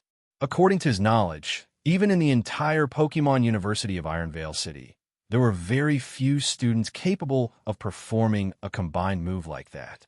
But what does this have to do with the move Sandstorm? As I recall, Sandstorm is a rock-type move, asked Professor Harris with confusion, looking at Ethan Black. You'll understand right away, Professor Harris, replied Ethan Black with a firm voice and a determined gaze. Sandstorm. As soon as he gave the command, the sand vortex intensified even more. Sand flew everywhere, and the wind blew with such force that the clothes of the three present flapped wildly, as if they were about to be swept away by the storm. Boom! Suddenly, the vortex exploded violently. A blast of wind and dust filled the entire laboratory. The whole place was engulfed in a dense sandstorm. Right on, protect me, shouted Professor Harris. He quickly threw a pokeball, from which a Rhydon emerged. It lifted its powerful forelegs and firmly blocked the incoming sandstorm. This is the move Sandstorm. Professor Harris was speechless. It was incredible. They had managed to recreate a real weather phenomenon using that combined move. Even though he had witnessed it with his own eyes, he still found it hard to believe. He turned to his Rhydon. Feel it carefully. Is this the real move Sandstorm? Upon receiving the Pokémon's confirmation, Professor Harris showed an expression of absolute joy. Yes, it was the real move Sandstorm. If he could study this in depth, he might be able to unravel all the secrets behind weather-type moves. That thought filled him with excitement. His gaze towards Sandshrew was like that of someone who had just discovered a treasure. Whoosh! The wind roared, but it only lasted a few seconds more before the storm began to dissipate. The field was left covered in sand, and Sandshrew, exhausted, collapsed to the ground panting. It did it. Ethan Black sighed in relief. The probability of Sandshrew managing to use the move Sandstorm was only 1 in 10. He had been lucky. Do it again. This time I want to observe with all the instruments, said Professor Harris, who was already setting up several scientific devices. Well, Ethan Black cut and a little embarrassed. Sandshrew's power is limited. It needs to rest before repeating it. Yes, it does look exhausted, conceded Professor Harris. Wait a moment. I'll call to have supplements brought in. Shortly after, an assistant appeared carrying a box full of nutritional supplements. Ethan Black took a look and was shocked. All the bottles were made from Pokémon World berries. Those berries only grow in secret areas, so their value was incalculable. Give it one. Quickly, said the professor with complete casualness, as if those juices were worth nothing. Ethan Black swallowed hard. What a perk for collaborating with a Pokémon University professor. This was promising. Glup, glup, glup. From the moment the juices arrived, Sandshrew couldn't take its eyes off them. As soon as it got permission, it pounced on a bottle and began drinking eagerly. Its eyes lit up instantly. It loved it. It drank down 2 bottles in a row and then happily patted its belly. The effect was also immediate. Sandshrew fully recovered its energy. This must have a similar effect to poke blocks, though I don't know which of the two would be better, reflected Ethan Black. Very well, if it's recovered, let's do it again, ordered Professor Harris, with all his equipment ready.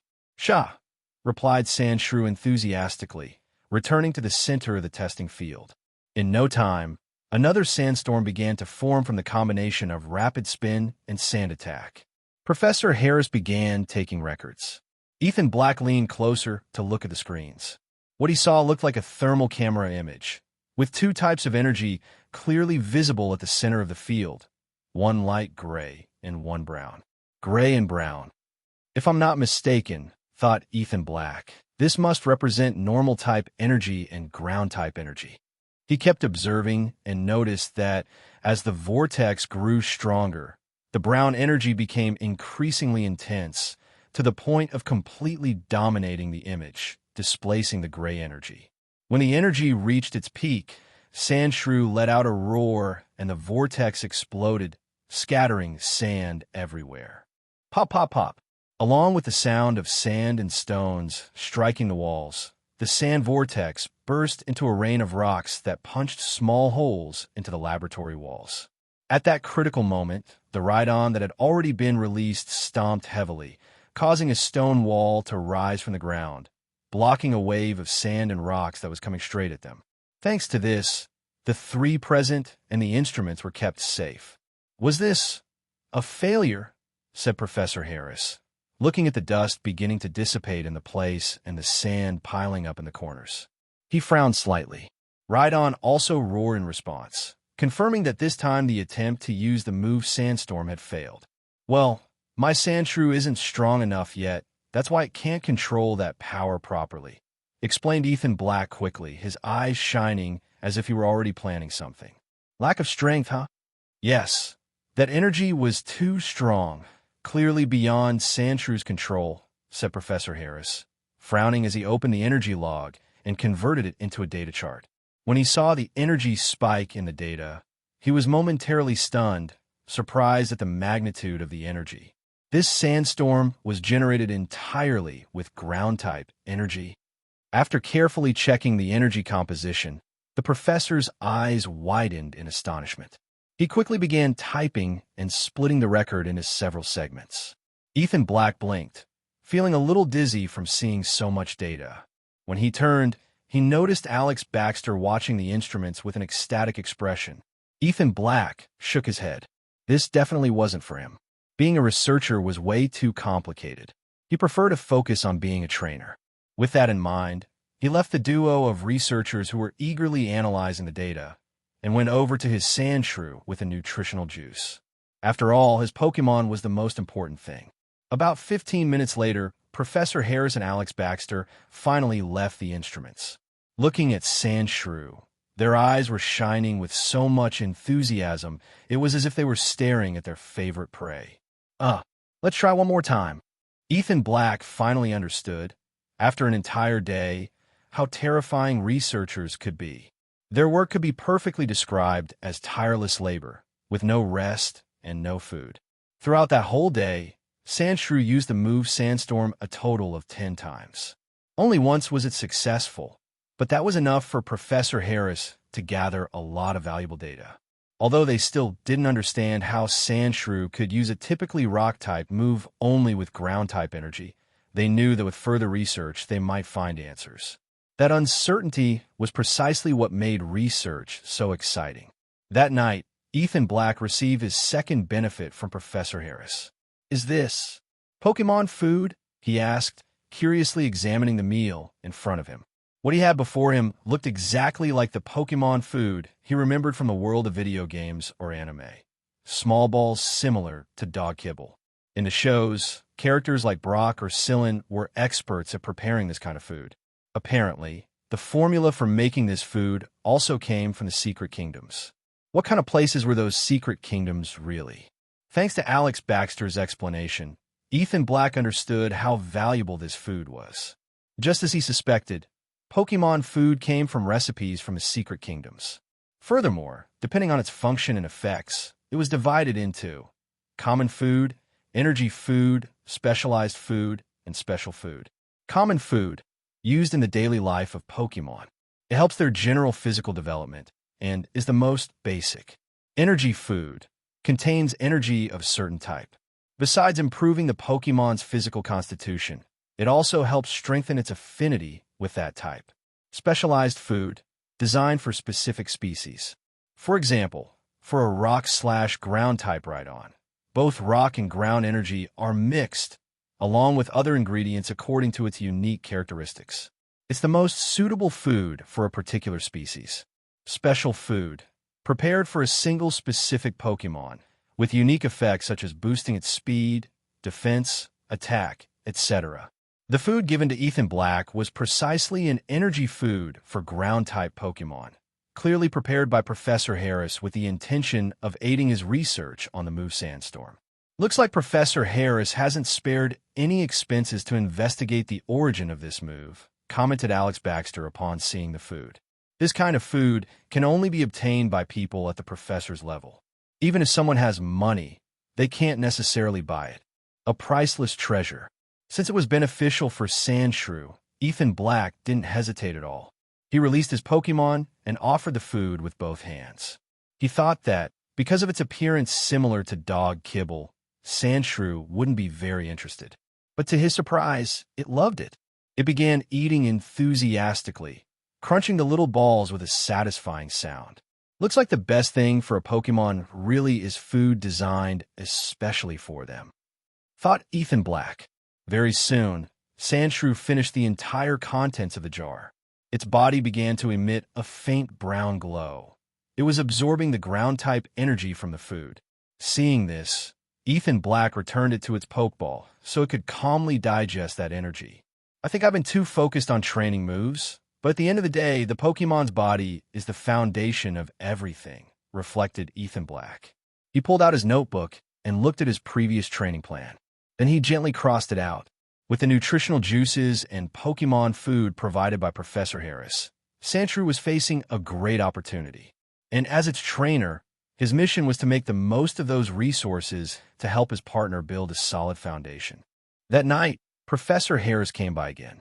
After checking Sandshrew's condition, he took Ethan Black to a dormitory room so he could stay there and also gave him an access card. With that card, Ethan Black could freely enter the university's research buildings and even enjoy certain benefits as if he were a student.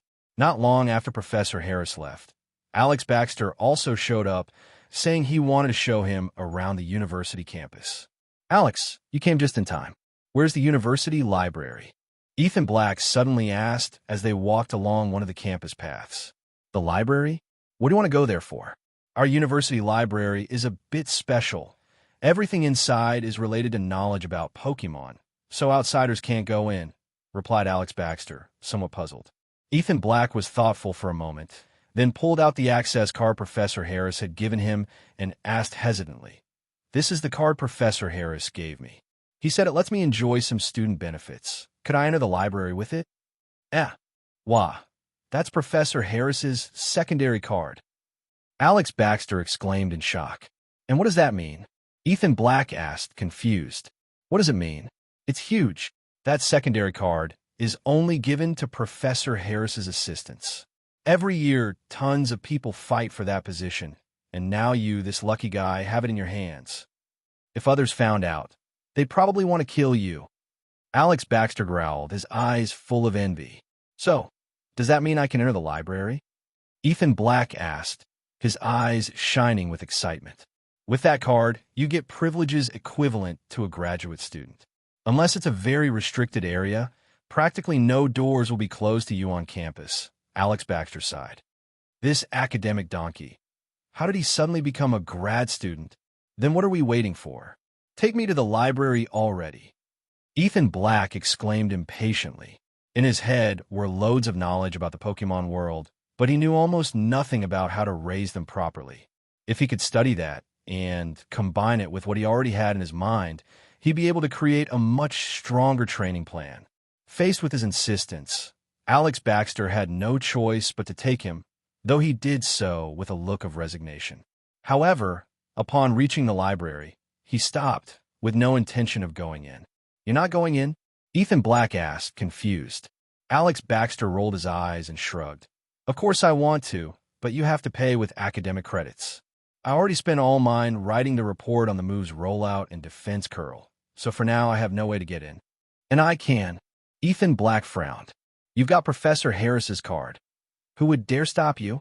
"Relax. With that card, everything inside the university is free for you," Alex Baxter said, then shouted in frustration, "Affa, I envy you so much." Without waiting for a reply, Alex Baxter left, leaving Ethan Black alone. "Looks like this is the third benefit Professor Harris has given me," Ethan Black said, looking at the card in his hand. Nervously, he walked toward the library, fearing someone might stop him. But since it was already night, the library was empty. Not a single person was there. "Please scan." A mechanical voice sounded just as Ethan Black reached the entrance. He quickly pulled out his card and passed it through the scanner. "Scan successful. Begin facial recognition." Ethan Black tensed up, but approached firmly to have his face scanned. "Recognition successful. Professor Harris's assistant, welcome," the artificial voice said. That sentence lifted his heart. Apparently, Professor Harris had registered his personal information when linking the card. So meticulous, Ethan Black thought, mentally praising the professor as he entered the building. Only when the doors closed behind him could he breathe a sigh of relief. Now, he finally had time to calmly look around the library. It was full of shelves with books of all kinds related to Pokémon. He didn't rush to check anything blindly. Instead, he went to the library's catalog computer. From there, he could see the full collection and the exact location of each book. Upon opening the system, the first thing that appeared was a large index. According to the category panel, the library had more than 100,000 volumes. Ethan Black was quietly astonished. Then he filtered by energy type and chose ground type. Even after narrowing it down, there were still more than 10,000 books. So he decided to filter by Pokémon species. Without hesitation, he selected Sandshrew.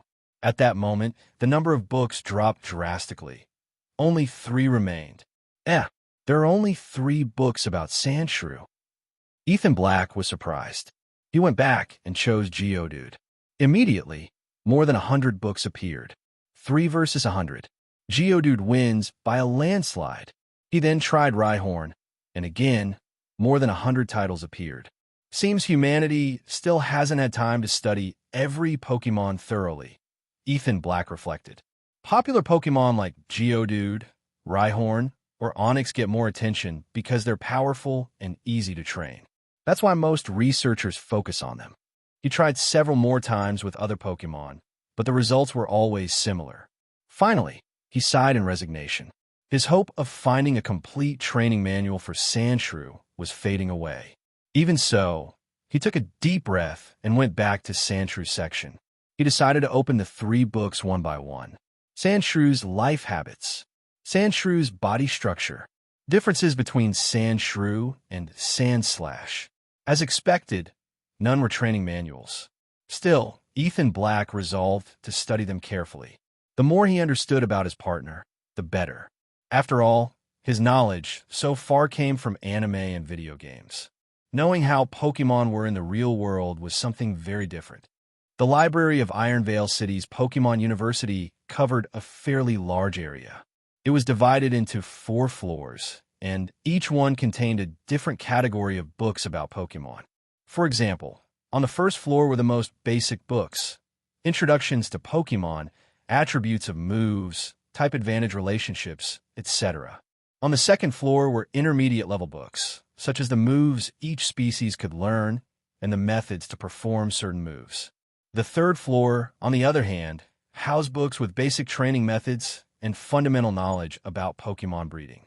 This was considered the most valuable part of the entire library.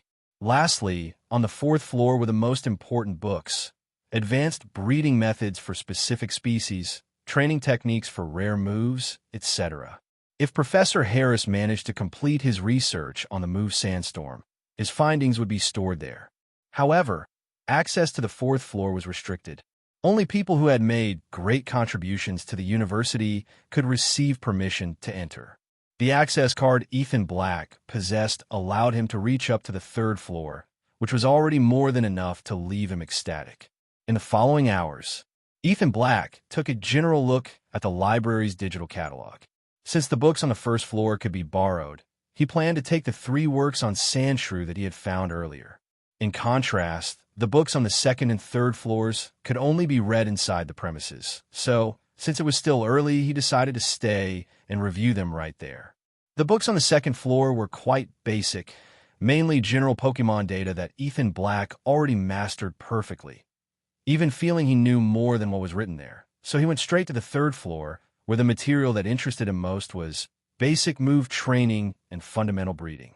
He went up the stairs and, after passing through card scanners and facial recognition, entered without issue. Then he wasted no time and continued on to the third floor. From there, he scanned the place with his eyes. Although the floor was spacious, it was not filled with books. On each shelf, there were only a few volumes, organized by elemental type. He followed the signs until he reached the shelf of ground-type moves. As it was, ground-type moves were not many, and in the library there were only 3 moves available: Dig, Sand Attack, and Mud Slap.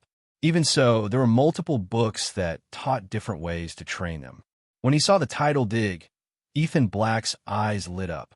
He knew that in the real world, this move was incredibly useful. Not only did it allow evading attacks, but it also worked in everyday situations. Previously, he had tried to get Sandshrew to learn the move Dig, but he realized it was not as simple as digging a hole. It required deep mastery of ground-type energy. The key lay in how to use that energy to soften solid ground and create tunnels quickly. That was the core of the move. Without hesitation, he took one of the books and sat down in a corner to read it. The more he read, the more his eyes shone. The content gave him many ideas, and he began to mentally design a personalized training method for Sandshrew. So that's how it was. With this method, the Dig move can definitely be learned, he murmured in amazement. The person who wrote that book was a true scholar, someone whose knowledge was far above his own. Ethan Black had learned a great deal. When he finished, he pulled out his cell phone to check the time, but the screen only showed static snow. Evidently, the school had blocked the use of electronic devices, which made sense. If anyone could photograph the books, it would be easy to take them illegally. Maybe there's even some Pokémon here keeping watch, Ethan Black thought, looking around. He went to the reading area, where there was a wall clock. It read exactly 8 p.m. Time flew. Just reading one book about the move Dig took me hours. Maybe I should leave move training for later. What's most important now is strengthening Sandshrew's body. With the nutrient juice and the special food Professor Harris gave me, I need to make the most of this opportunity.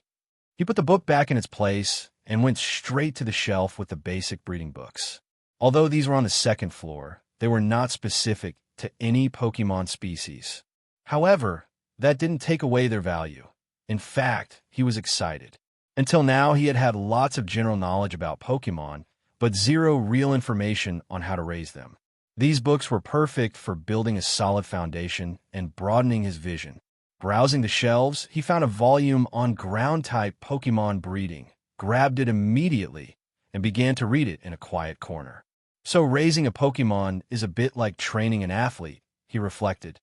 The basics are to develop its physique, strength, defense, speed, but you can also train body control, coordination, reaction time, all with specific methods. And if you combine that with the right food, you can even strengthen parts like scales, claws, or skin. The more he read, the more fascinated he felt. It was as if a new world opened before his eyes. He understood that raising a Pokémon went far beyond the cold data of a video game. Ethan Black finished the book from beginning to end, completely absorbed. When he looked at the clock again, he discovered it was already 11 p.m. A new day was about to begin. Time really flies. I'd better call it a day.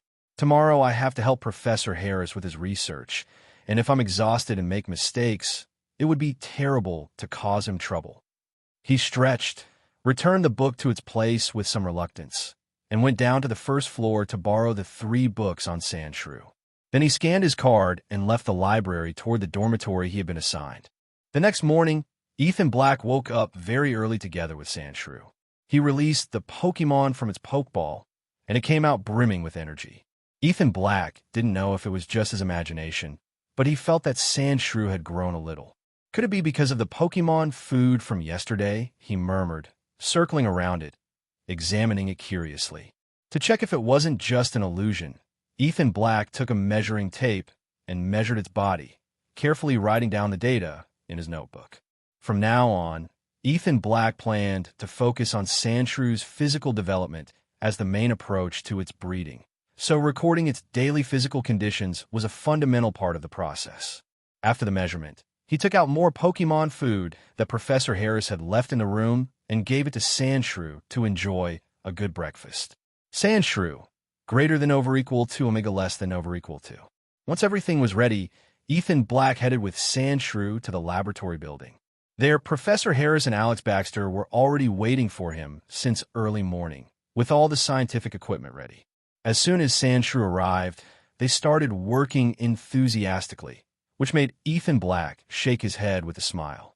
They really did look like mad scientists.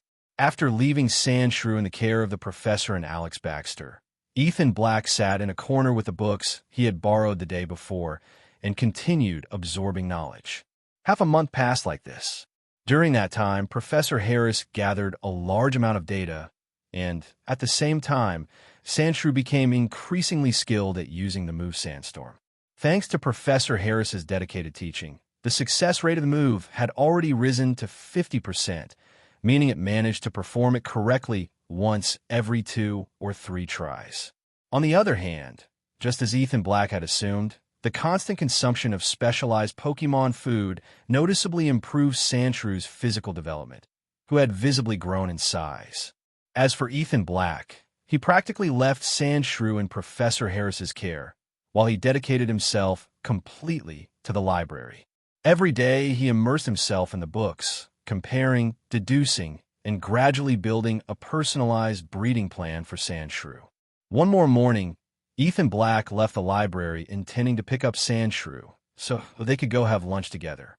As he walked along the campus paths, he saw some banners hanging around, and his gaze lit up slightly. Time had flown by. The autumn festival was almost here. During this period, Ethan Black often talked with his parents on the phone, and just yesterday, they had asked him if he was planning to go back home for the festivities. Ethan Black thought about it for a while, but in the end, he decided to tell them about his current situation. The truth was, having obtained this opportunity to study at Iron Vale City's Pokémon University was something extremely valuable, and he didn't want to waste a single minute. He wanted to make the most of every possible moment. His parents, after hearing him out, understood his decision. In fact, it was clear they were genuinely happy for him. They told him he should continue to take full advantage of Professor Harris's guidance, since that would be crucial for his future. "Hey, boss, what are you thinking about?" said Alex Baxter suddenly, appearing from a distance and giving him a pat on the shoulder with a smile. "Nothing. I was just thinking that the autumn festival is almost here, and I felt a little homesick," replied Ethan Black, as he took Sandshrew's Pokeball from his hands. "And how was today's research?" Hearing the question, Alex Baxter shook his head and sighed.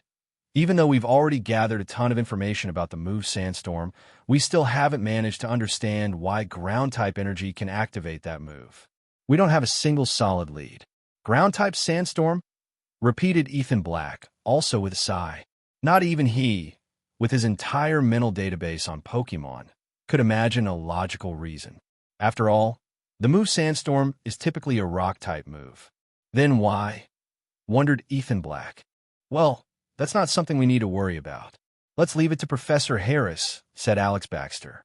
"In fact, I just wanted to talk to you about something. Let's go to the cafeteria. I'll explain while we eat." Once in the cafeteria, Alex Baxter enthusiastically pulled out a poster and placed it in front of Ethan Black. Ethan Black took it and glanced at it. On the cover of the poster, large words could be read, Autumn Festival Sun and Moon New Challengers Tournament. New Challengers Tournament? And what do you want with me? Asked Ethan Black, somewhat puzzled. I'm not even a student at the university. This Sun and Moon tournament is a doubles tournament, and I thought we could participate together, replied Alex Baxter, his eyes sparkling with excitement. With your sand shrew, we'll dominate for sure. But I already told you I'm not a student at this university. Ethan Black rolled his eyes. Who says you're not? With the secondary card Professor Harris gave you, who would dare say otherwise? Insisted Alex Baxter.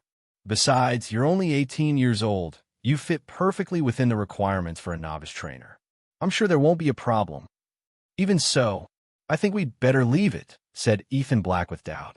He was worried this might get Professor Harris into trouble. Wait, don't say no just yet. Look at the first place prize before you decide, said Alex Baxter, flipping the poster over and pointing at it excitedly. The prize? Ethan Black froze for a moment, but when he saw what was written, his eyes widened more and more. Ha! I knew you'd be interested, laughed Alex Baxter at his reaction. Ethan Black barely managed to tear his eyes away from the poster, swallowed hard, and nodded firmly. Because the tournament prize was none other than a moonstone and a sunstone. Yes, those extremely rare evolutionary stones, which allow Pokémon like Nidorino, or Clefairy to evolve with the moonstone, and Pokémon like Gloom, Sunkern, or Petalil to evolve with the Sunstone. Strategic resources of extremely high value that aren't even available for sale on the market. Ethan Black couldn't help but admire the wealth and generosity of the university. Just to motivate and cultivate new students, they were willing to offer such resources as prizes. A moonstone, murmured Ethan Black, as countless ideas began to pile up in his mind. Now that Sandshrew was already capable of creating sandstorms through special methods. His idea of forming a Sandstorm Center team was no longer just an illusion. And within such a lineup, Nidoqueen or Nidoking were undoubtedly excellent options, especially with their hidden ability sheer force and the extensive move pool that the Nido family can learn. They could easily become a fearsome attacker. You want to join now, don't you? I knew it, shouted Alex Baxter, laughing heartily. Well, the truth is I'm interested, admitted Ethan Black. But I still don't like the idea. At the end of the day, I'm not a real university student. And what are you so worried about? Protested Alex Baxter. You've got Professor Harris's secondary card. Your data is already registered in the university system. Technically, you're already part of the university. Even if you're not a student, you're Professor Harris's assistant, and that already makes you one of us. Even so, I think the best thing would be to ask Professor Harris for permission first, said Ethan Black, gritting his teeth. Because yes, he desperately wanted those evolutionary stones. No problem, said Professor Harris when Ethan Black went to ask him. You can participate in the tournament. I'll notify the administration later. To Ethan Black's surprise, Professor Harris agreed immediately and even offered to inform the university staff himself. That said, during the battle, make sure to use the move Sandstorm as much as possible, added Professor Harris. I want to observe its performance in a real fight. Maybe that will help us in our research. Of course. No wonder he supported it so enthusiastically. The professor wanted to use the battle as an experimental test for his study on the move Sandstorm. In any case, with Professor Harris's permission secured, Ethan Black and Alex Baxter couldn't have been happier, and they immediately headed to the registration desk to sign up for the tournament. Alex, what Pokemon do you have with you right now? Asked Ethan Black. Both of them were in Ethan Black's dorm room, discussing strategies for the Autumn Festival Sun and Moon New Challengers Tournament, which would be held in 3 days. Right now, I only have Charmeleon with me. The rest of my Pokemon are kept at my family's ranch, replied Alex Baxter. Do you want me to bring them? No need, said Ethan Black, shaking his head. Since you decided to stick with Charmeleon, you have to trust him. Our team for the tournament will be Sandshrew and Charmeleon. However, the truth was that a Fire-type Pokemon like Charmeleon didn't pair very well with Sandshrew, who was a Ground-type. If instead they had a Ground, Rock, or Steel partner, the combo with the move Sandstorm would be ideal. With Sandshrew using Sandstorm, the battlefield would become completely favorable for them. But with Charmeleon on the team, that same storm could harm their own ally. So their only option was to rely on brute strength. "And what moves does your Charmeleon know right now?" asked Ethan Black.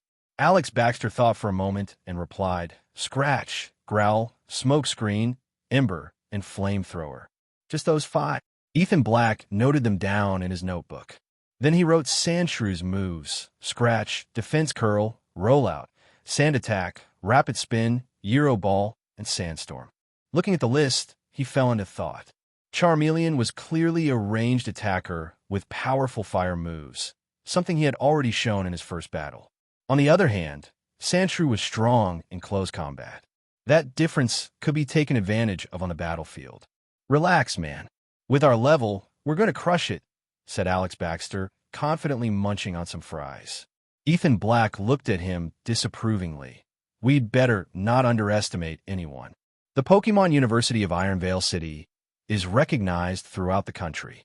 I'm sure there are tons of rich kids here. And even if they say they're novice trainers, who knows how many years they've had their Pokémon?"